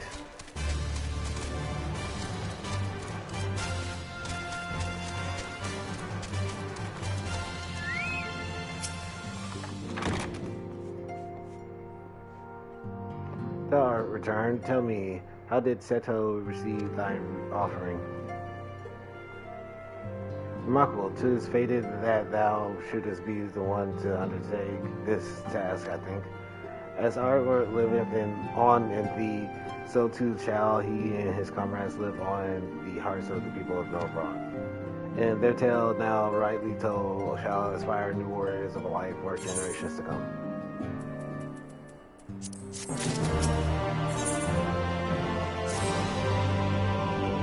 Now, assuming thou intendest to continue thy tour, might I suggest Lithobor as thy next destination?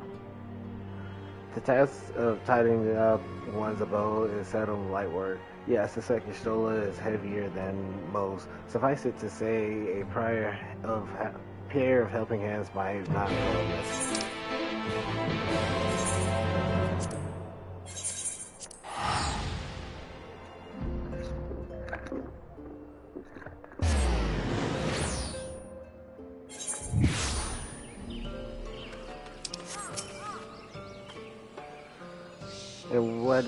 And what is this? Have you come to spy on me?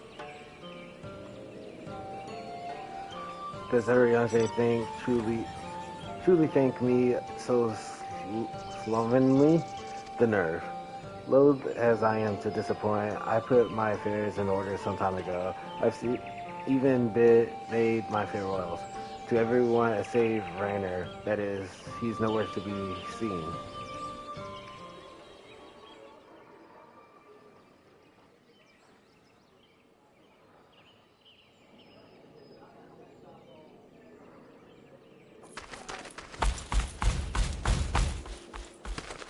Master Matoya.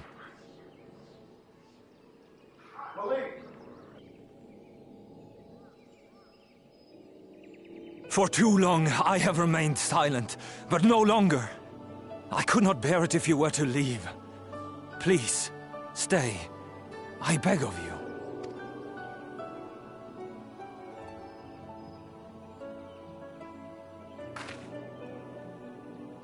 Runar, please.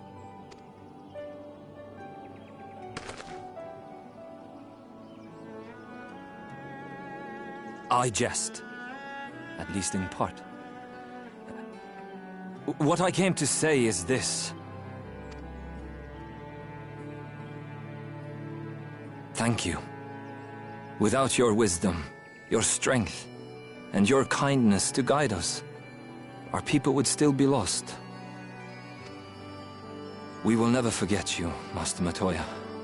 Wherever your journeys may take you, you will always be in our hearts. And you in mine. Remember that your people's journey, that our people's journey is yet ongoing. Your lives will change, and so too will your dreams. Yet come what may, you need not forsake your time-honored traditions, nor less your beliefs. But neither should you be beholden to them. For it was with curiosity and courage that the Knights Blessed first triumphed over adversity. New knowledge and new wisdom are ever worthy of pursuit. Indeed they are. And so, until we return to the Sunless Sea, we shall endeavor to live our lives to the fullest. That is well. But however great your strides, there may yet come a day when the challenges you face cannot be surmounted alone. On such a day,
on such a day.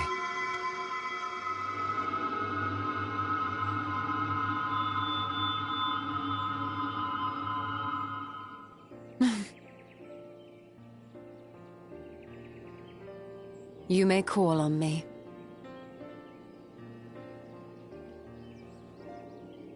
Since a means to travel between worlds exists, you can be sure I will find a way to employ it. And there remain so many mysteries here that want for solving. Master Matoya! Runehart, really?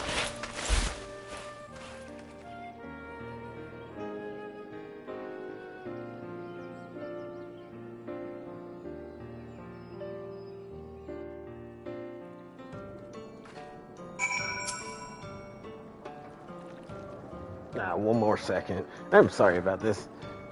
Like, I feel like it was an entire hour, an hour and a half. But just for that cause, I will actually just be doing the stream a little bit longer than I intended to do. I tend to do 6 hours, but I keep calling back and forth. And also, this is one of the reasons I don't like to do it at night.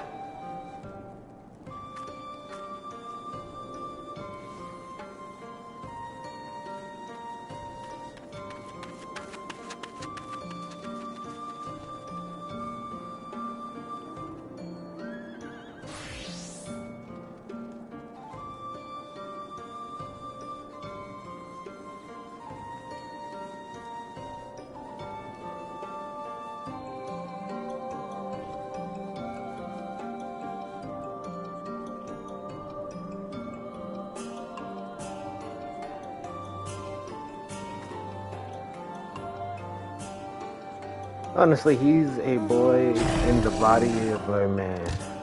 Anyway, it's time for we to head back to Castellarium, shall we?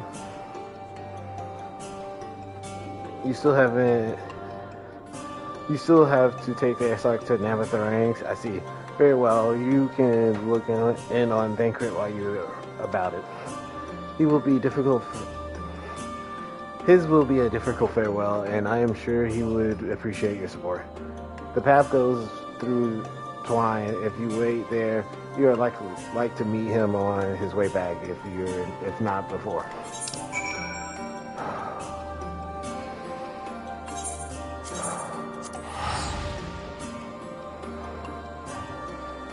Gosh, all that running around is tiring, I tell you people. But I'm gonna make this 8 hours, and then once it's uploaded and all that, where I can edit it on YouTube, I'll put markers to skipping all that.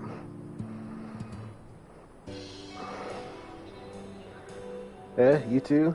What is this, my bloody name day? I see, yes, Thancred was here and Rain too. They said they wanted to go to Navatharang, so we gave them the use of the trolley. That right, the old girl's up and running again, but we didn't just put her back together, mind you. No, with a bit of help from SSI, we made her faster and stronger.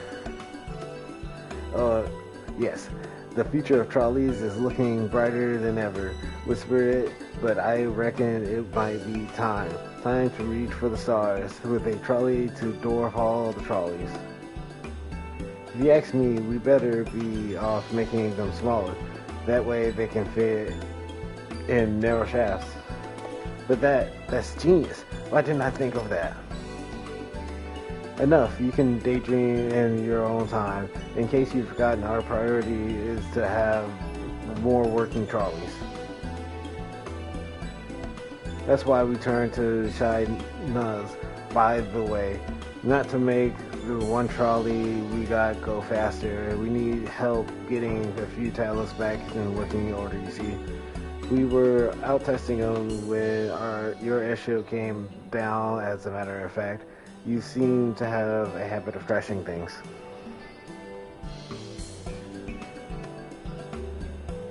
We're back. Oh, our thanks for the loan of the trolley.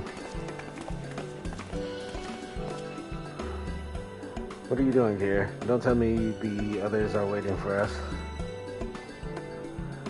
That's a relief. Anyway, we've done what we came to do, which means I'm ready to leave, or as ready as I'll ever be. Not to pry, but what's going on? You off somewhere?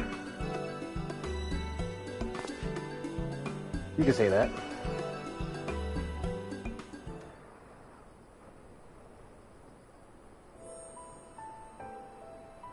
So you're heading home. I'm just a simple miner. I don't know much about this world traversing business. But the young lady here, she'll be looked after, will she? I'll be fine, thank you. I have a place to stay at the Castellarium and don't want for anything. Besides which, I have no shortage of friends I can turn to. Friends like you lot. So please don't worry, I'll be fine, really. If you say so. But it being a matter of life and death, I suppose you have to leave. But I, for one, would still be torn. If the choice were mine, I am not sure I could bear it to be parted from my family. No, but it's for the best. Rain has chosen to walk her own path, and she doesn't need me under her feet.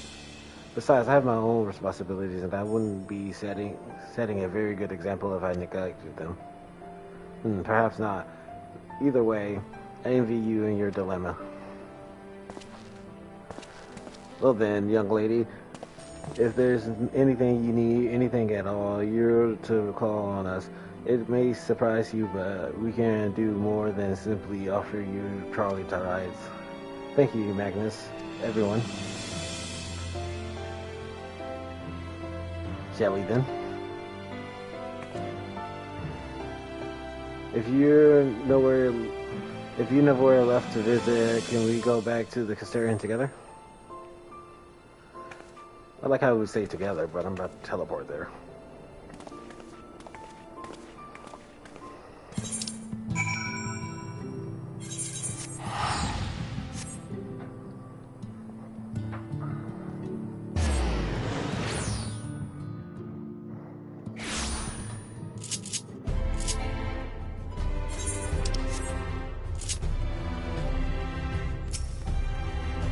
Parking works from Banquet.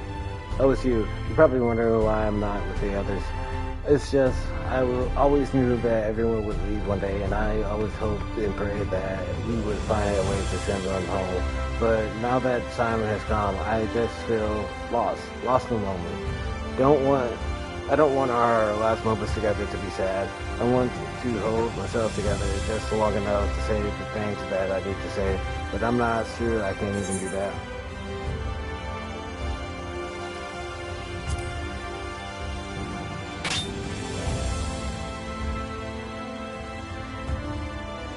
Right. Thank you. I feel braver already. Go on ahead and join the others. I'll be along after I take in a few deep breaths. What has been going on?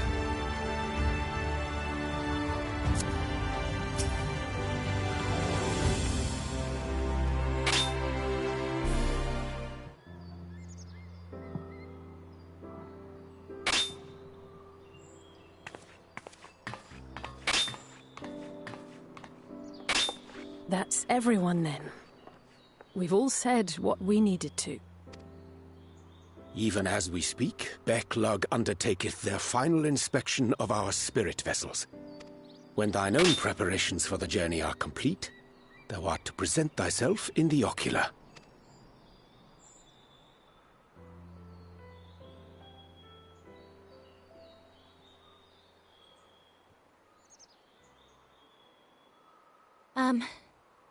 Everyone?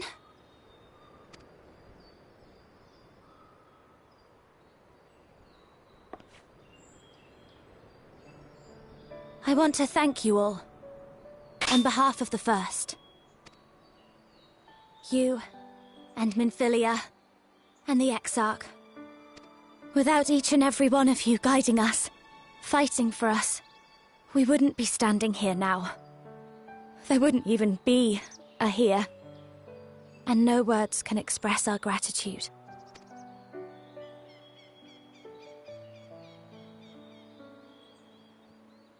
We still have a lot to do. Countless trials to overcome. But if it ever seems too much, I'll think of our time together. The happy moments, and the sad. I will remember it all. And it will give me the strength to carry on without you.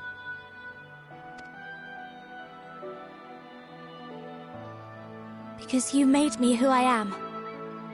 Minfilia. Reen.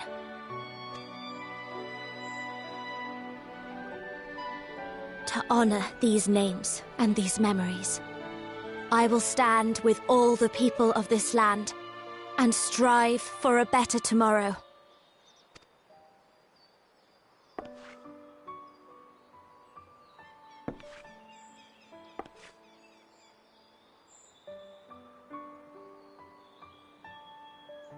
Thancred, I believe the honor of responding should rightfully be thine.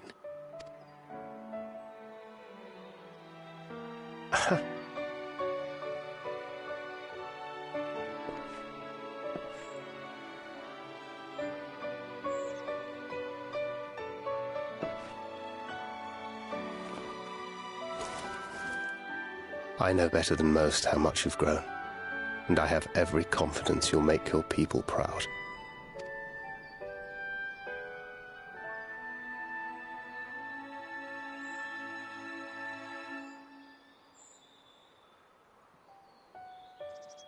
Gods know I'm proud of you. I always will be. You deserve all the happiness in the world, and more.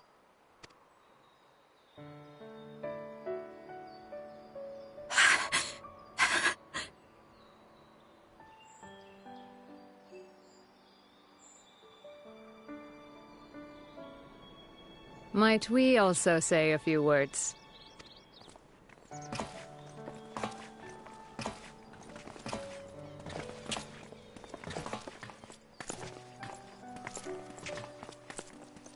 Why, this is just about all of you.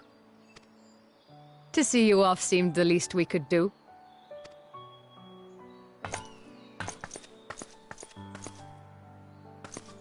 You risked your all for us, fought for a realm not your own. Before you came, we had never known the beauty of the night sky. Or the joy of your company.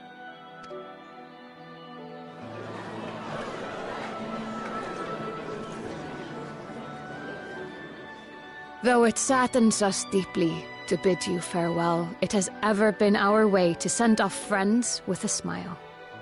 Wherever your road should lead, we shall pray for your safety.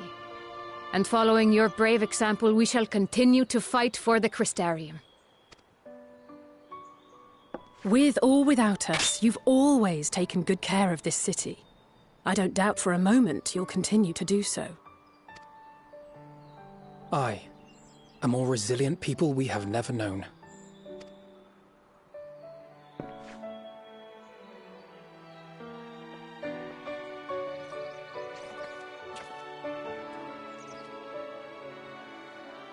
As resilient and enduring as the tower that watches over you. To the last, we did not question the Exarch about his past. It is only now, when he can no longer tell us, that we believe we know the answer. We have heard what became of him, and what is about to be attempted.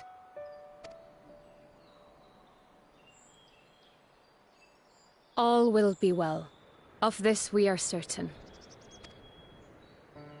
How could it be otherwise, when every soul in the Crystarium is praying for it with all their heart? And so, when our Lord awakens, I bid you give him a message. Tell him he needn't worry about us. That he need no longer hide who he truly is. That he should live his own life to the fullest. And that if he should ever find himself reminiscing on the past with a smile, we shall be smiling with him.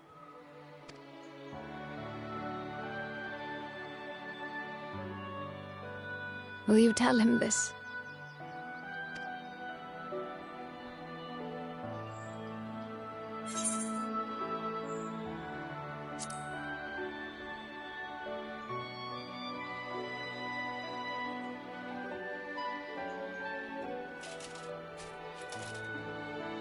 Thank you. Please look after him for us.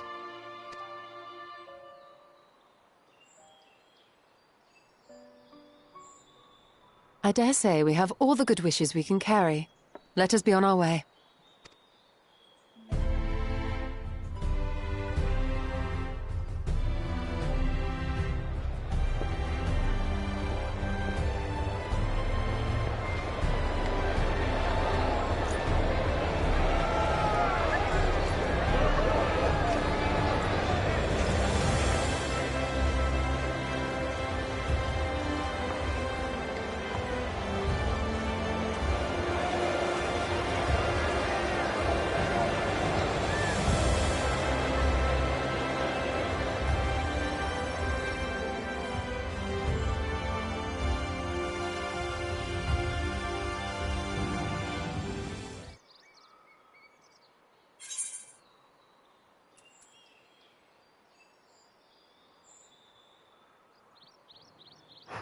Model upon no one in particular. No, really.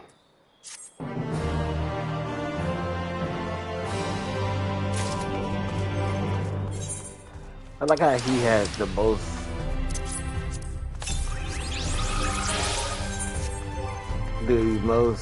people say farewell to him.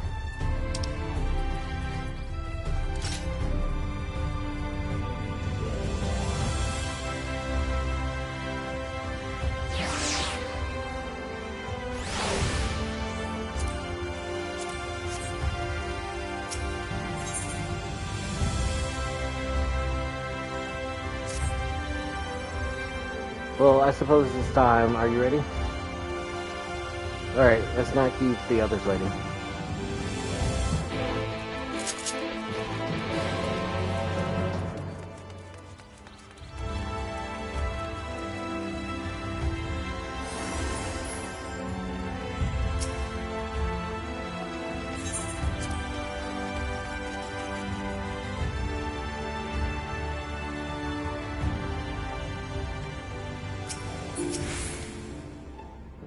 Ah, there you are. I take it you are ready for the journey? The spirit vessels are primed and our company complete. At a word from you, we shall begin.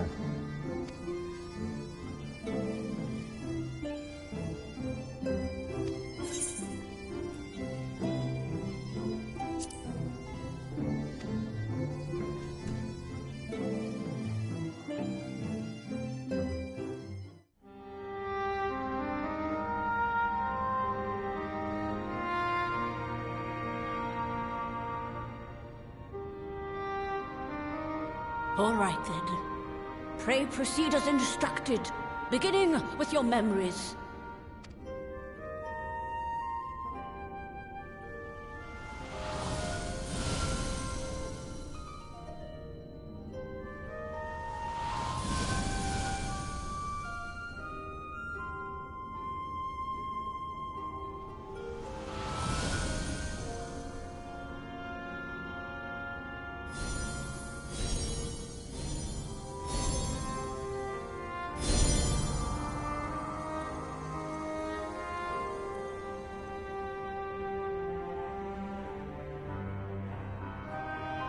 The first step is complete, and all appeareth to be in order.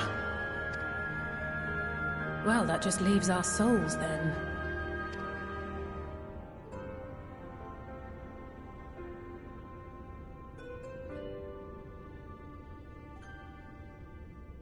We're in your hands, Angelo.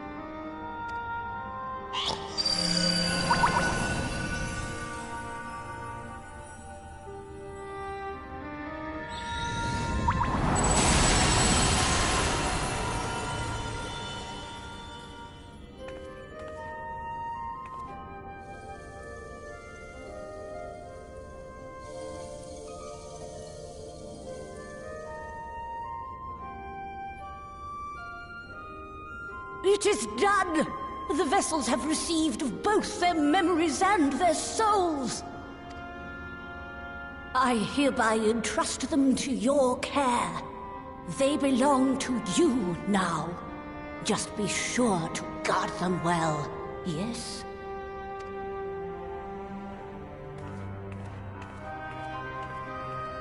This will work, won't it?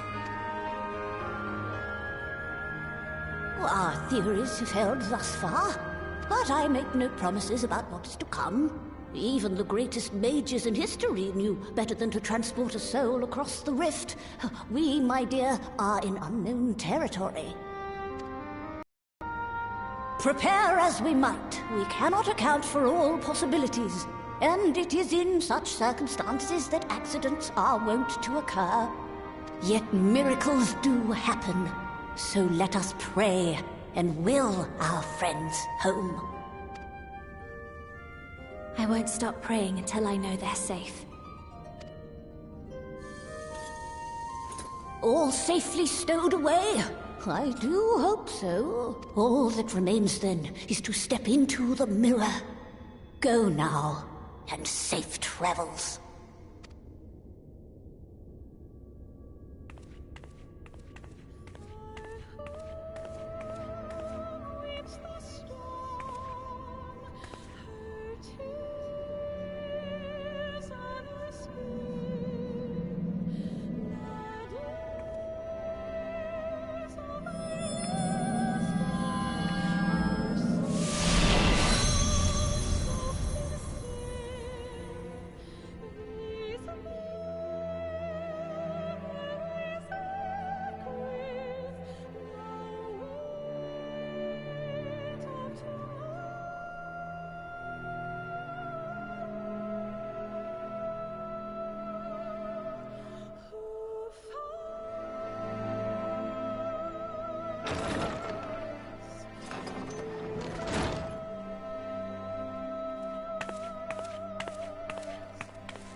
did it? Are we?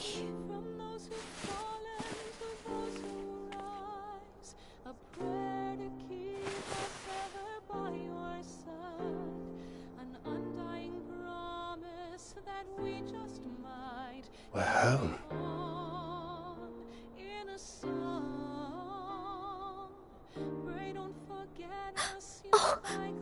Oh, you're back. You're back. You're all back.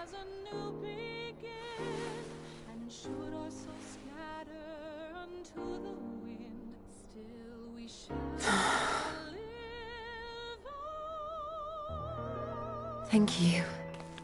My body feels like a sack of potatoes, but otherwise, I've never felt better. That said, I doubt any of us will be fit to travel for some while. May we leave the rest to you?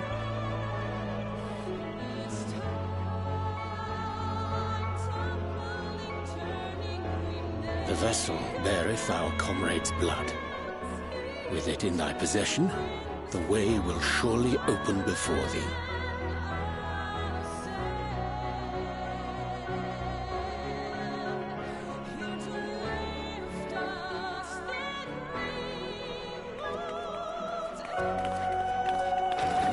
What? But you've only just got here.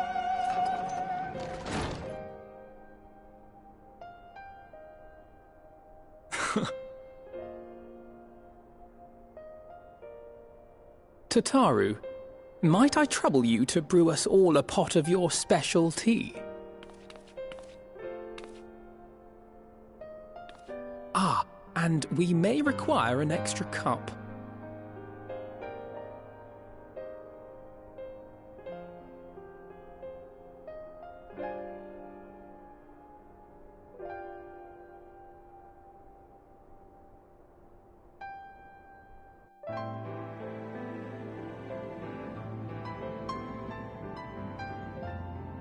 Yours is a long road, my friend, and it stretches onto places beyond imagining.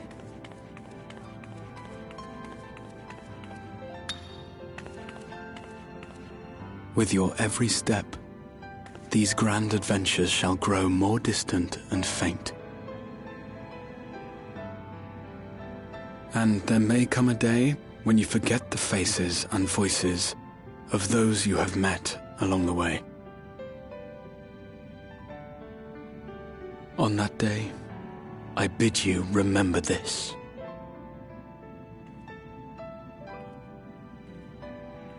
That no matter how far your journey may take you, you stand where you stand by virtue of the road you walked to get there.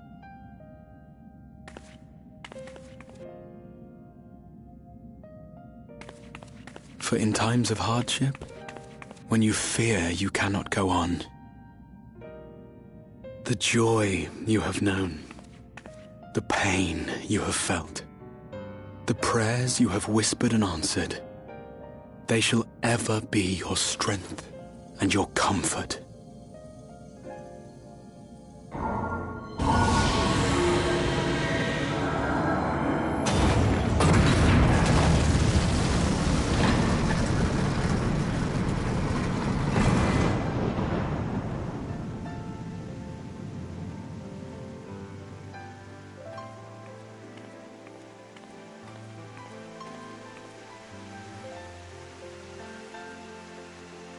This I hope, I believe, here at memory's end.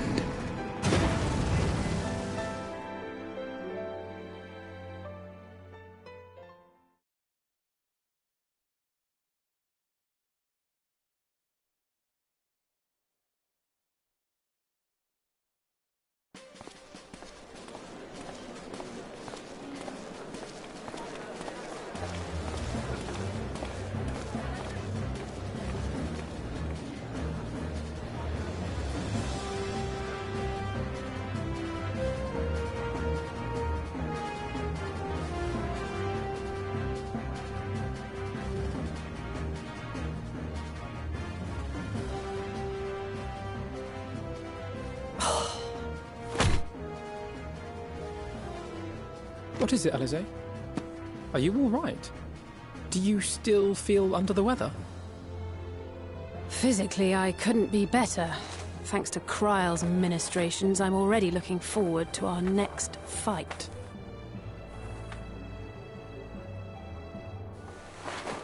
But seriously, don't you have anything to say about that?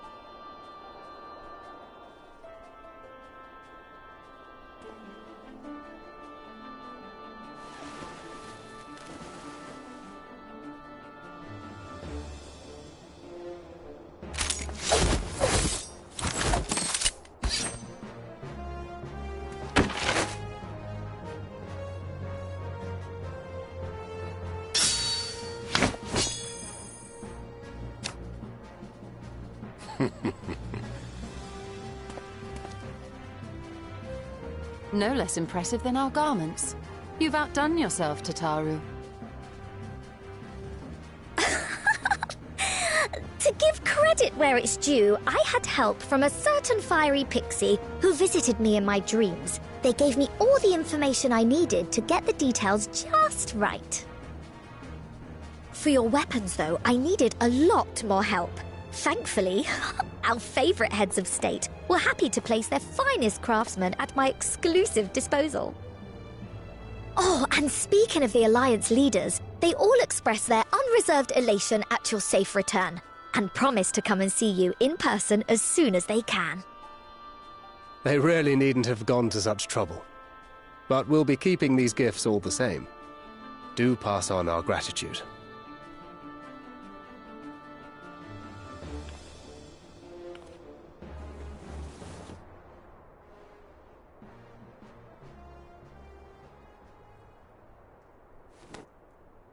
I realise we haven't taken up new martial arts, nor have I ever been one to set much store by appearances.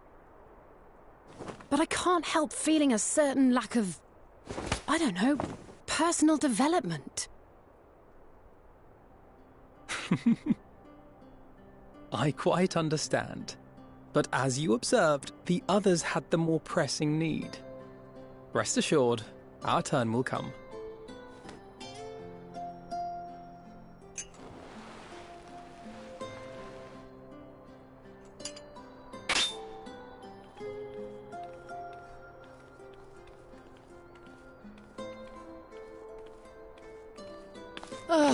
If I expend any more ether, I swear I will blink out of existence. I need a bite to eat.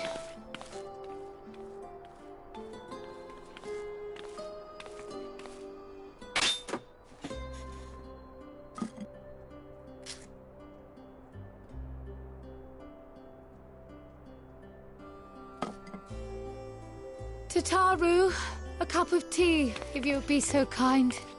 And something sweet.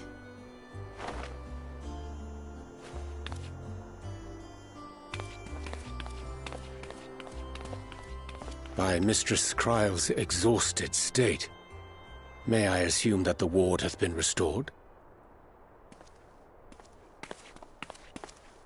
Indeed. We succeeded in weaving it anew, albeit at a slightly diminished potency than when I had Becklug's assistance. It is no cause for concern, though. The tower is not easily reached, never mind breached. And even should some few succeed, their presence won't escape my notice. Excellent. Said duty thus discharged, thou art free to go wheresoever thy fancy taketh thee. Upon which note, hast thou perchance come to a decision? The offer remaineth open. Well, if you're certain that's what you... I mean, if you think I...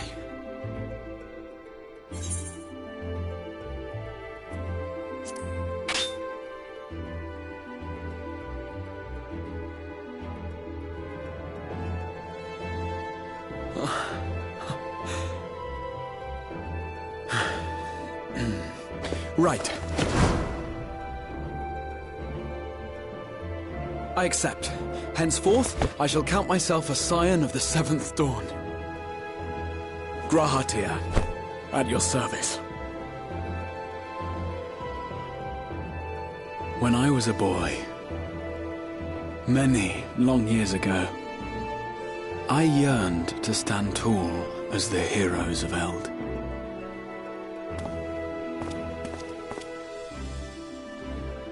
But, like a fool seeking to pluck the stars from the heavens, my every attempt to reprise their deeds fell short.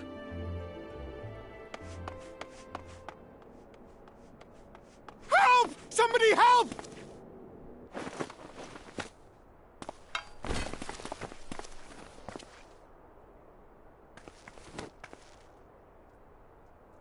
Hippogriffs! Hippogriffs on the rampage! A giant flock of them! Please, we need help! I could do with a little rampage myself. What? Now wait, just a...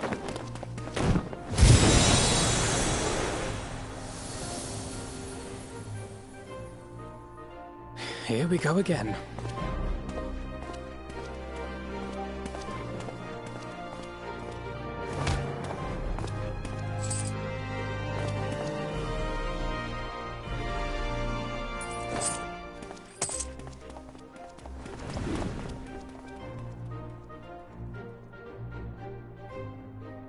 I will join the fray when I finished my tea. Thus did the Avatar of Destruction descend, and in her wake leave naught but tears and ash.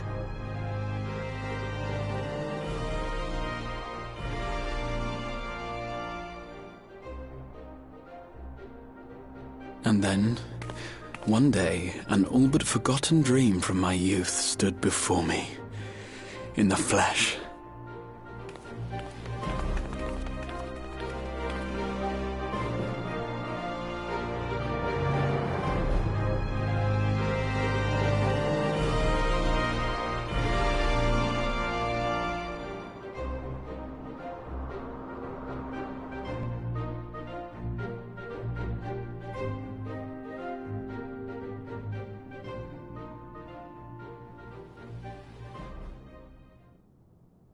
So it was that a new adventure began.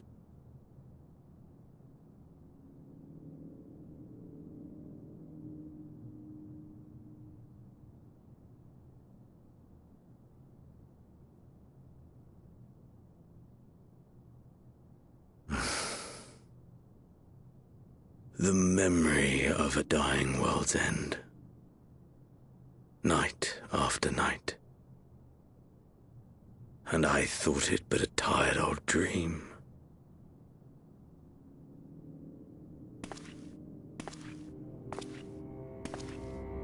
I say, I knew that securing the palace would provide your radiance with depressingly little sport, but that you should fall asleep out of boredom. Splendid. Truly splendid. And my own preparations, you will be pleased to hear, proceed apace.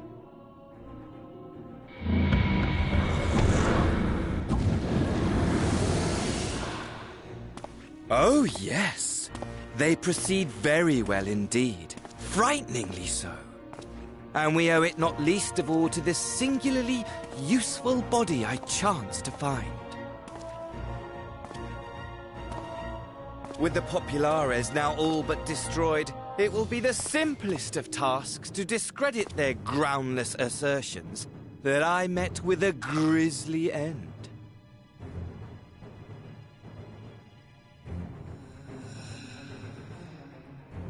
And as the very much alive Lord of House Brutus, I have a vast fortune at my disposal.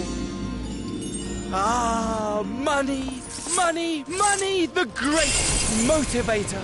There is simply no better way to move men and expedite plans than with its alluring glint. Would you not agree?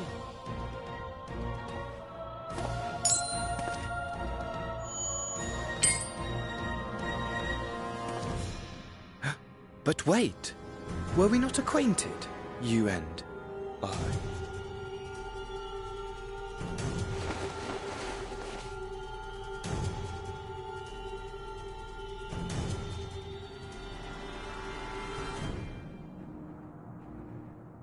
Should our familiarity cause you distress, I beg your forgiveness.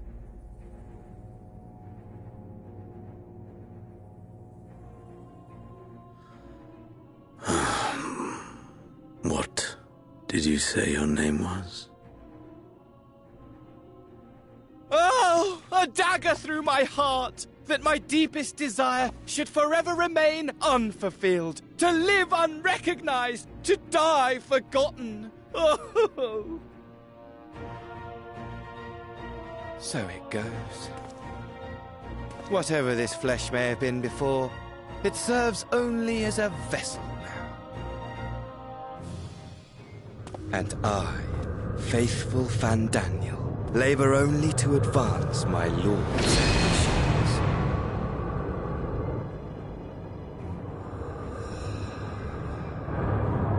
Speaking of which, with the palace in our hands, we may now proceed with the next phase of the plan.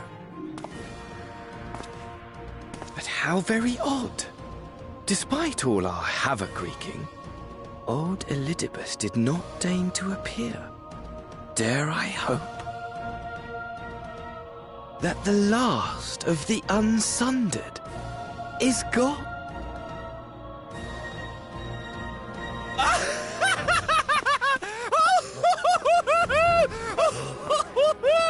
Imagine it! Bound no more by the shackles of mouldering memories of damnable duty, free at last to live for the moment!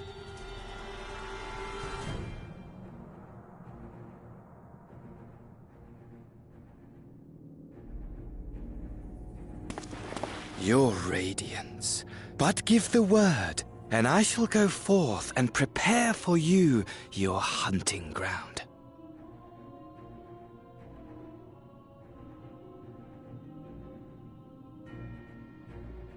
That which awaited was a fell beast. Ferocious, ravenous, remorseless. Do as you will.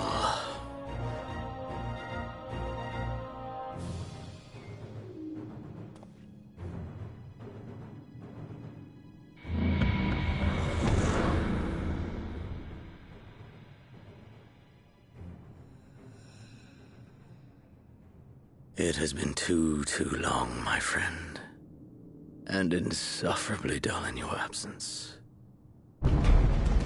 When you return to me, you will share everything. Every blow will be a story unto itself. Every triumph, every kill.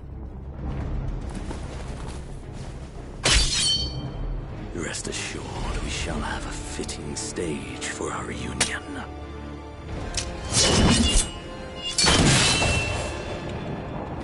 Oh yes, to reprise that transcendent moment, I will set this world ablaze. And we shall dance before the pyre.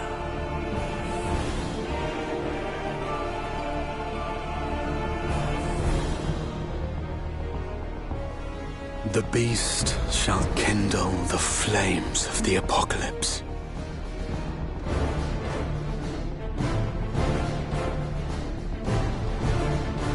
Into its domain shall the hero set forth for the final chapter in the tale of this star.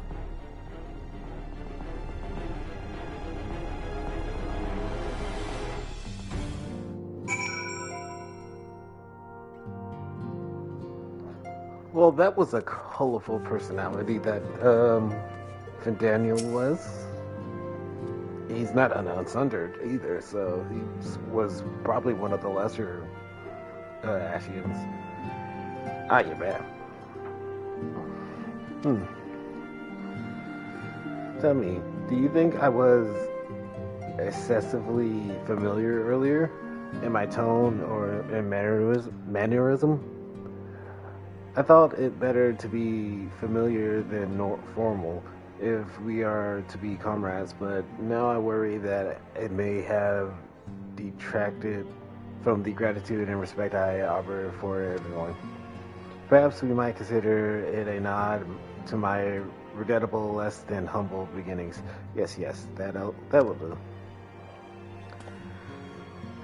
Being free to live as one please is not without its challenges.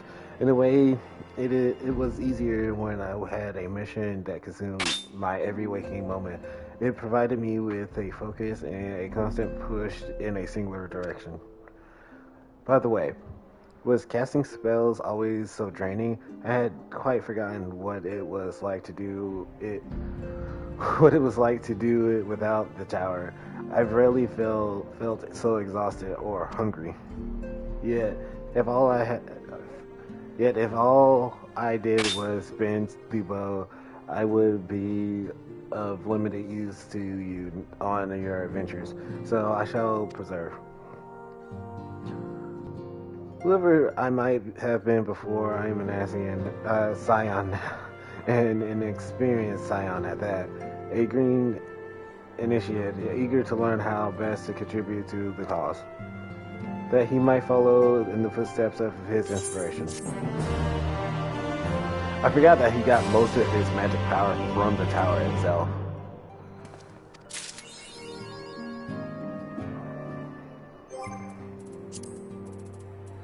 Would that be game? Because what would I use you in?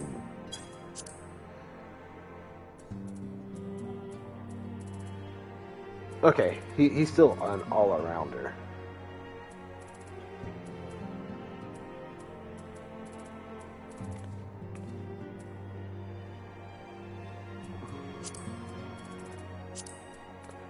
Oh, I see. So I stand ever ready. I gotcha. That's more understandable. What level are they? Okay, they're 71 naturally, which is terrible.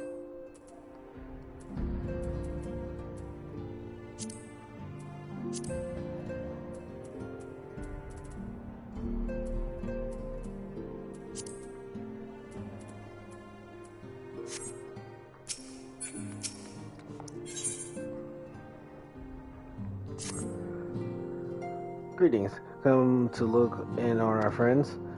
Rest assured everyone is quite well. I've been keeping a close eye on them. I have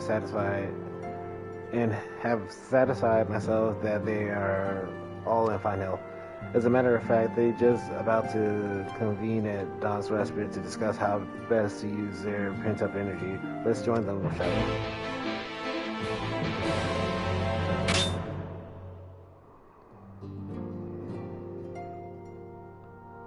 Well, my friends, now that we have all settled back into our bodies, it is time we resumed our duties in earnest. Let us speak of our plans. Ever since the Emperor's death, it's been one unsettling rumor after another. I have a mind to pay a visit to Garlemald to ascertain the truth of the matter. A prudent endeavor. 'Tis of the essence that we establish the full extent of the threat. Not least if it should prove that Xenos doth indeed orchestrate events from the shadows. In light of which possibility, I shall accompany thee on thy mission. Be assured that thou shalt find me more a help than a hindrance. Thou requirest another to imbue thine ammunition, dost thou not?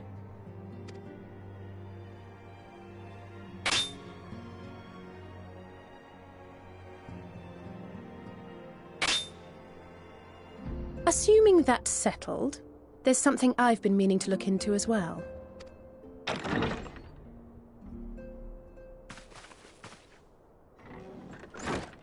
Welcome back, everyone! Lise!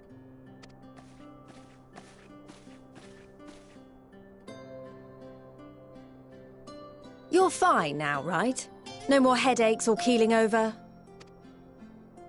That's right. We're fighting fit and raring to go.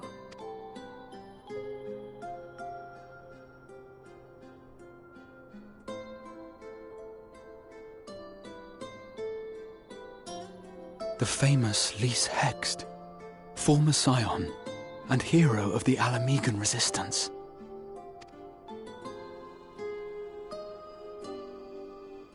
I don't believe we've met. Really? It's so easy to assume that all Archons are acquainted. But then I suppose your fields of expertise are rather different. G'rahatir, at your service. I have read much and more about your exploits, Commander. It is a pleasure to finally make your acquaintance. Likewise. The others told me all about you. Do not be so sure. Words scarcely do justice to the vital role he played in our victory in the first. A more dependable comrade one would be hard-pressed to find.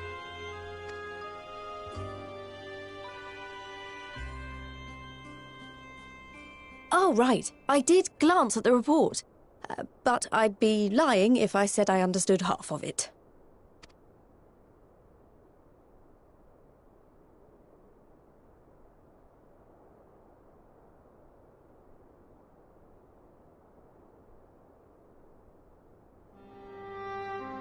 Well, that's a lot to take in. Just to be clear, this means we're not heading for another calamity, does it? Shorn of their unsundered master's leadership, what Ascians remain shall struggle to see their plans to fruition. And though I would ever advise caution, I believe we may rest easy for a time. I'll take that as a yes.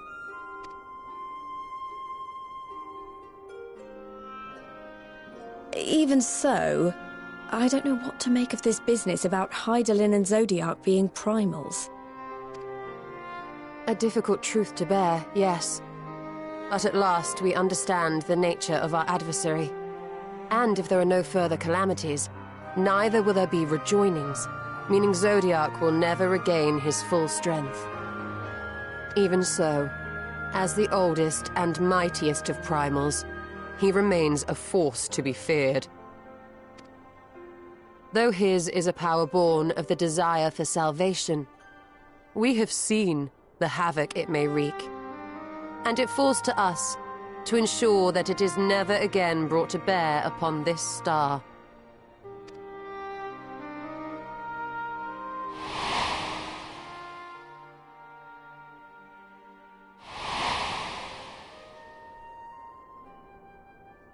But tell us, Lys, to what do we owe the pleasure of your visit?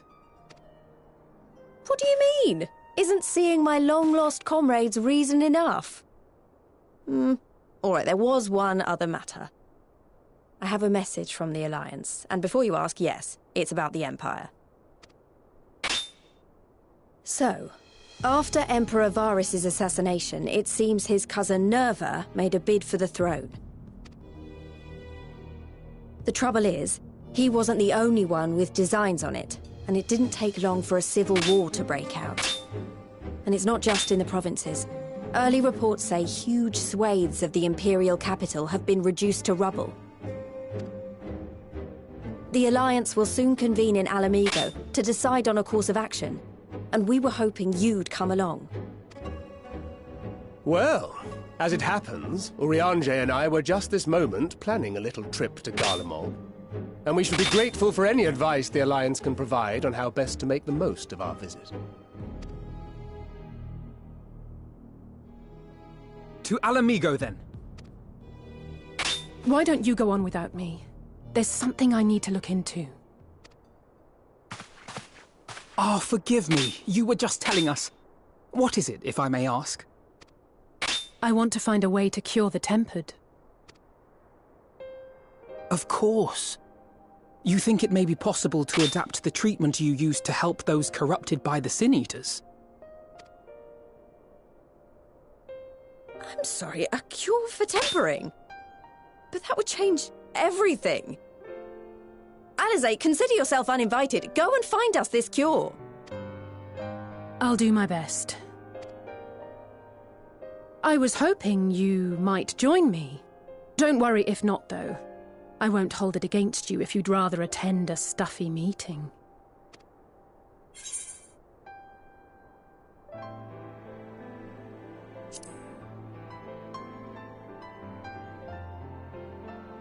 I knew you'd say yes.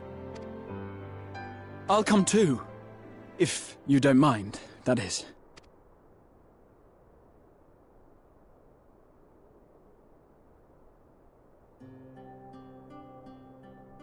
Mind? I'm sure they would be glad of your company. Pray, enjoy your time together with your hero. No. That's not... I mean, I simply thought my knowledge might be of some use.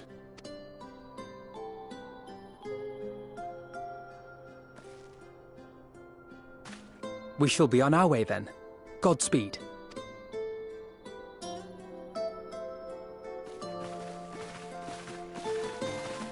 And I got a free passport to where we need to go.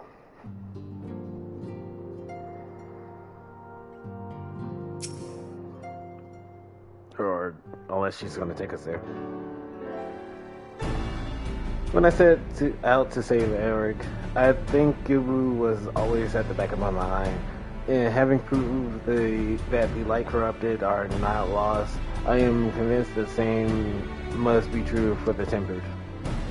Similar to those corrupted by the Sin Eaters, the ether in Gibu's soul has been rendered stagnant. And though the root cause is different, perhaps the solution is the same. It is by no means an unreasonable hypothesis, I would say. It warrants full investigation. If there is even a chance we can save Gabu, we have to try. But however much I'd like to race over to Limsa to set to work, there is no room for recklessness, not when a child's life is at stake. As I'm sure Becklog would remind us, we still know little and less about the soul. Any number of things could go wrong if we don't exercise due caution. And so, before attempting anything, we should learn all we possibly can about tempering. There's just one problem. Researching it into the condition has long since ground to a halt, and the combined work of the many scholars involved doesn't exactly amount to a wealth of knowledge. Not of the modern scholars, perhaps, but what of their ancient counterparts? I know the Algians took a more than passing interest in the subject. And if what we see is to be found anywhere, it would surely be at the Alchemy Research Facility. Where they experimented on primals and their worship. Yes, good thinking.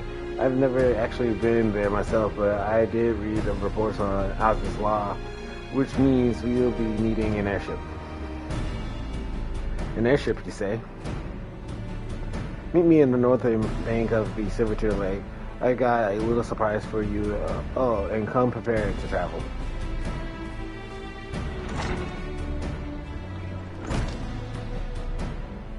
Now we all in a state of confusion.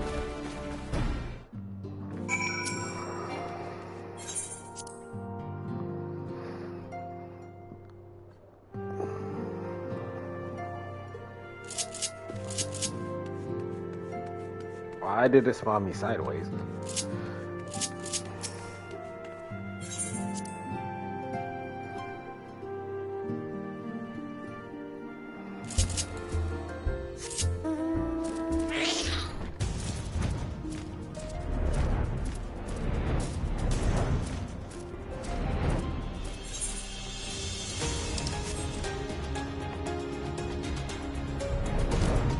Did Hikaru get her own airship? It's definitely it, because it's definitely pink. And she got a new outfit to go with it.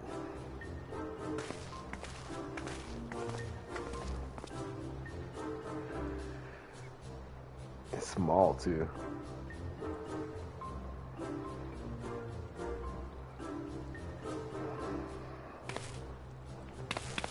I gave you the Bonanza, the Science's very own airship. I built her as a company project with help from our friends at the Rising Stones and named her for luck and prosperity. Star, this is amazing. We'll be able to fly just about anywhere we want. My garments were impressive enough, but to build an entire airship, I see the animals do not exaggerate the mean talent of the Scion's fabled Stormkeeper.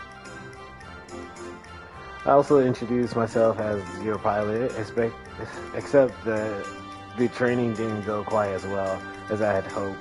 But that's alright, because we've hired this capable fellow here instead.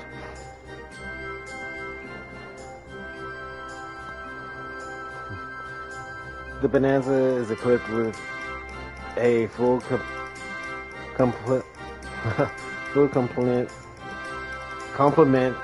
of mana cutters, by the way. Feel free to use them to get around as is law. But enough talk. It's time to fly. All aboard? So it has mana cutters also for the barrier for as is law.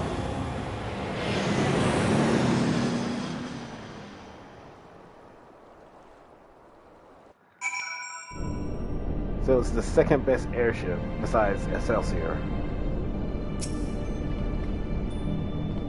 Honestly, Sid would be jealous of the way that airship flies. Tatara has outdone herself. Anyway, here we are. As is law, and Alpha Nova 4 did not do the scale of this place justice.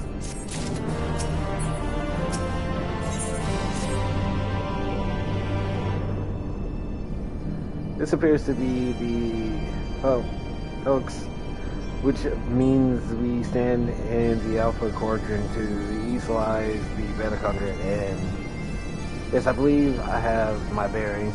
Though this is my first time in As is Law, I do have some familiarity with the place thanks to the records in the Crystal Tower. Unless I am mistaken, the path leads to an Aetheryte, beyond which there will be an information terminal. I suggest we begin our search there.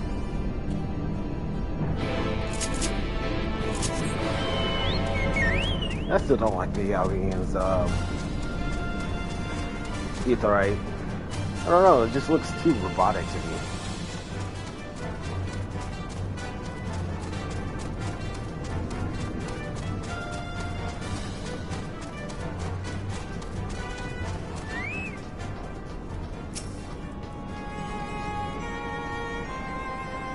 And here's the terminal, a moment while I search for the archives for reference to Temporary.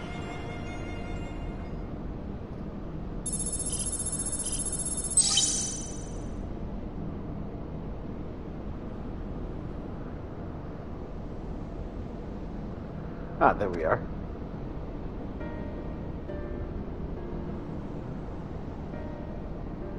Iconic corruption, an overview? That sounds promising. Indeed, let us see what the report has to say.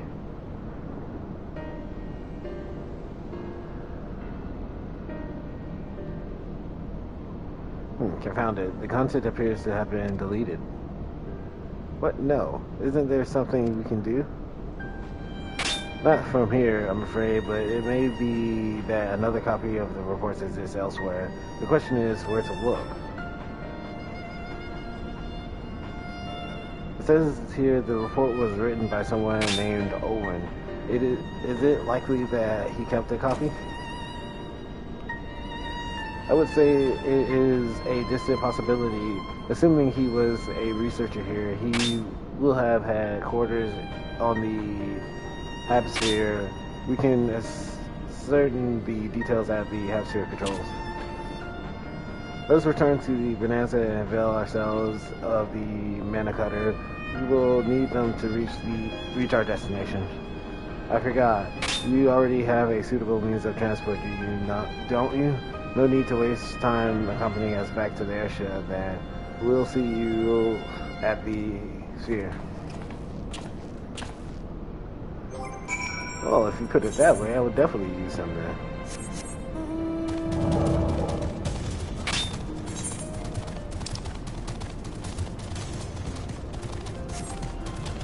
Assuming I know where I'm going. I didn't.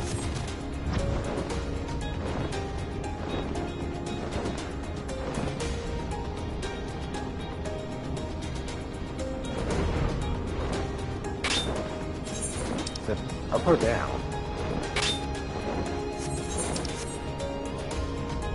I'm guessing up.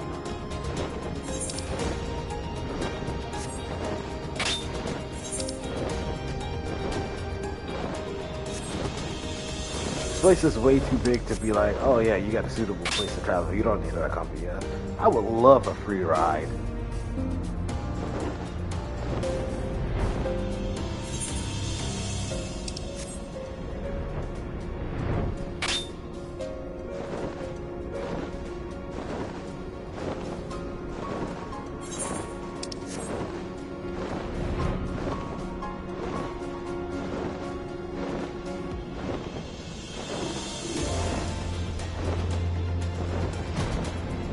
Oh, you meant that ride.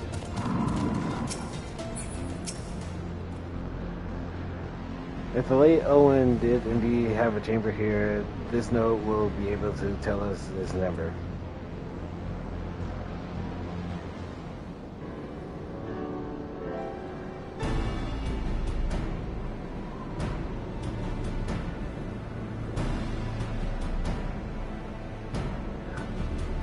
There, from what I recall of the layout, it should be somewhere in the vicinity of... Warning, the evacuation order is presently in effect. Entry to the house sphere is not permitted at this time. Quote again, in all likelihood the order would have been imposed during the fourth Umbral calamity. I doubt it will be lifted in the near future. Injury level critical. Returning to base for recharging. Well, surely there must be some other way to gain access, hence, for example. We resort to that. I have an idea.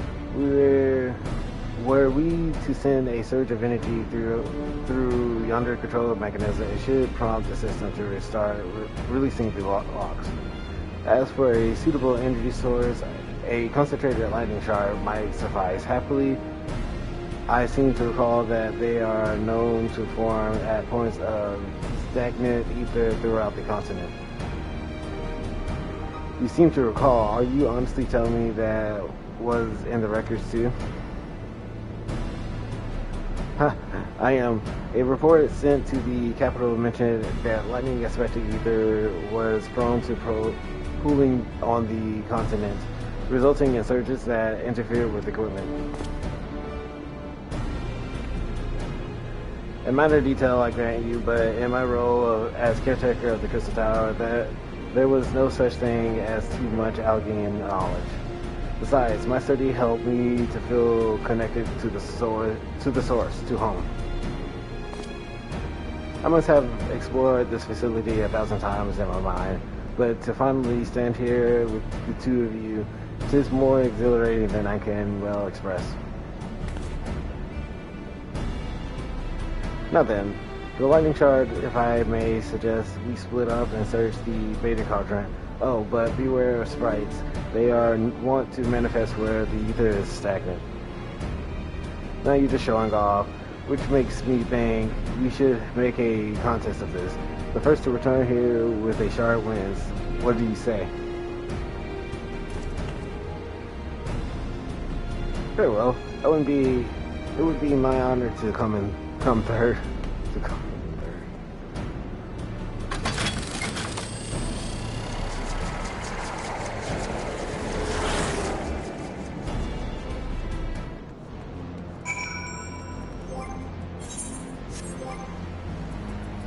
This time I would use the right mount. Up.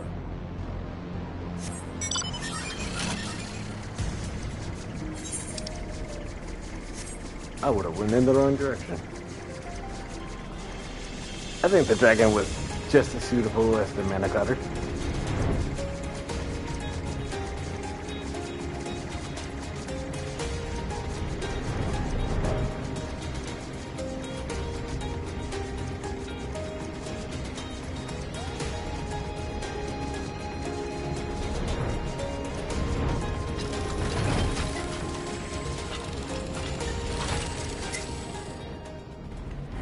It's gonna form a lightning sprite.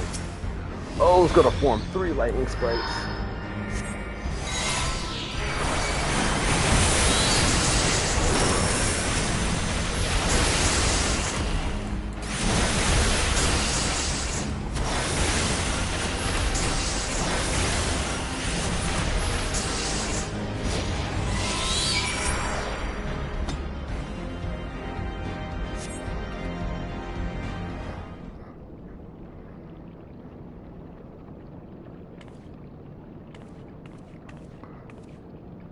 Bravo, that was quite a show, adventurer. Why the spectacle proved so enthralling that all thoughts of the prize slipped my mind. I appear to have forfeited our little race. Congratulations, the lightning shard is yours.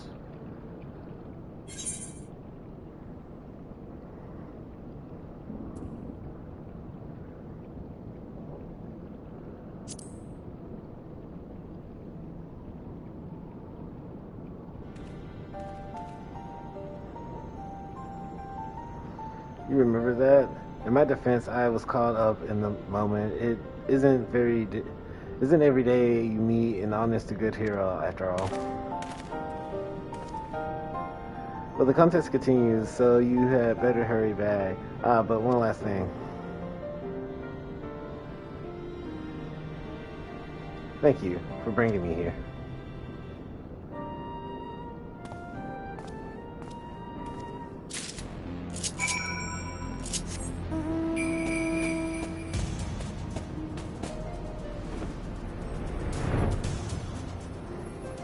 You're gonna try to trick me again. I knew who you were.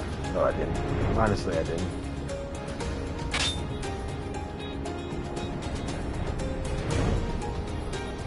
I was gonna say that as a bluff. Kind of hope that you showed yourself. Yeah, it worked. Just not in the way I thought it was gonna work.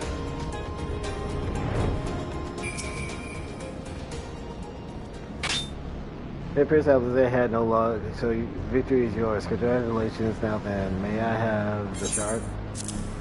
You could have picked the shard up, you know. You was already there. What is it that makes you so much better at finding things? What do you have that I don't? That is a question I too have asked myself on numerous occasions. I suspect we could both learn a great deal from the adventure, and now only about the secrets of adventuring. But come, we should attend to our mission.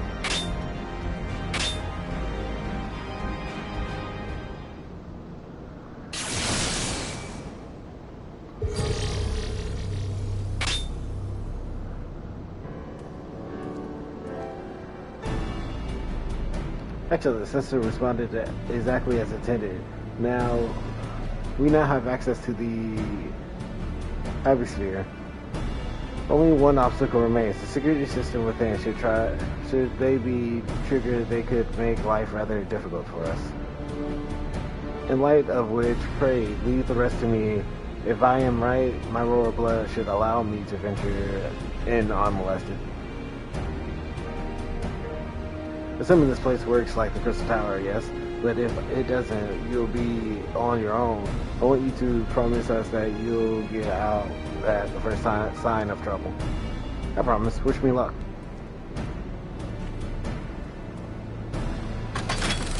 Is he gonna fly in with the cutter?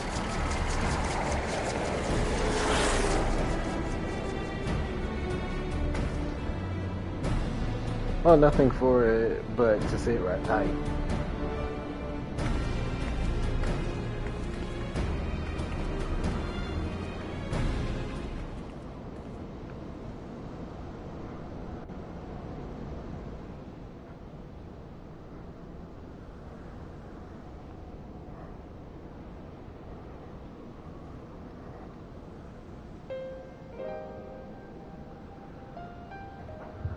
I'm sure this Owen fellow was very learned about icon corruption. An overview sounds like a studium thesis, but we all had to write one. Lest you wonder, mine was about the combat applications of ether. I'm nothing if not practical. FNO was more philosophical, of course, political, dare I say it. He chose to write a lengthy discourse of our nation, duty to the world. A controversial subject, to say the least. He asserted that Charolian knowledge should rightly be used to protect all of the life on the star. in direct opposition to the country's cherished policy of non-intervention. Being a leading member of the Forum, our father was not happy. At the time, of course, Alphinaud was utterly convinced of his views and would cheerfully argue to the death with anyone who saw things differently, by which I mean the roads were long to be fair to him. Though he since learned to be a little more open-minded, but deep down he still holds fast to that one belief, and I admire him for that.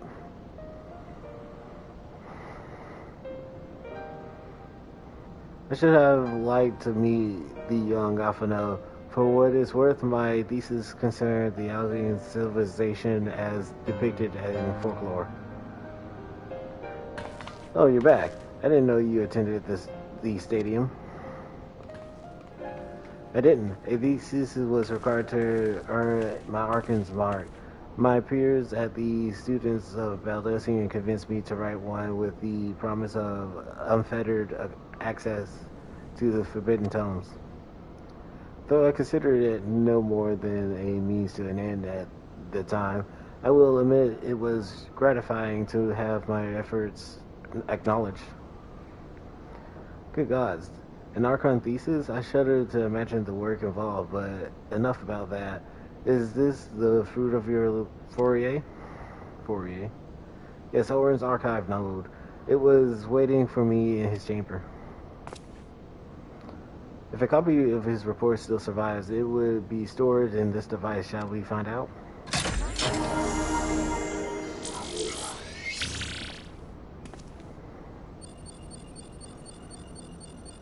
Initializing, scanning for a registered user.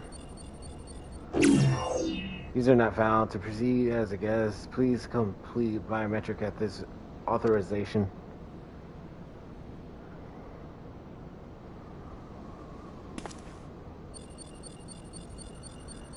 Verifying. Authorization completed. Guest identified. Member of a royal family. I am at your most humble service, Your Highness. It never ceased to amuse me. 'Tis but a pity the effect will not last forever. Doga and Uni said as much when they granted me this gift, but until such time as it fades, I shall use it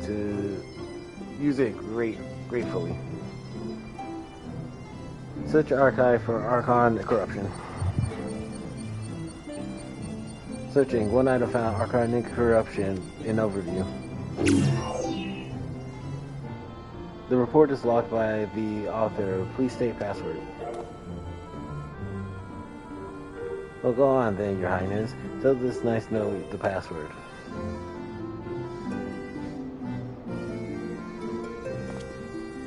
Yeah, right. Let's see.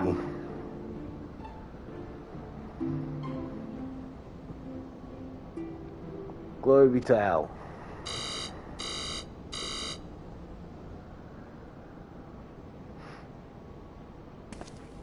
Long live Emperor Xander.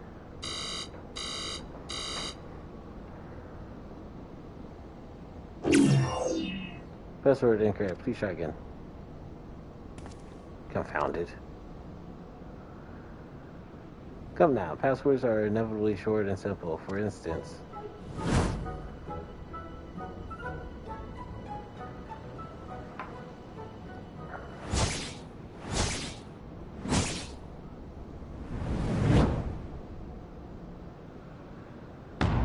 password.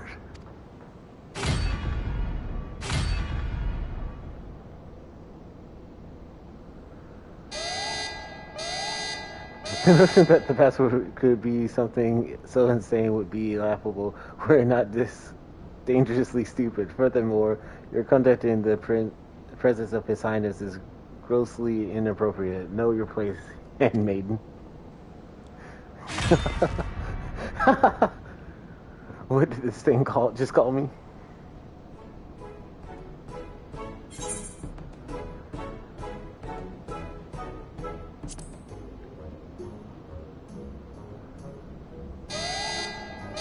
That's right, okay, again. Be warned that any further inappropriate behavior in the presence of His Highness will not be tolerated. Alright, that's it.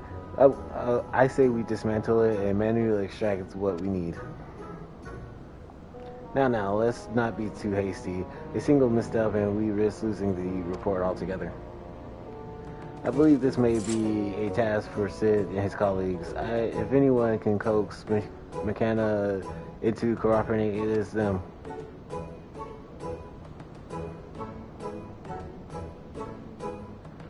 Come, let us bear the node back to the Rising Stones.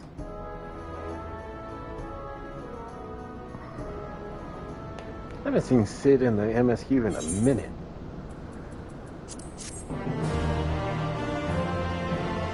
When was Cid in the MSQ last?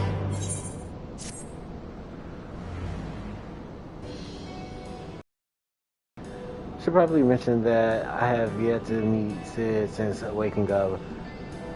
Boris did send word to the Iron Warriors, but it appears our friend has been afield on urgent business.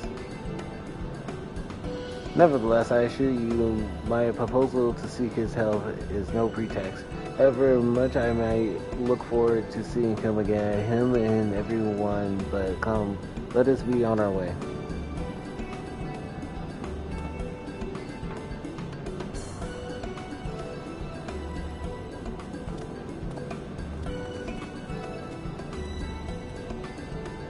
Look at him, all but running. How sweet. Still, I wouldn't do to keep him waiting, shall we?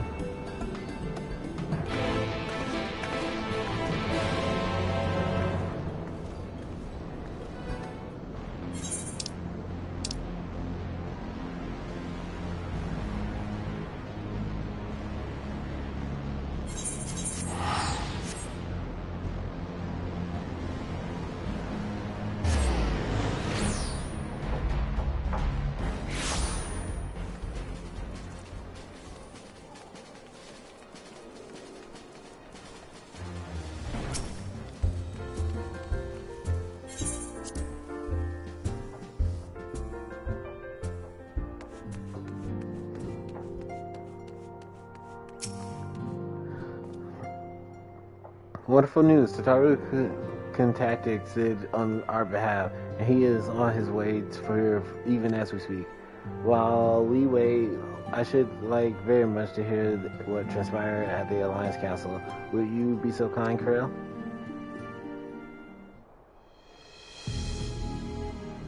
As you know, the meeting was convened to discuss how best to report to recent events in Garlemald.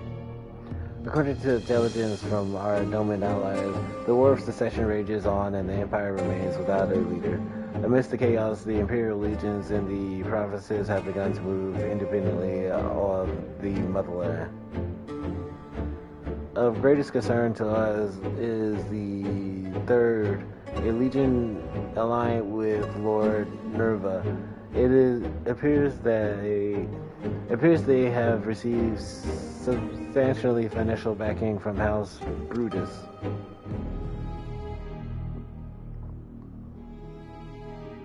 Brutus, aren't they the ones who took Yasu and Asahi? This bodes well. Xenos movements, meanwhile, remain shrouded in mystery. We're hoping that Thancred and Urianger will be able to shed some light on his activities when they return. Until such time as they do, the Allied leaders feel it would be unwise to interfere in the conflict. And so, thanks to part of the Imperial withdrawal from Gimlet, they have decided to turn their attention to the primal problem once more. Working with friendly factions among the East tribes, they hope to reopen dialogue and explore new avenues for peace.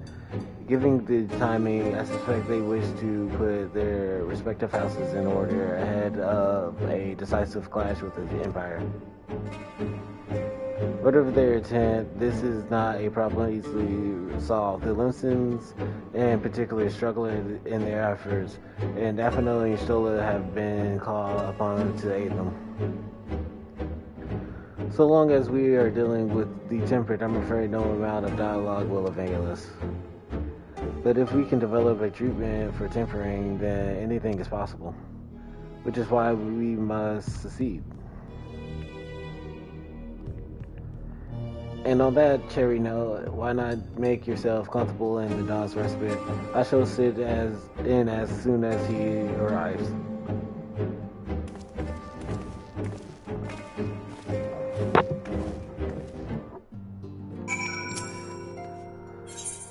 I like how they're using this door now.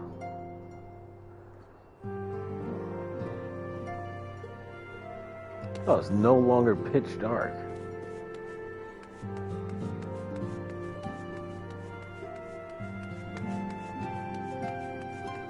This is a huge room.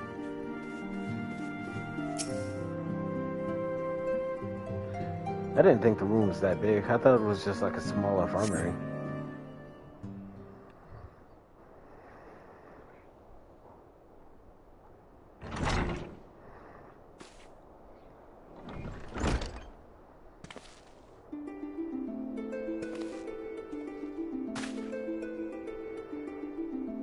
Sid.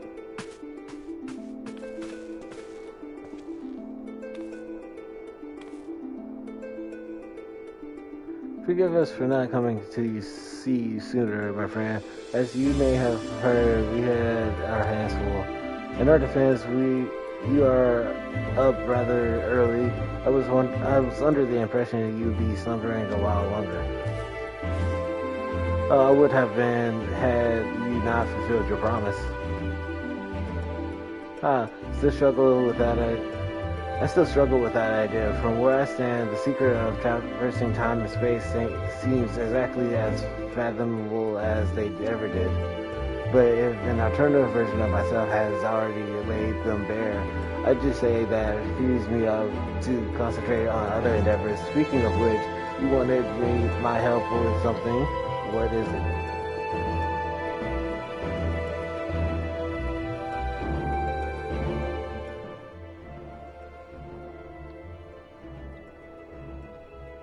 Well, a treatment for tampering. And for the next step, you need to find the password to the Algian's report. Just so there's nary a clue to guide us. We could be here forever and still not guess correctly, and thus we turn to you. Well, I'd love to say that we could help you, so I will. Once suitable configured, a Magitech terminal should make short work of identifying the password. I knew I could rely on you. Now, anticipating that it might be of use, I took the liberty of borrowing a tombstone from Ramavor's. It contains an Algian dictionary.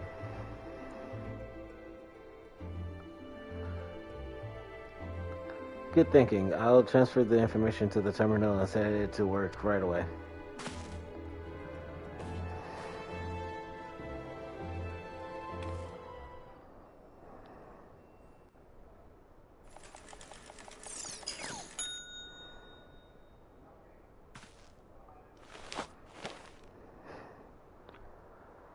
Looks like it's finished. Let's see.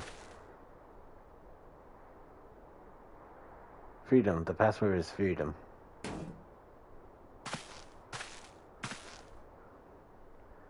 Short and simple, just as I said. Would you care to do the honors, Your Highness? I would, my lady.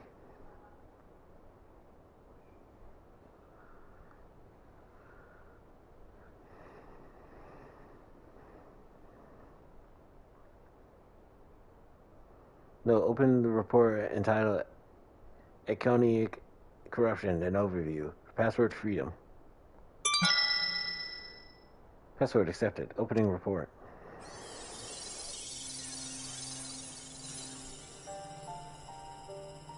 This report seeks to provide an overview of the mechanisms by which Econs corrupt and bind men to their will.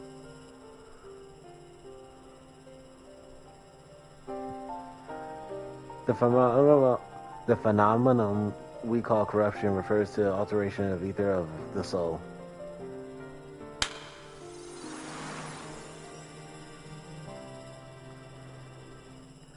Said ether ordinarily exists in equilibrium, no one element being more prominent than another.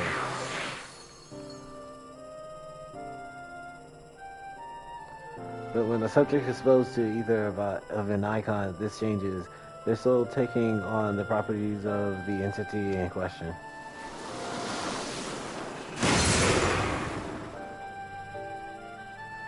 By way of example, exposure to the ether of the fiend Sephiroth would cause a subject ether to become aligned with the element of earth.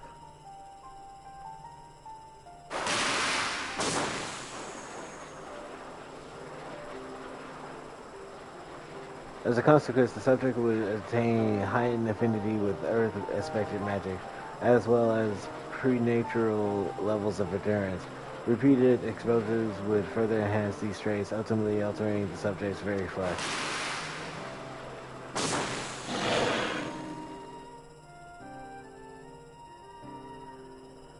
The changes undergone by the subjects are not solely attributed to element alignments, however. Further testing has determined that the subject's soul becomes umbrally charged and or stagnant during this process. This stagnation of the soul has the effect of diluting the sense of self, rendering the subject vulnerable to the will of the icon, the thoughts of whom come to consume the entire existence.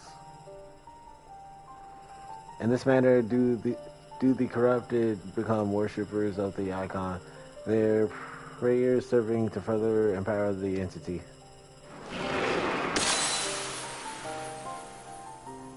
Having discerned this mechanism of icon corruption, my colleagues and I set out to develop a material capable of shielding one from its effects, an endeavor in which we were successful at great cost. In the course of testing, many of my assistants, good men and women all, fell victim to corruption. In accordance to protocol, they were summarily put to death. I subsequently submitted a proposal to investigate potential cures for corruption, but it was rejected, deemed non-essential by Lord Amon. Though I knew it would be fruitless, I protested the decision, and for my impotence I have been stripped of rank and title, and I will shortly be expelled from this facility. In all likelihood, this report would be expunged from the archives. Nonetheless, I record it in the hope that one day someone will undertake to do that which I could not, and find a cure to the victims of icon corruption. End recording. So not even the Algaians were able to find a cure, or rather were not given the chance to do so. One cannot help but wonder what motivated Lord Amon's decision. More importantly, this confirms that stagnation of the soul is indeed the problem, and Angelo can remedy that. Shoot, yet were we simply to reanimate a tempered soul, I fear it would do naught to diminish the individual fanatical faith. Indeed, it may well intensify it. No, we would somehow need to suppress the primal's hold over the subject at the same time, or risk them ever remaining its thrall.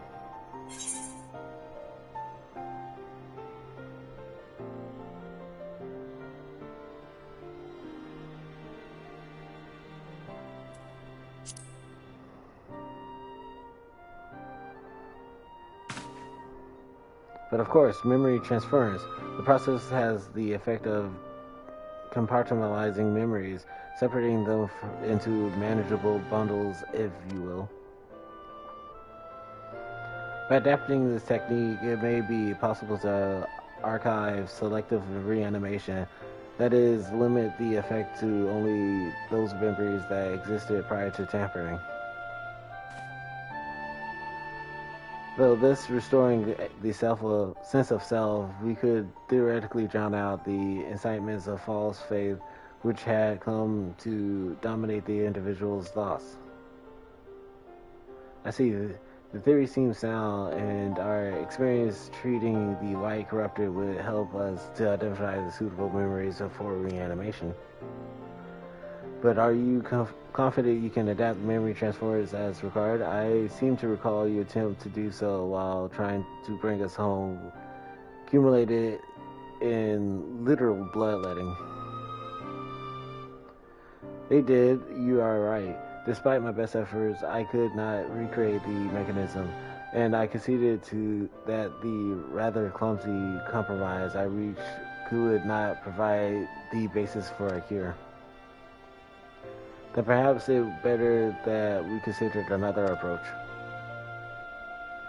Your doubts are understandable, but this time I believe we have reason to be confident. You see, notes such as this were built with a ability to stimulate magics, which leads me to believe that it may be capable of performing simulations of the transference technique. So if so, we would be able to conduct years worth of tests within a space of a few days.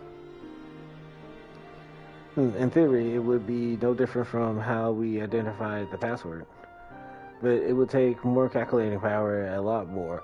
I honestly couldn't say whether our equipment would be up to the task. Tell me, Sid, why do you suppose Owen locked his report behind a password? To keep it from prying eyes, of course. Why else? Wait, a password that could be guessed by anyone with leisure and a dictionary wouldn't keep it from a person minded to look. No, he wanted this report to be seen by those who strive for freedom. Not like the members of a certain distinguished engineering collective, I believe their motto was freedom through technology or some such. You two round up as many magic terminals as you can find and bring them to the workshop. Right away.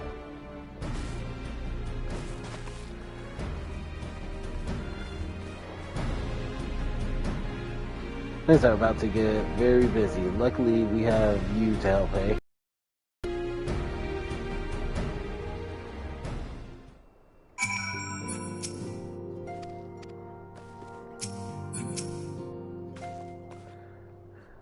Right, well, Gahirti and I configure the terminals. I want the rest of you to procure supplies, namely ceruleum to fuel the terminals and ice shards to keep them cool. The more we have of both, the better. Give the ice shards to me. I'll round up some adventurers and go on a gathering spree. In that case, I trust you and Alizate with the ceruleum. Here's a promissory note of each of you.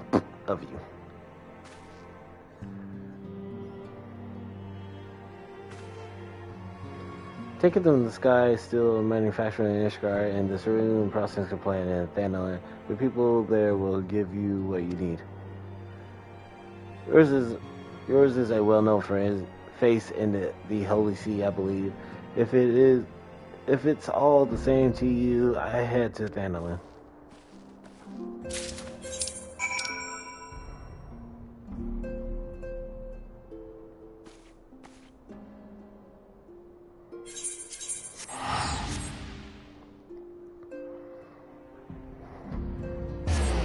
A lot of teleporting back and forth.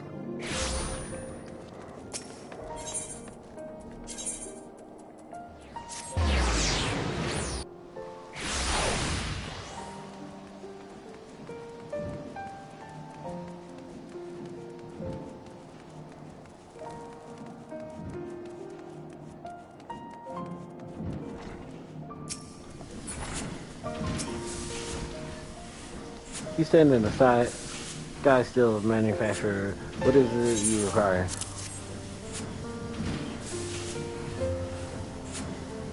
So you after Cerulean. In that case, please present the note to our engineer at the airship landing. He shall be glad to assist you.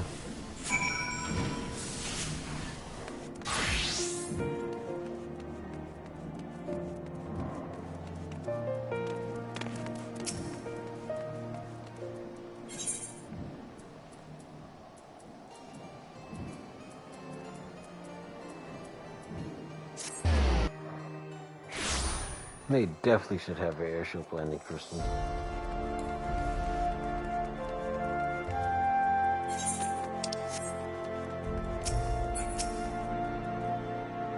Sarim, you've come to the right man. Fair warning, though, the price has shot up on account of the uncertainty with the Empire. So I hope you got the coin.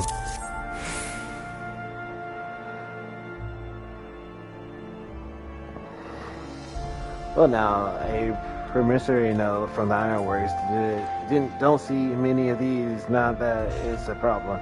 It's a good as gold to me.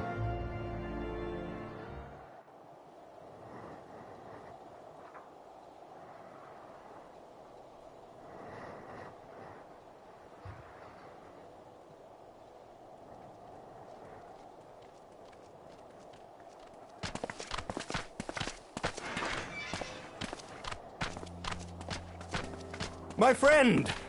After the disappointment of not seeing you in Ala Mhigo, what good fortune to chance upon you here of all places. One moment, please.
Apologies. Let's continue.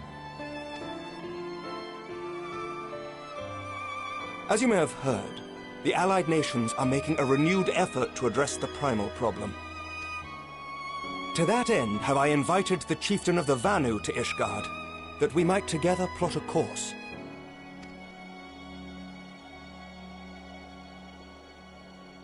Since the war with the Empire appears to be nearing its conclusion, I would also like to call upon Estinian's lance. Alas, he is, as ever, a difficult man to find. I am informed he recently paid a visit to the Rising Stones. Should he happen to do so again, be sure to pass on my regards, won't you? But tell me, what business brings you to our fair city this day?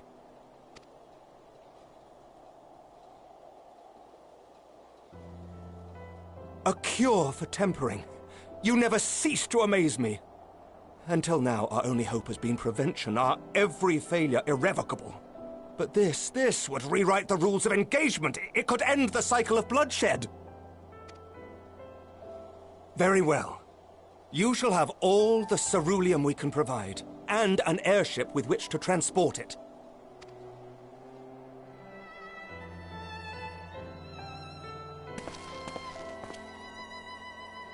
In this matter, you may count on Ishgard's full support.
Oh, who would have thought ceruleum weighed so much?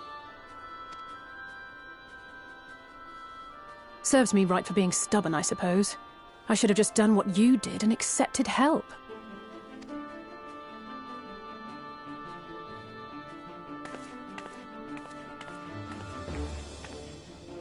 Good work, you two. This is all we asked for and more.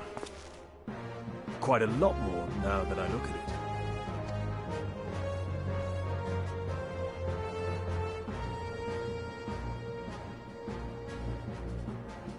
Lord Emmerich, eh? And entirely by chance. Ha! Some people have all the luck. We have also succeeded in configuring the terminals, thanks in no small part to our able assistant.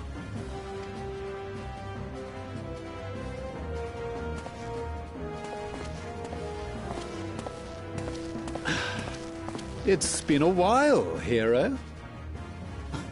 You seem surprised to see me. Lest you misunderstand, I've no interest in such things as cures for tempering. But if you mean to achieve that which eluded even the storied Allegans, it seemed plain that you would require my expertise. Ask Jessie. She was the one who hired you. All I know is you're an employee of the Ironworks now, so you'll bloody well earn your keep.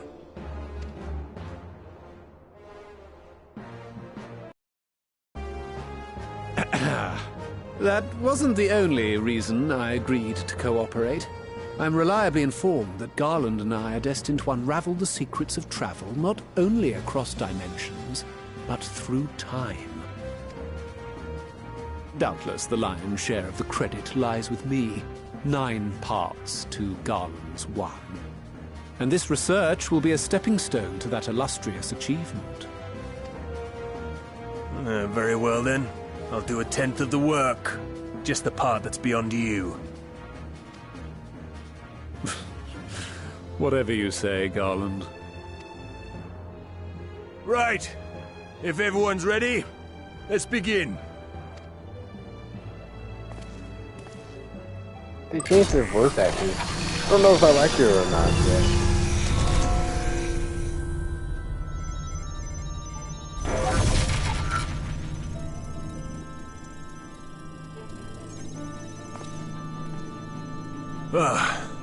All appears to be in order. Now, we just have to wait for it to find us our magic. Why not take this opportunity to put your feet up? This may take a while.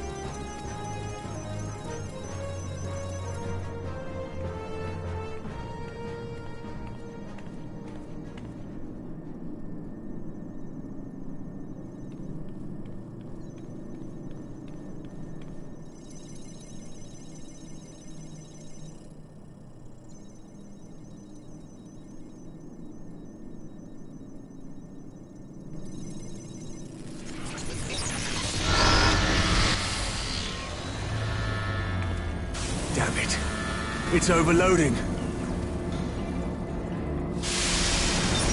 She won't last much longer! We'll have to shut it down. Wait! We're close! So very close!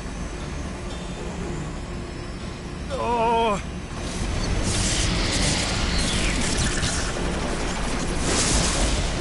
Well, this is going swimmingly. Please, a moment longer. I beg you. There!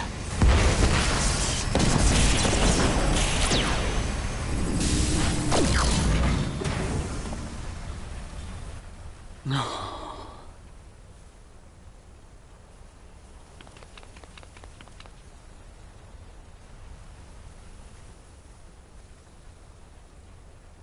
I was able to memorize the magic before it faded. It still needs to be put to the proof, but I believe we have our cure.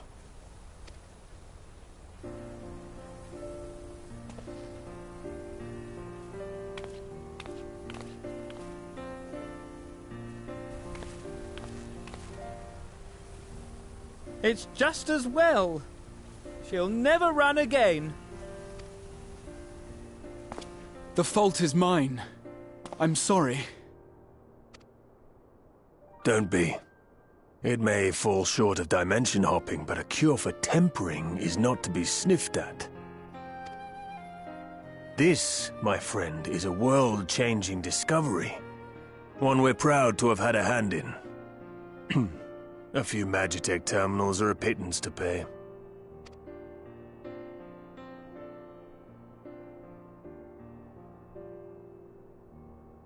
Thank you.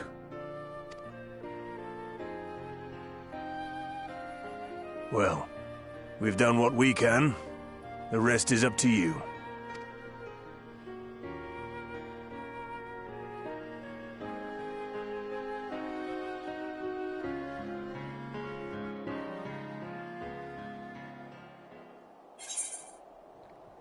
Being able to instantly memorize something that pops up for a few moments is actually incredible.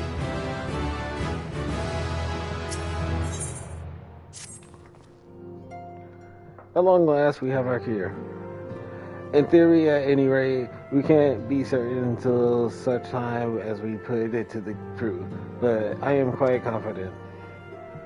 Well, if we're to test it on someone, then suggest Gubu. His symptoms are relatively mild.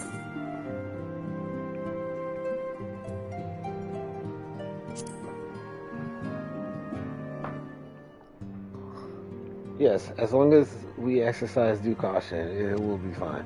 Without further ado, then, let's make up for Limsa. We kept Gubu waiting long enough. You, more than everyone else, you was gone for some years.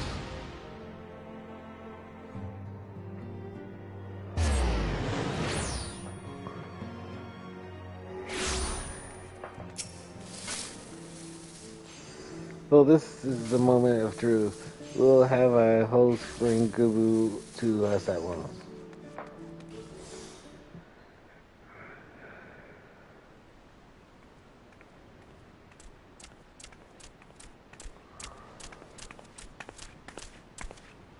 Apologies for the wait.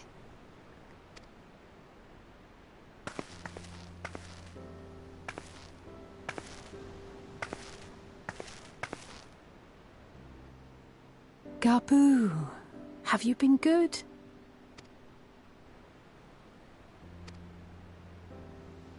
Still no change, I'm afraid. He just stands there in silence until we move him. It's all right now. We're going to help you get better.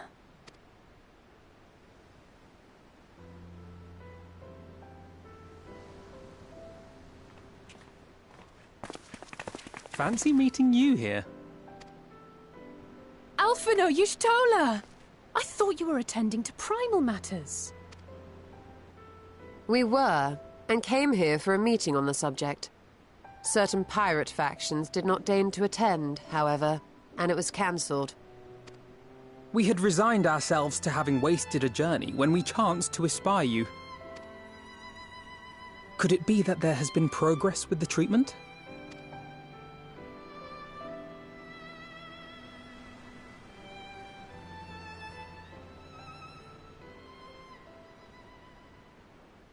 Using Magitech terminals to formulate the solution. I would never have contemplated such an approach.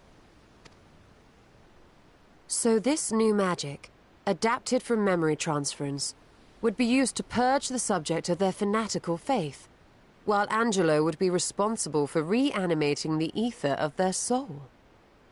Yet I wonder at the practicalities.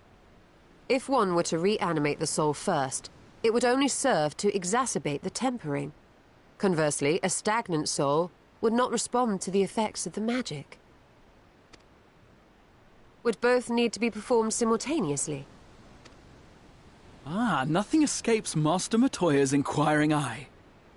As you say, both must be carried out simultaneously. And thus, I propose to imbue Angelo with the tempering treatment in much the same manner as I did the spirit vessels.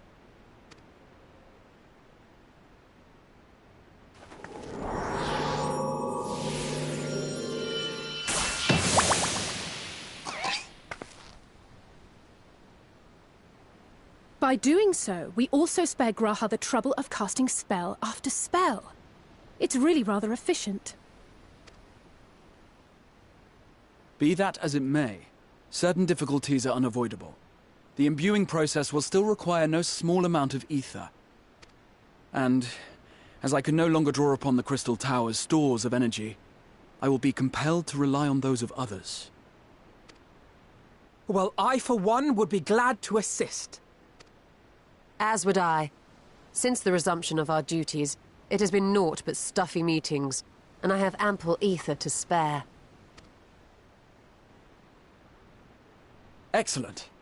With your permission, then, let us begin.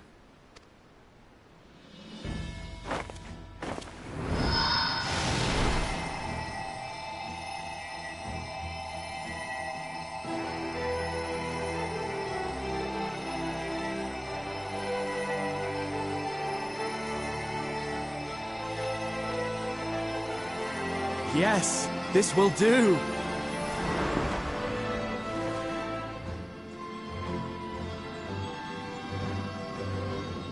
And now, it's my turn.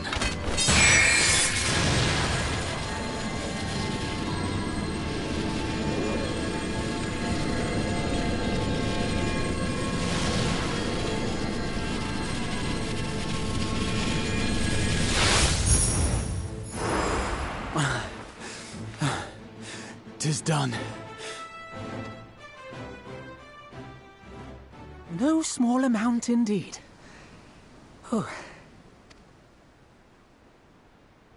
Well, we seek to go where even the Allagans did not. It was never like to be easy. The rest is up to you, Alisaie. The treatment itself will take time and focus, so we will need a quiet room. I'm sure our hosts can spare one.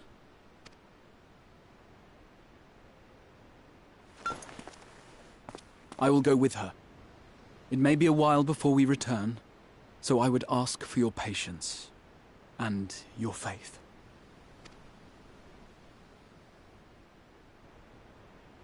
We'll bring Gabu back. You see if we don't.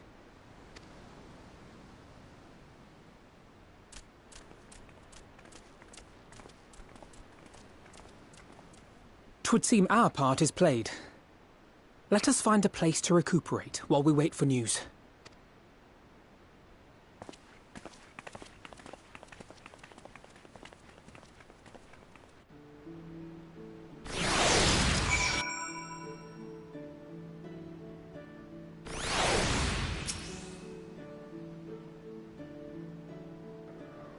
Well, this seems a good spot as any to have a rest.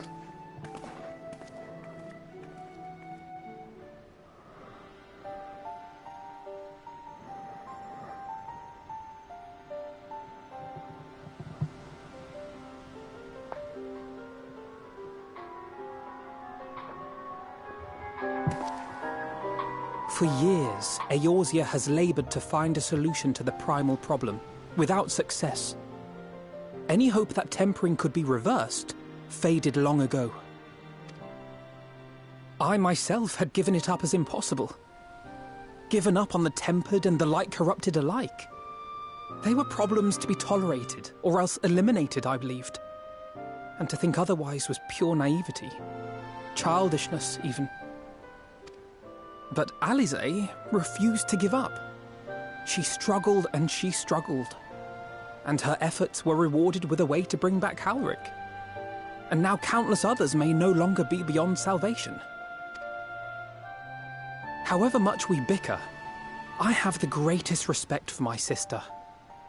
Had I half her stubbornness, nay, her unwillingness to accept the status quo, I would be a far better person.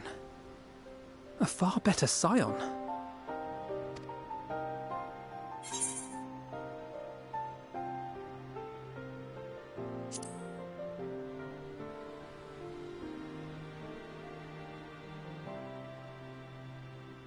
She told you of my graduation thesis. How very embarrassing. Nonetheless, it is comforting and Not a little surprising to hear that I'm still capable of impressing my sister. On the rare occasions I'm not annoying her, that is.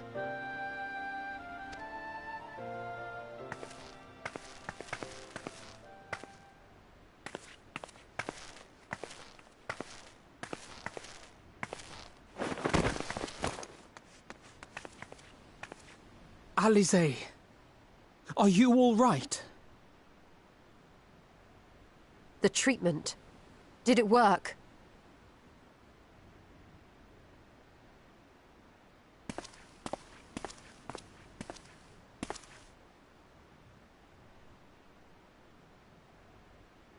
Oh, I'm so glad to see you all. Delighted, happy, glad. Gaboo!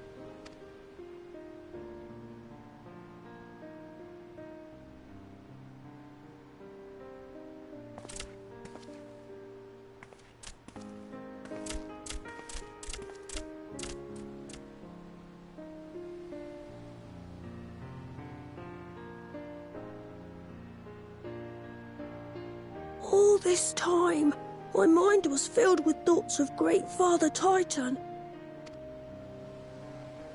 But I never forgot about Mother and Father. Always, they were in my heart. Constantly, ever, always. So I tried to focus on their faces. Theirs and yours. Alisaie's and everyone's. And I found that I could remember.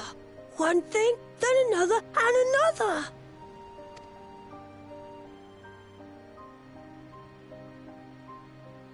Your hopes reached Gaboo. They helped him to hold on.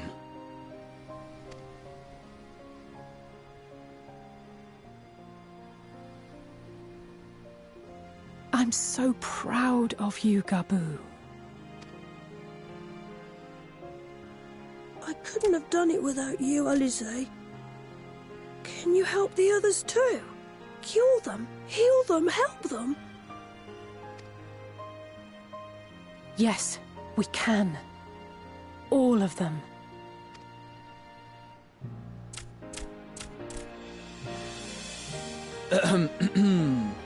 Without wishing to dampen the mood, I feel compelled to add certain caveats regarding the viability of the treatment for general use.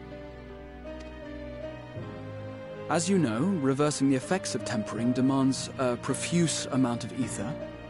And while Alisaie was able to heal Gaboo alone, I fear the same will not be true for those who exhibit more advanced symptoms.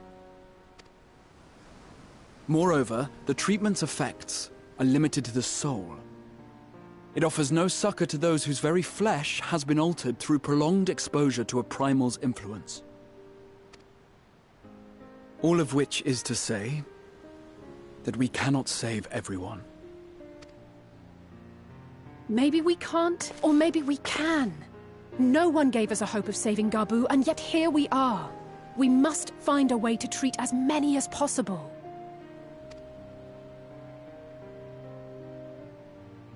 Then, the next logical step would be to produce a veritable army of Porkses, would it not?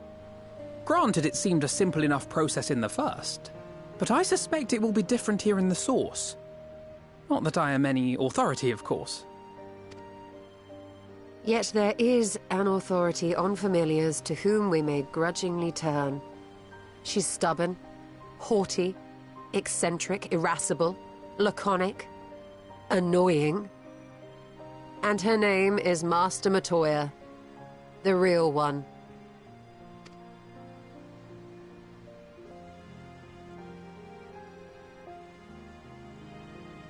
I have to go now, Gaboo, but the people here will look after you, all right? And I promise to come and visit you again soon. All right. Thank you, Alisaie. Thank you.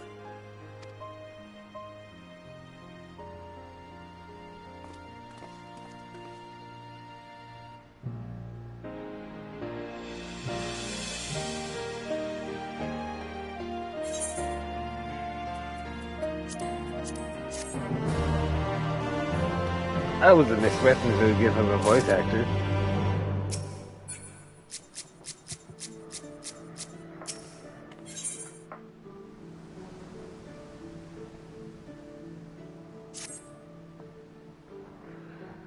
As she will be at pains to remind me, I have not paid Master Matoya a visit since returning from the First, but this seems as good as a time as any. Come, let us make for her cave. Wish I could instantly travel to her cave.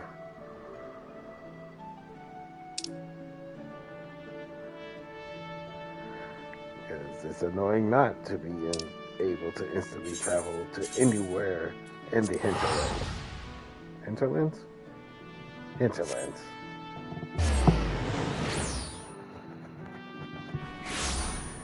Nothing with the Idleshire. It's just I didn't want to go through the second screen coming in.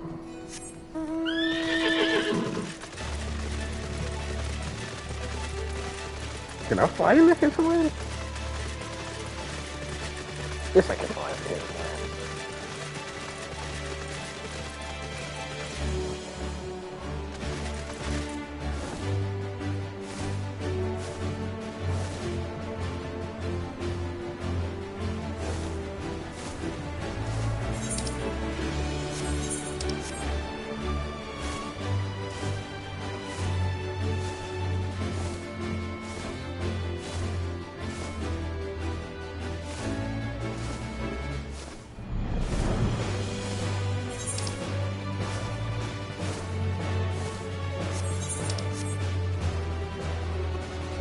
It's gonna be a minute.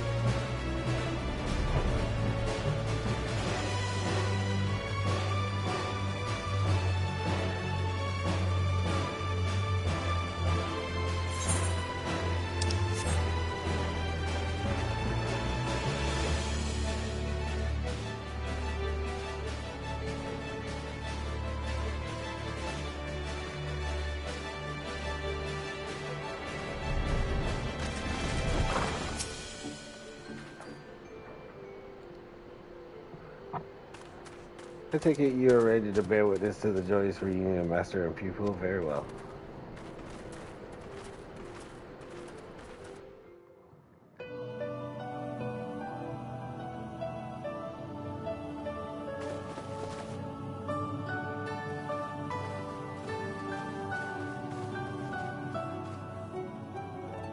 Nary a word from you all this time, then you bring every man and his Porogo with you. Did no one teach you any manners, girl? They were too busy teaching me etherology, Master.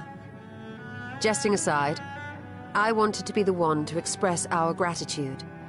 I am told you spared no effort to sustain our bodies while we were away, and for that, we owe you our lives. Thank you. You were gone so long. I was starting to think you'd set your heart on staying. It wasn't easy to leave, as it happens. Seldom does one have the opportunity to study other worlds, and I would not have minded extending my stay by a handful of years. Ever the scholar. Y'shtola dedicated herself to studying ancient civilizations of the First, befriending a tribe known as the Knights Blessed in the process. There she took on the name of Matoya and won the respect of all the children of the forest.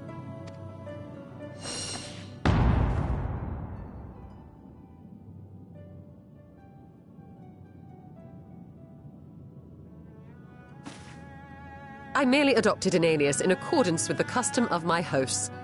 Yours just happened to be the first name that came to mind.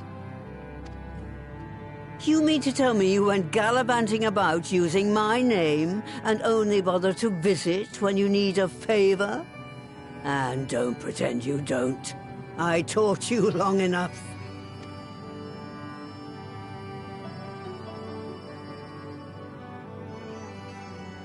Indeed. And devoted pupil that I am, I could not fail to recall my master's sage advice. When the answer eludes you, look to the wisdom of your elders.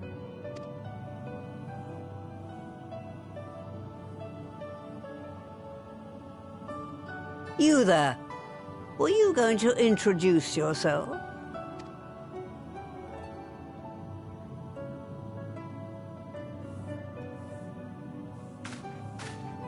How remiss of me. Grahatir is my name, and I am proud to call myself a scion. I too wish to offer my gratitude for your invaluable aid in sustaining the Archon's bodies, as well as my apologies. It was my inexpert summoning spell which endangered their lives in the first place. Ah, yes. The one bent on digging up the mysteries of Allag. Old Galaf used to speak of you, and Kryles told me all about your recent exploits. Do you have a bad back or something? At ease, boy. Whatever mess you've made, I'm not in the habit of dwelling on the failings of the younger generation. You are too kind. I've also heard much and more about you, Master Matoya. 'Tis an honor to finally make your acquaintance. Well, that's more than enough pleasantries for anyone. Tell me what you want. I haven't got all day.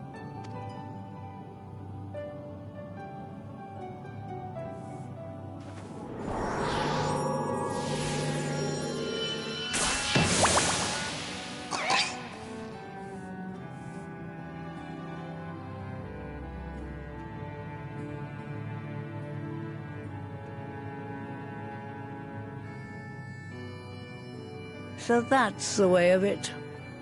It should be a simple enough matter to make the familiar. The magic, on the other hand. Ah, that you may leave to me. Being the only one possessed of royal blood, I alone can imbue the subject with the necessary magic. So I just need to create porxes with the power to stir the soul. Just, I say.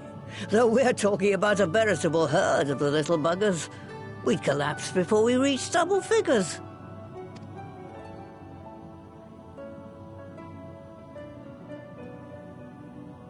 But if I could get a familiar to create the familiars, a mother porxie, as it were.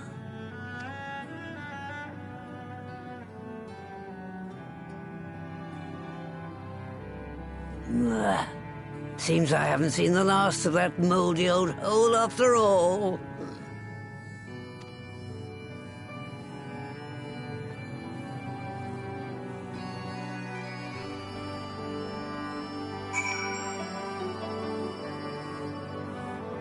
Actually, by the way, do you think I misspoke earlier? I assure you it was not my intention to embarrass anyone.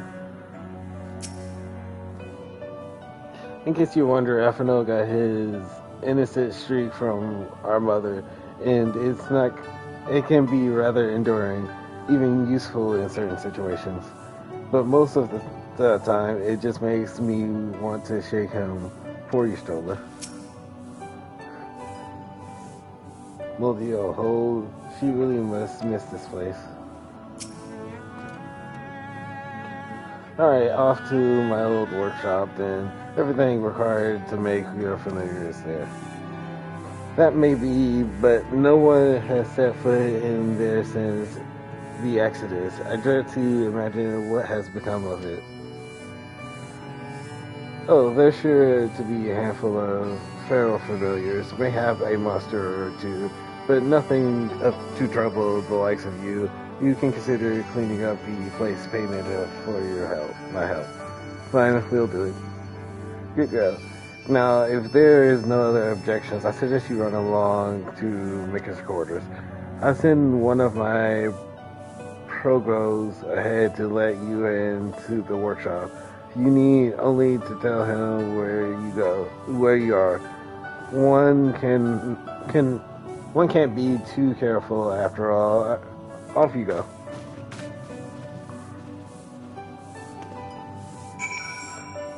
After this, because I'm pretty sure it's a dungeon at this point. After this one, I'm going to call it a night, and then I shall be back up tomorrow morning to continue on.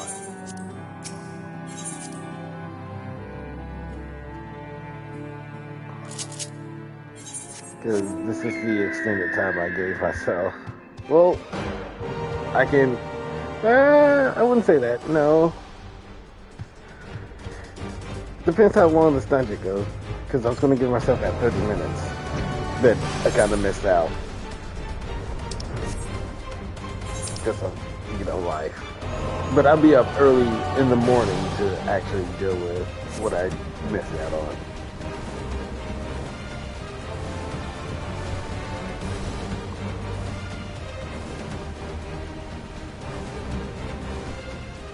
Everything in the bubble is still, even the water.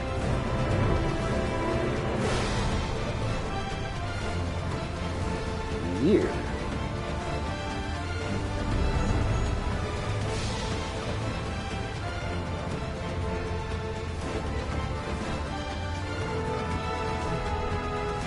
Yeah, everything in the bubble is frozen.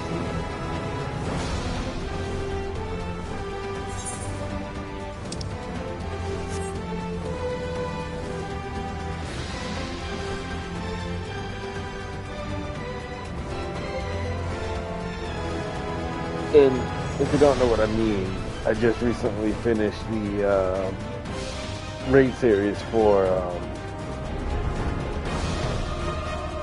Alexander. I finished the Alexander raid series, which unlocked all the Savage, and I have not completed the Savage raid yet.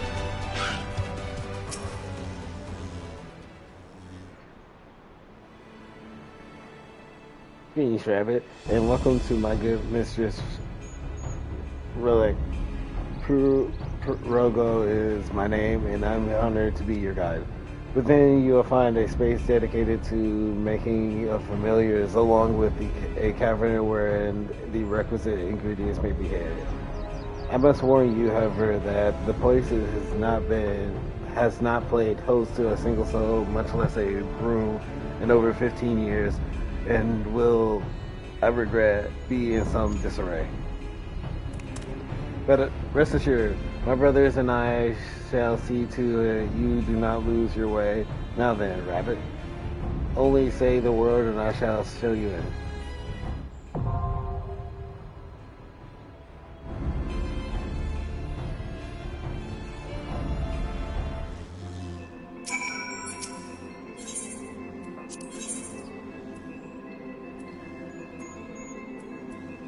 Oh, since it's My strength is yours! Victory will be ours! Let's go ahead, Master Bertolia. I don't have the item level for this. What the flip?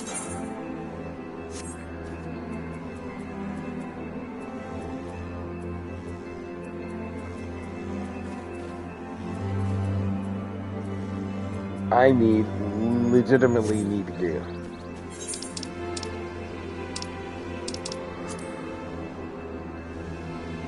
Looks like I'm going back to the first. I'm not spending 1,000 gil on going to the first. Got me crazy.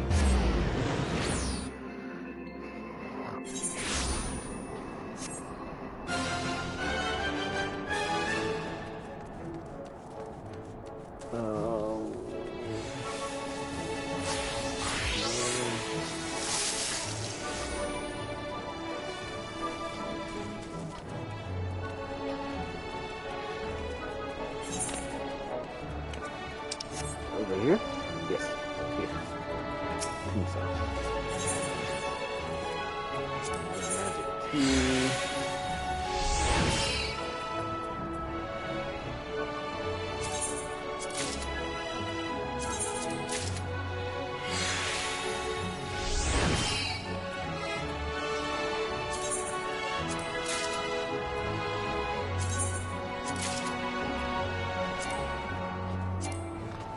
Oh, and I'm out of tombstones.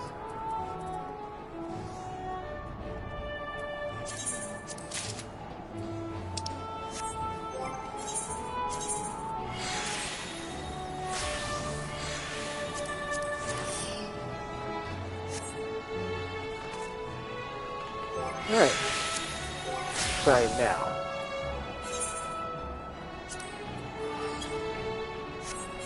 Wouldn't that be lovely if I could just do that?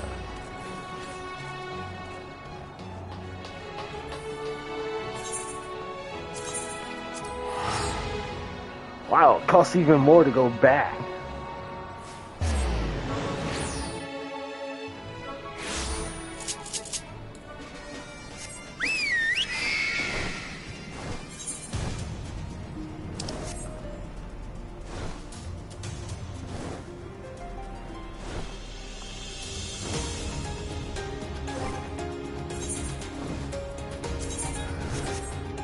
Oh, 500 is like the minimum.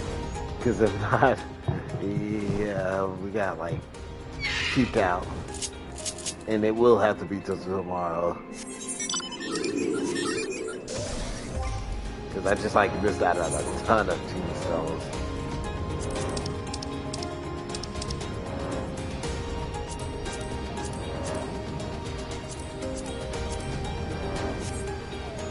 I haven't done front line. So usually I do front line.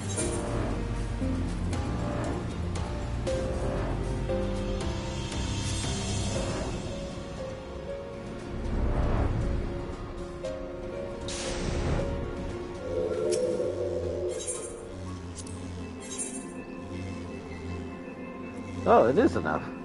Wow, it was only down by a short amount. Victory will be ours!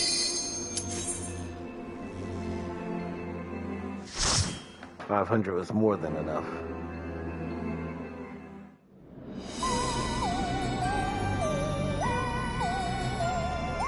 Oh my gosh, the collection of books here.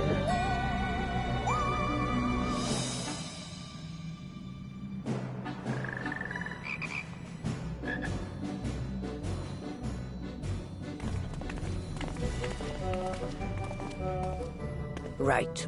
To begin with, I need you to gather a few ingredients. Listen well to what the Pirogos say, or you'll wish you had.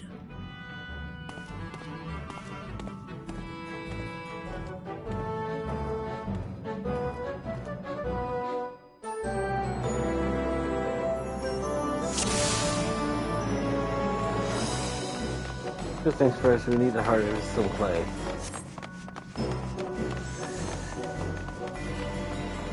Good we had at the clay plot cauldron rabbit.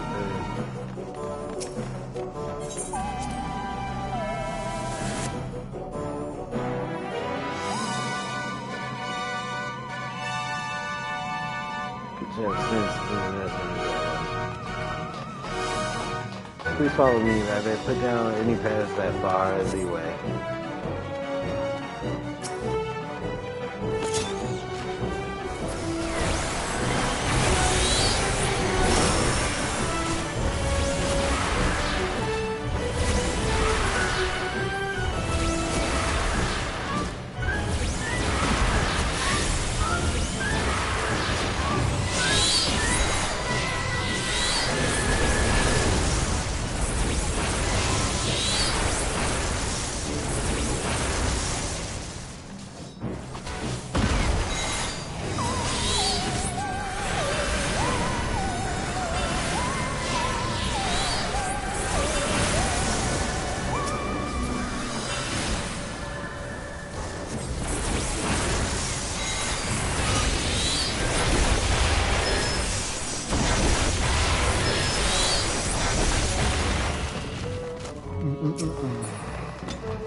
That would be my final outfit change before switching out to the class, too.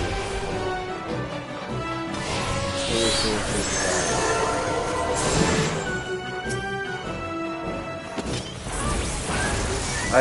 wasn't expecting to have a lot of over.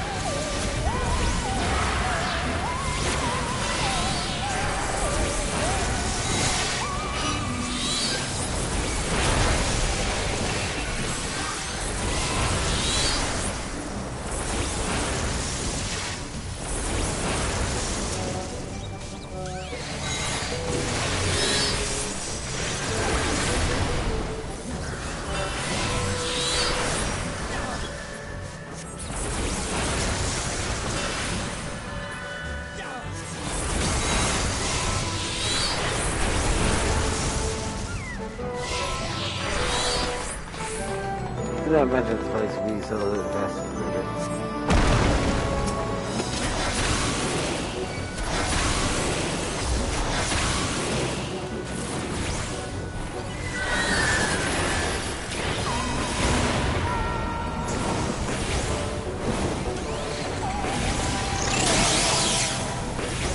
What was that? Did the laser really just shoot out of the rock?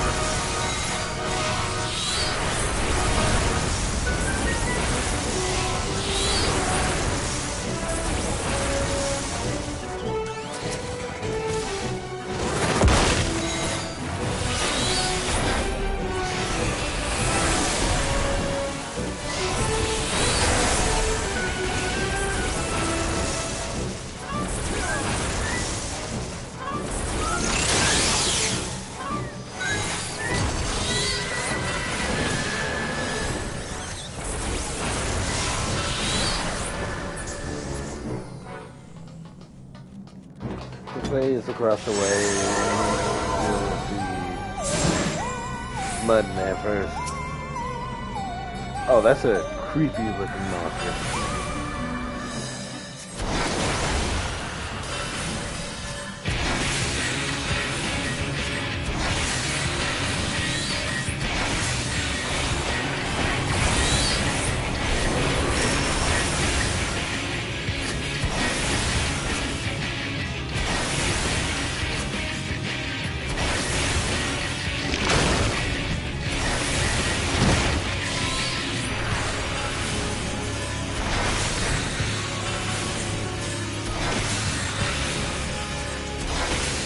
I feel like he's living in this space.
Wonder what happened if we went to the wrong spot. Because I realized that we just be in one spot for a second.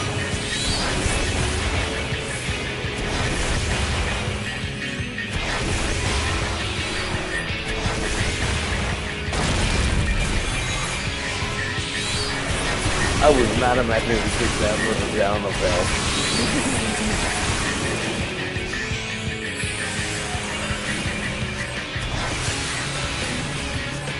Honestly thought we were doing well then.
Now we have to play. Let's return to the.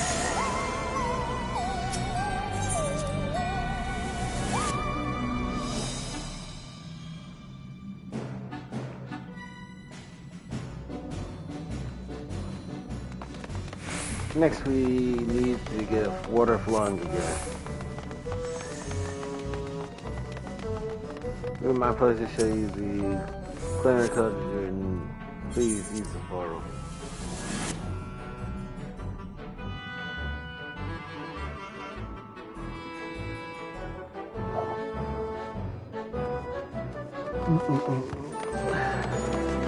So there must be a water bay, so I was not paying attention, I was reading.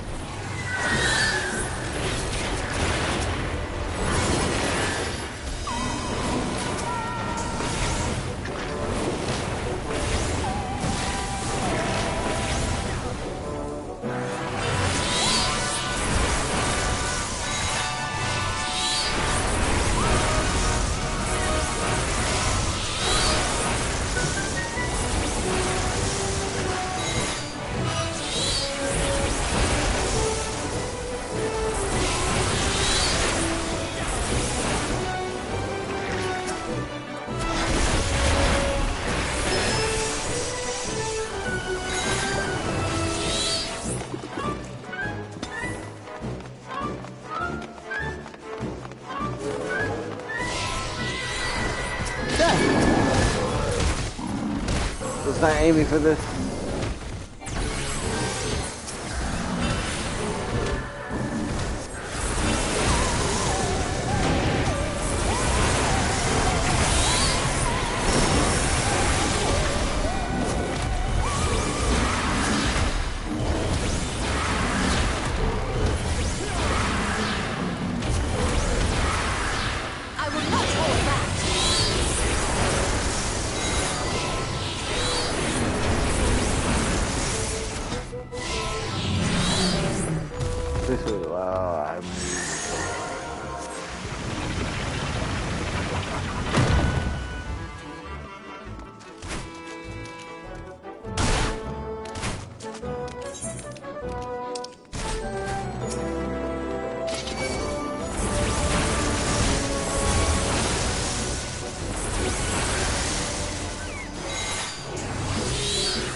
These are annoying. It's like one dive so fast, and then I would have to single burst one down. I just hate changing targets. I don't know where to go.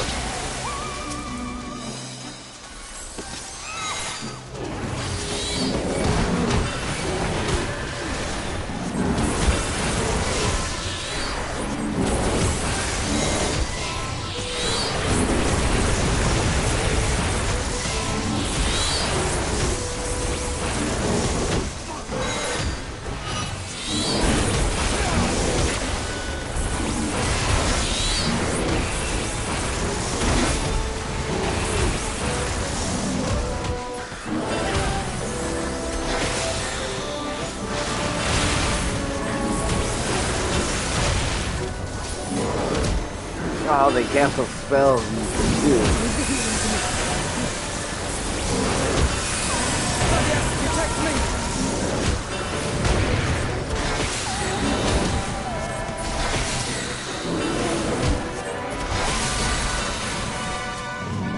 Guns around.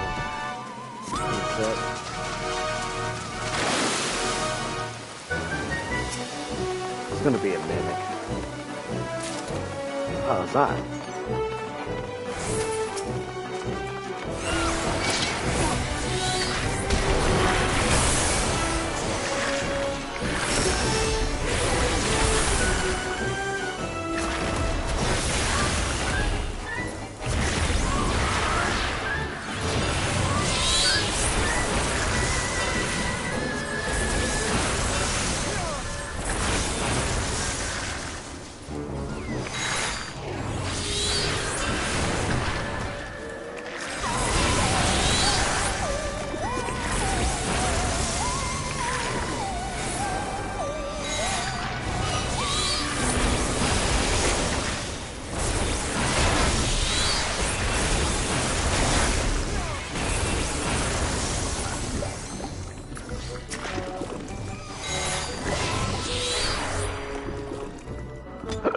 Whew. Another lift.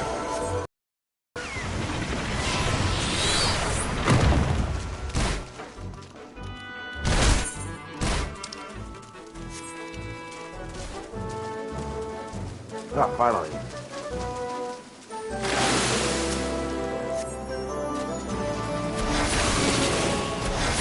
This thing is adorable, actually.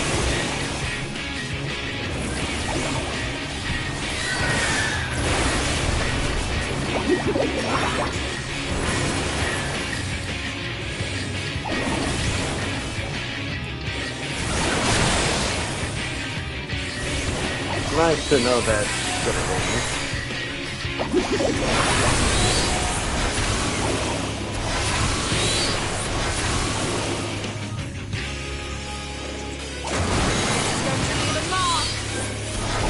Okay.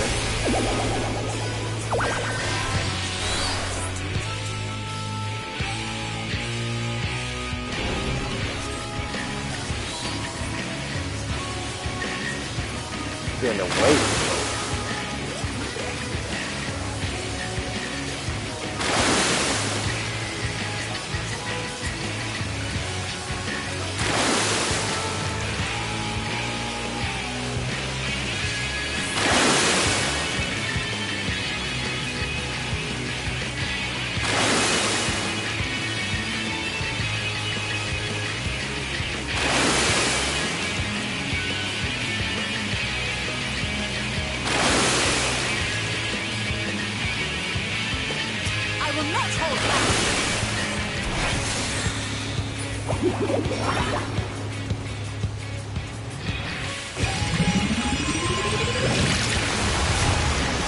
Oh, well, that was ill-fortunate. Definitely not what we were supposed to be doing.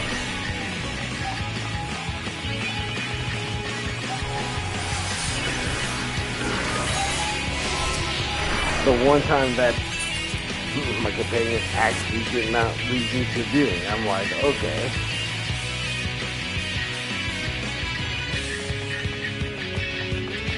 Everybody got you. Let's just come down. Oh, yeah. I don't know why they didn't spawn me closer.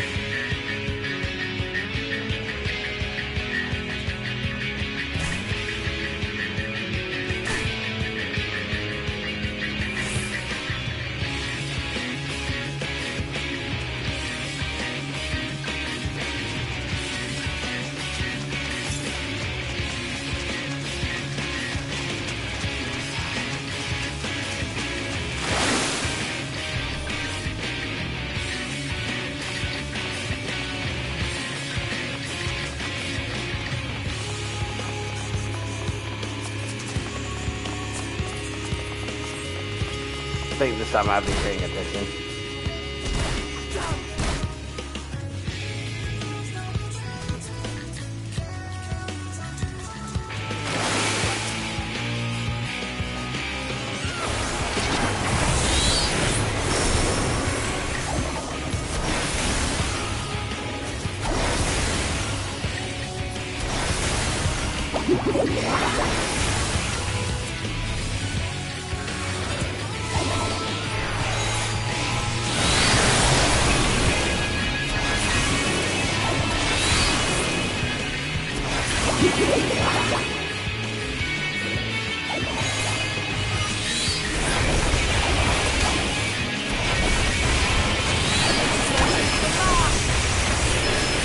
Just the beginning.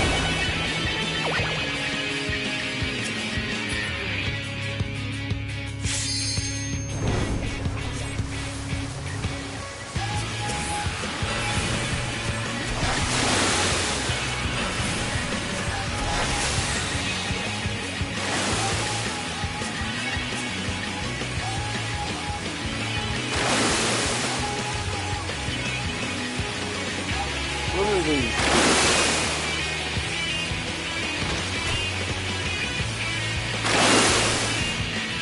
Oh, okay.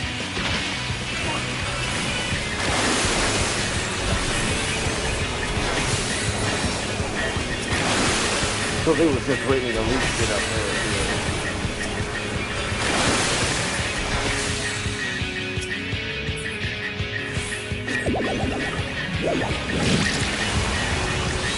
Oh, that's definitely dangerous.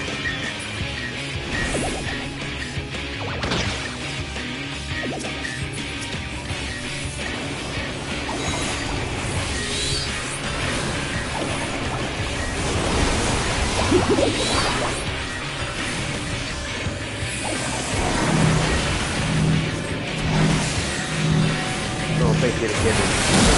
Fine.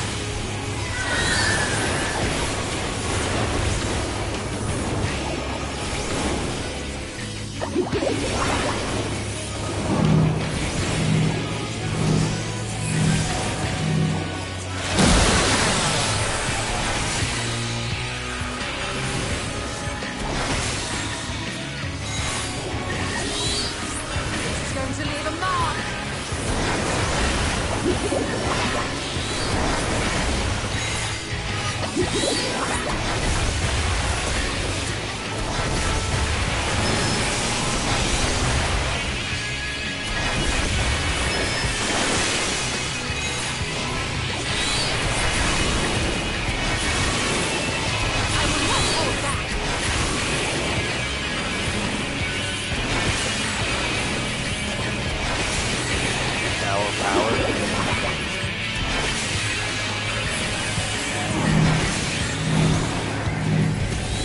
Alpha no.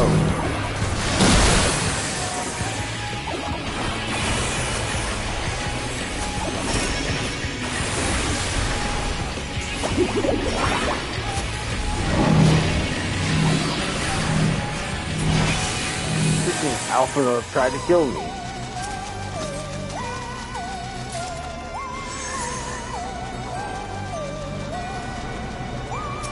The water is flowing again. What's that back?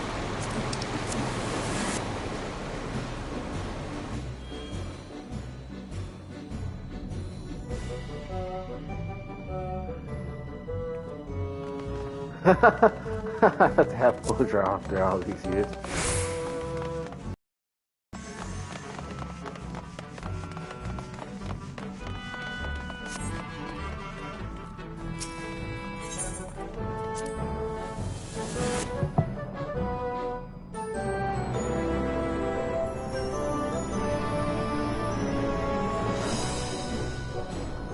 What kind of pot do you have, woman?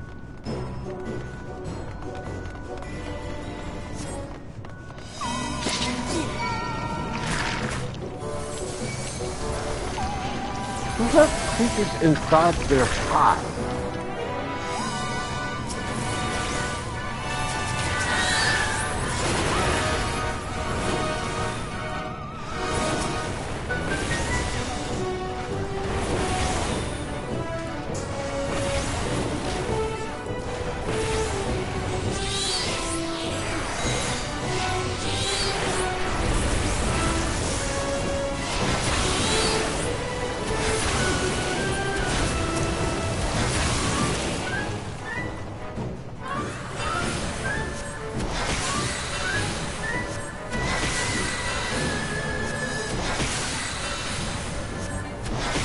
know, I like them in the Xbox clothing a little bit more.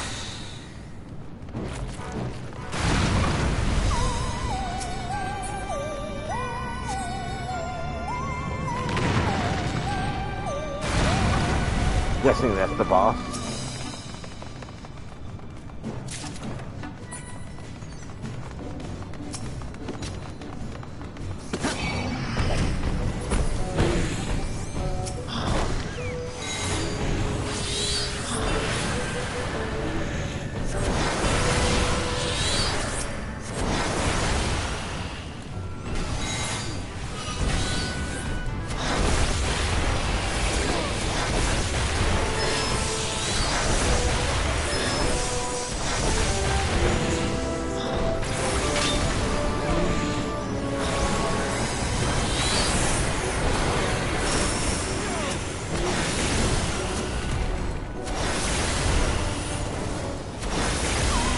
Are the AI on a different attack system now? Because usually he attacks when I attack. But considering the base AI no longer attacks with me, so the magma can't stop us.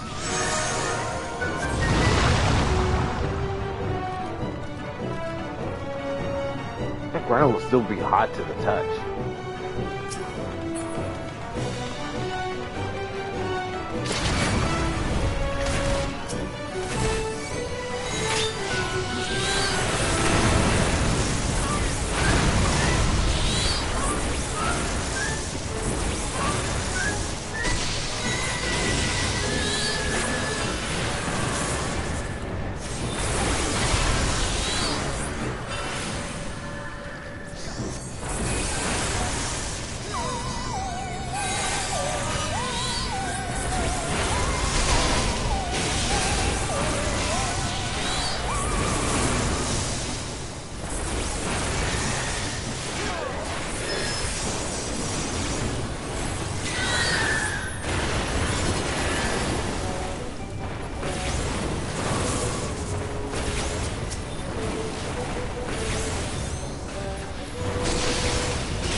Some really colorful lava.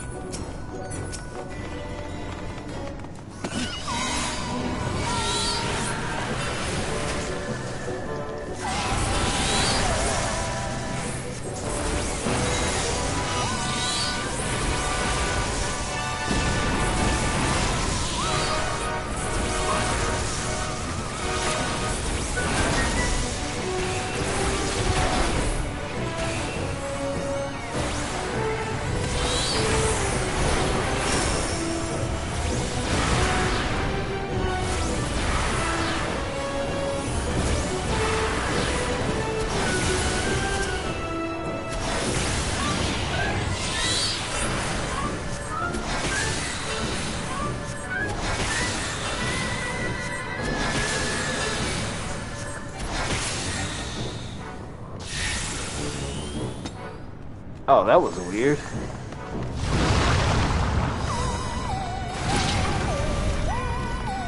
Let's see, once and for all.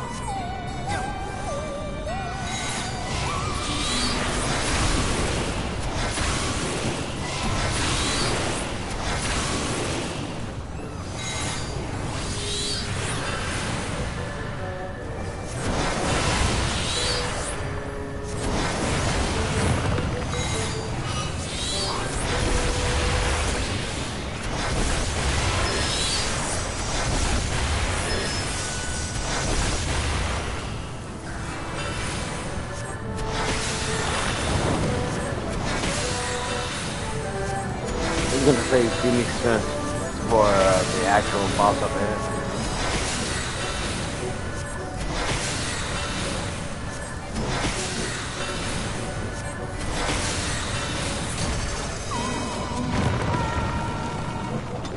What a fiery battle that was. I don't mind the background.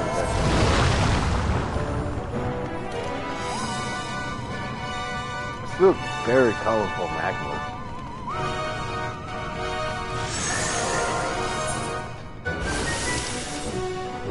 Take care of the king.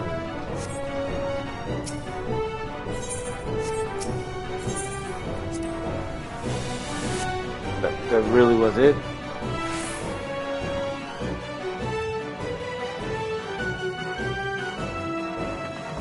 Alright, it's time to make ourselves proxy.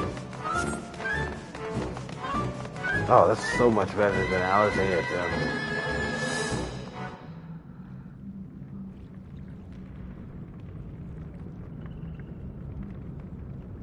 Right then, let's get this over with.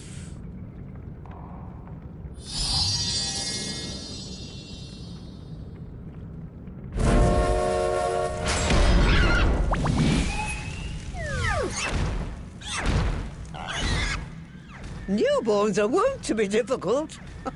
Sure, who's in charge?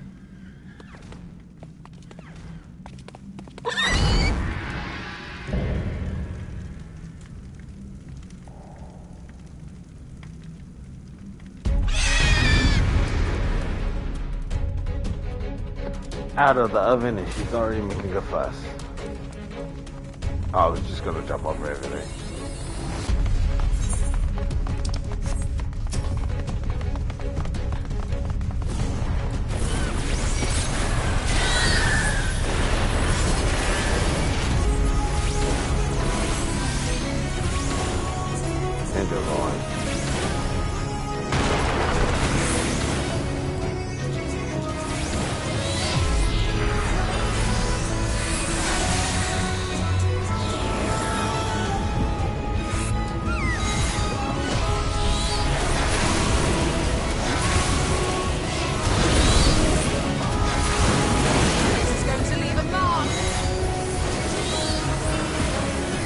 That was about half the way.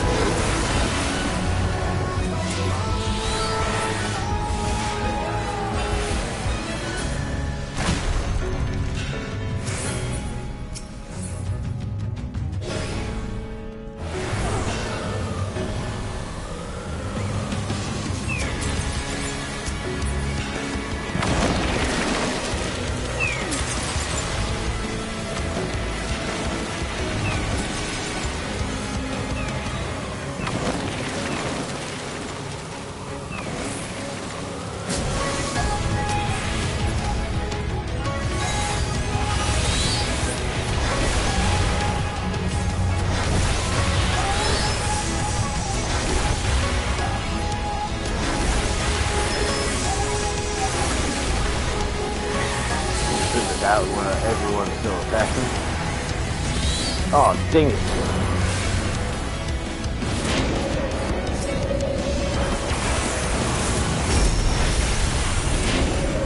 She is getting mad fast.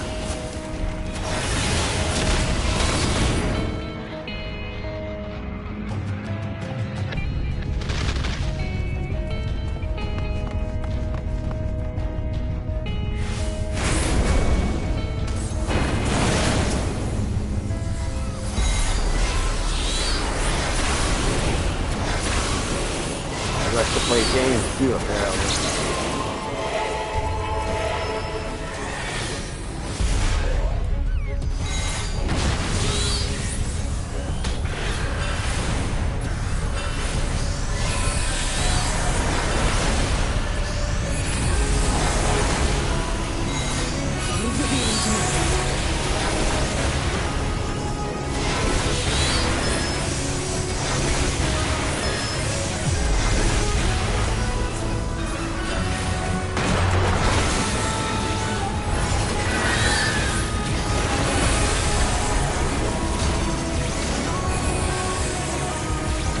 First beginning of the battle was the hardest apparently. Everything else seems to be melting the boss at the moment. I say that now, but we just didn't do anything.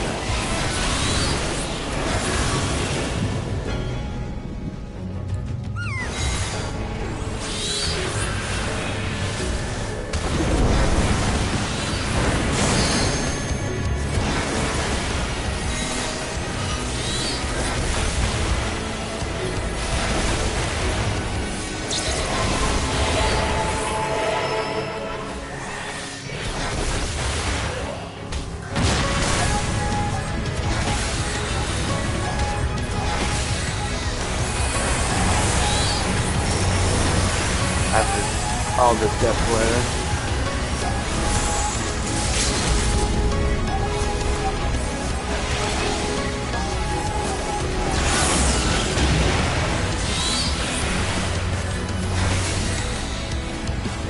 Alright, that was easy enough.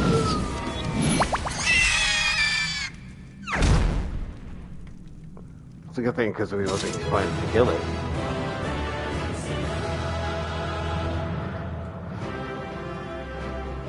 Should have brought Alizé through here.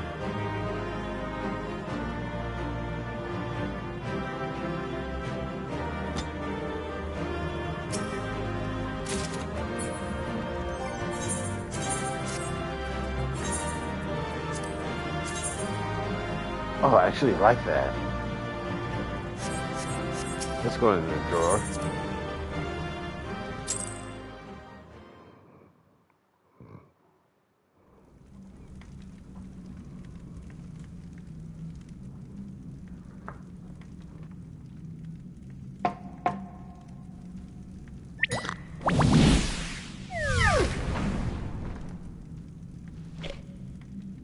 There we are. Quite tame. Then all that remains is for me to imbue her with the magic. My friends, I'm afraid I must trouble you for your ether once more.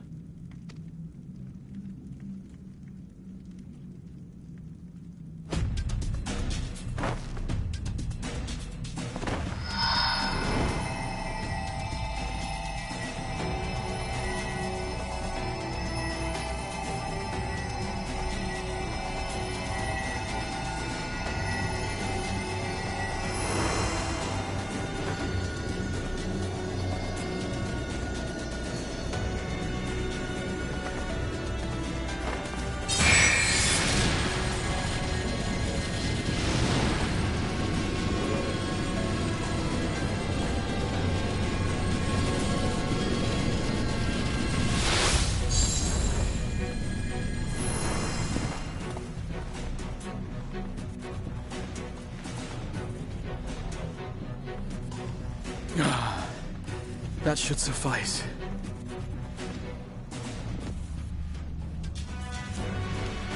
Good. Let's set her to work then, shall we? I want to see some porkses. Assuming, that is, someone can spare the requisite energy.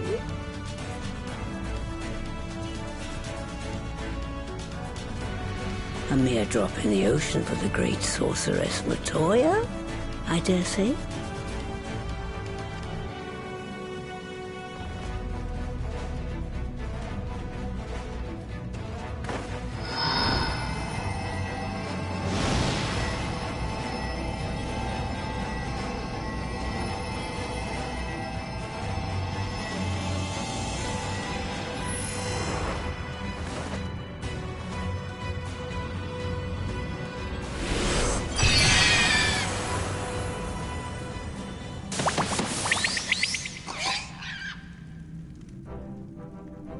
Excellent.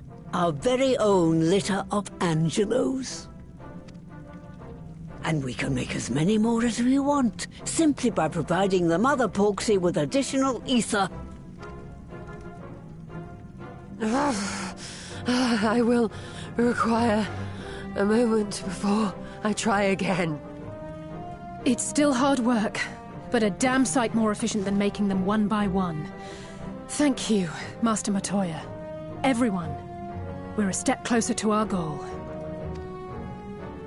Distributed amongst the allied nations, they should do much to facilitate closer dialogue with the beast tribes. And given their present travails, I believe our friends in Limsa Lominsa should be the first beneficiaries. Agreed. Though I must leave this errand to you. I doubt my legs will carry me out of the cave, much less to Vilbrand. Thank you for taking the lead in gathering the ingredients. I expect you would benefit from a rest, too. In addition to the Porksies, I trust you've gained an inkling of how much effort goes into the creation of familiars. Or mayhap you attribute your struggles to old age.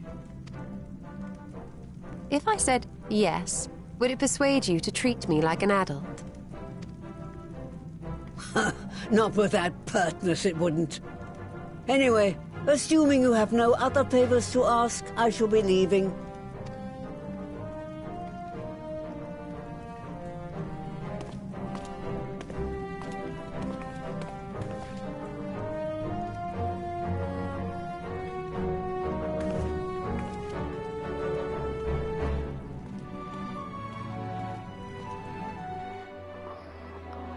Seem kind of salty about that Master Matoya part. Unless you wonder, Master Matoya has returned to her cave with Y'shtola. They are as peas in a pod, are they not? Alright. That went on for an extra 20 minutes than I actually wanted it to, but it is what it is. Which I can't complain because I was gone for a good minute. But after this is it. Oh, not Mark. Went to emote. That's it. We call y'all back later. Tomorrow, probably.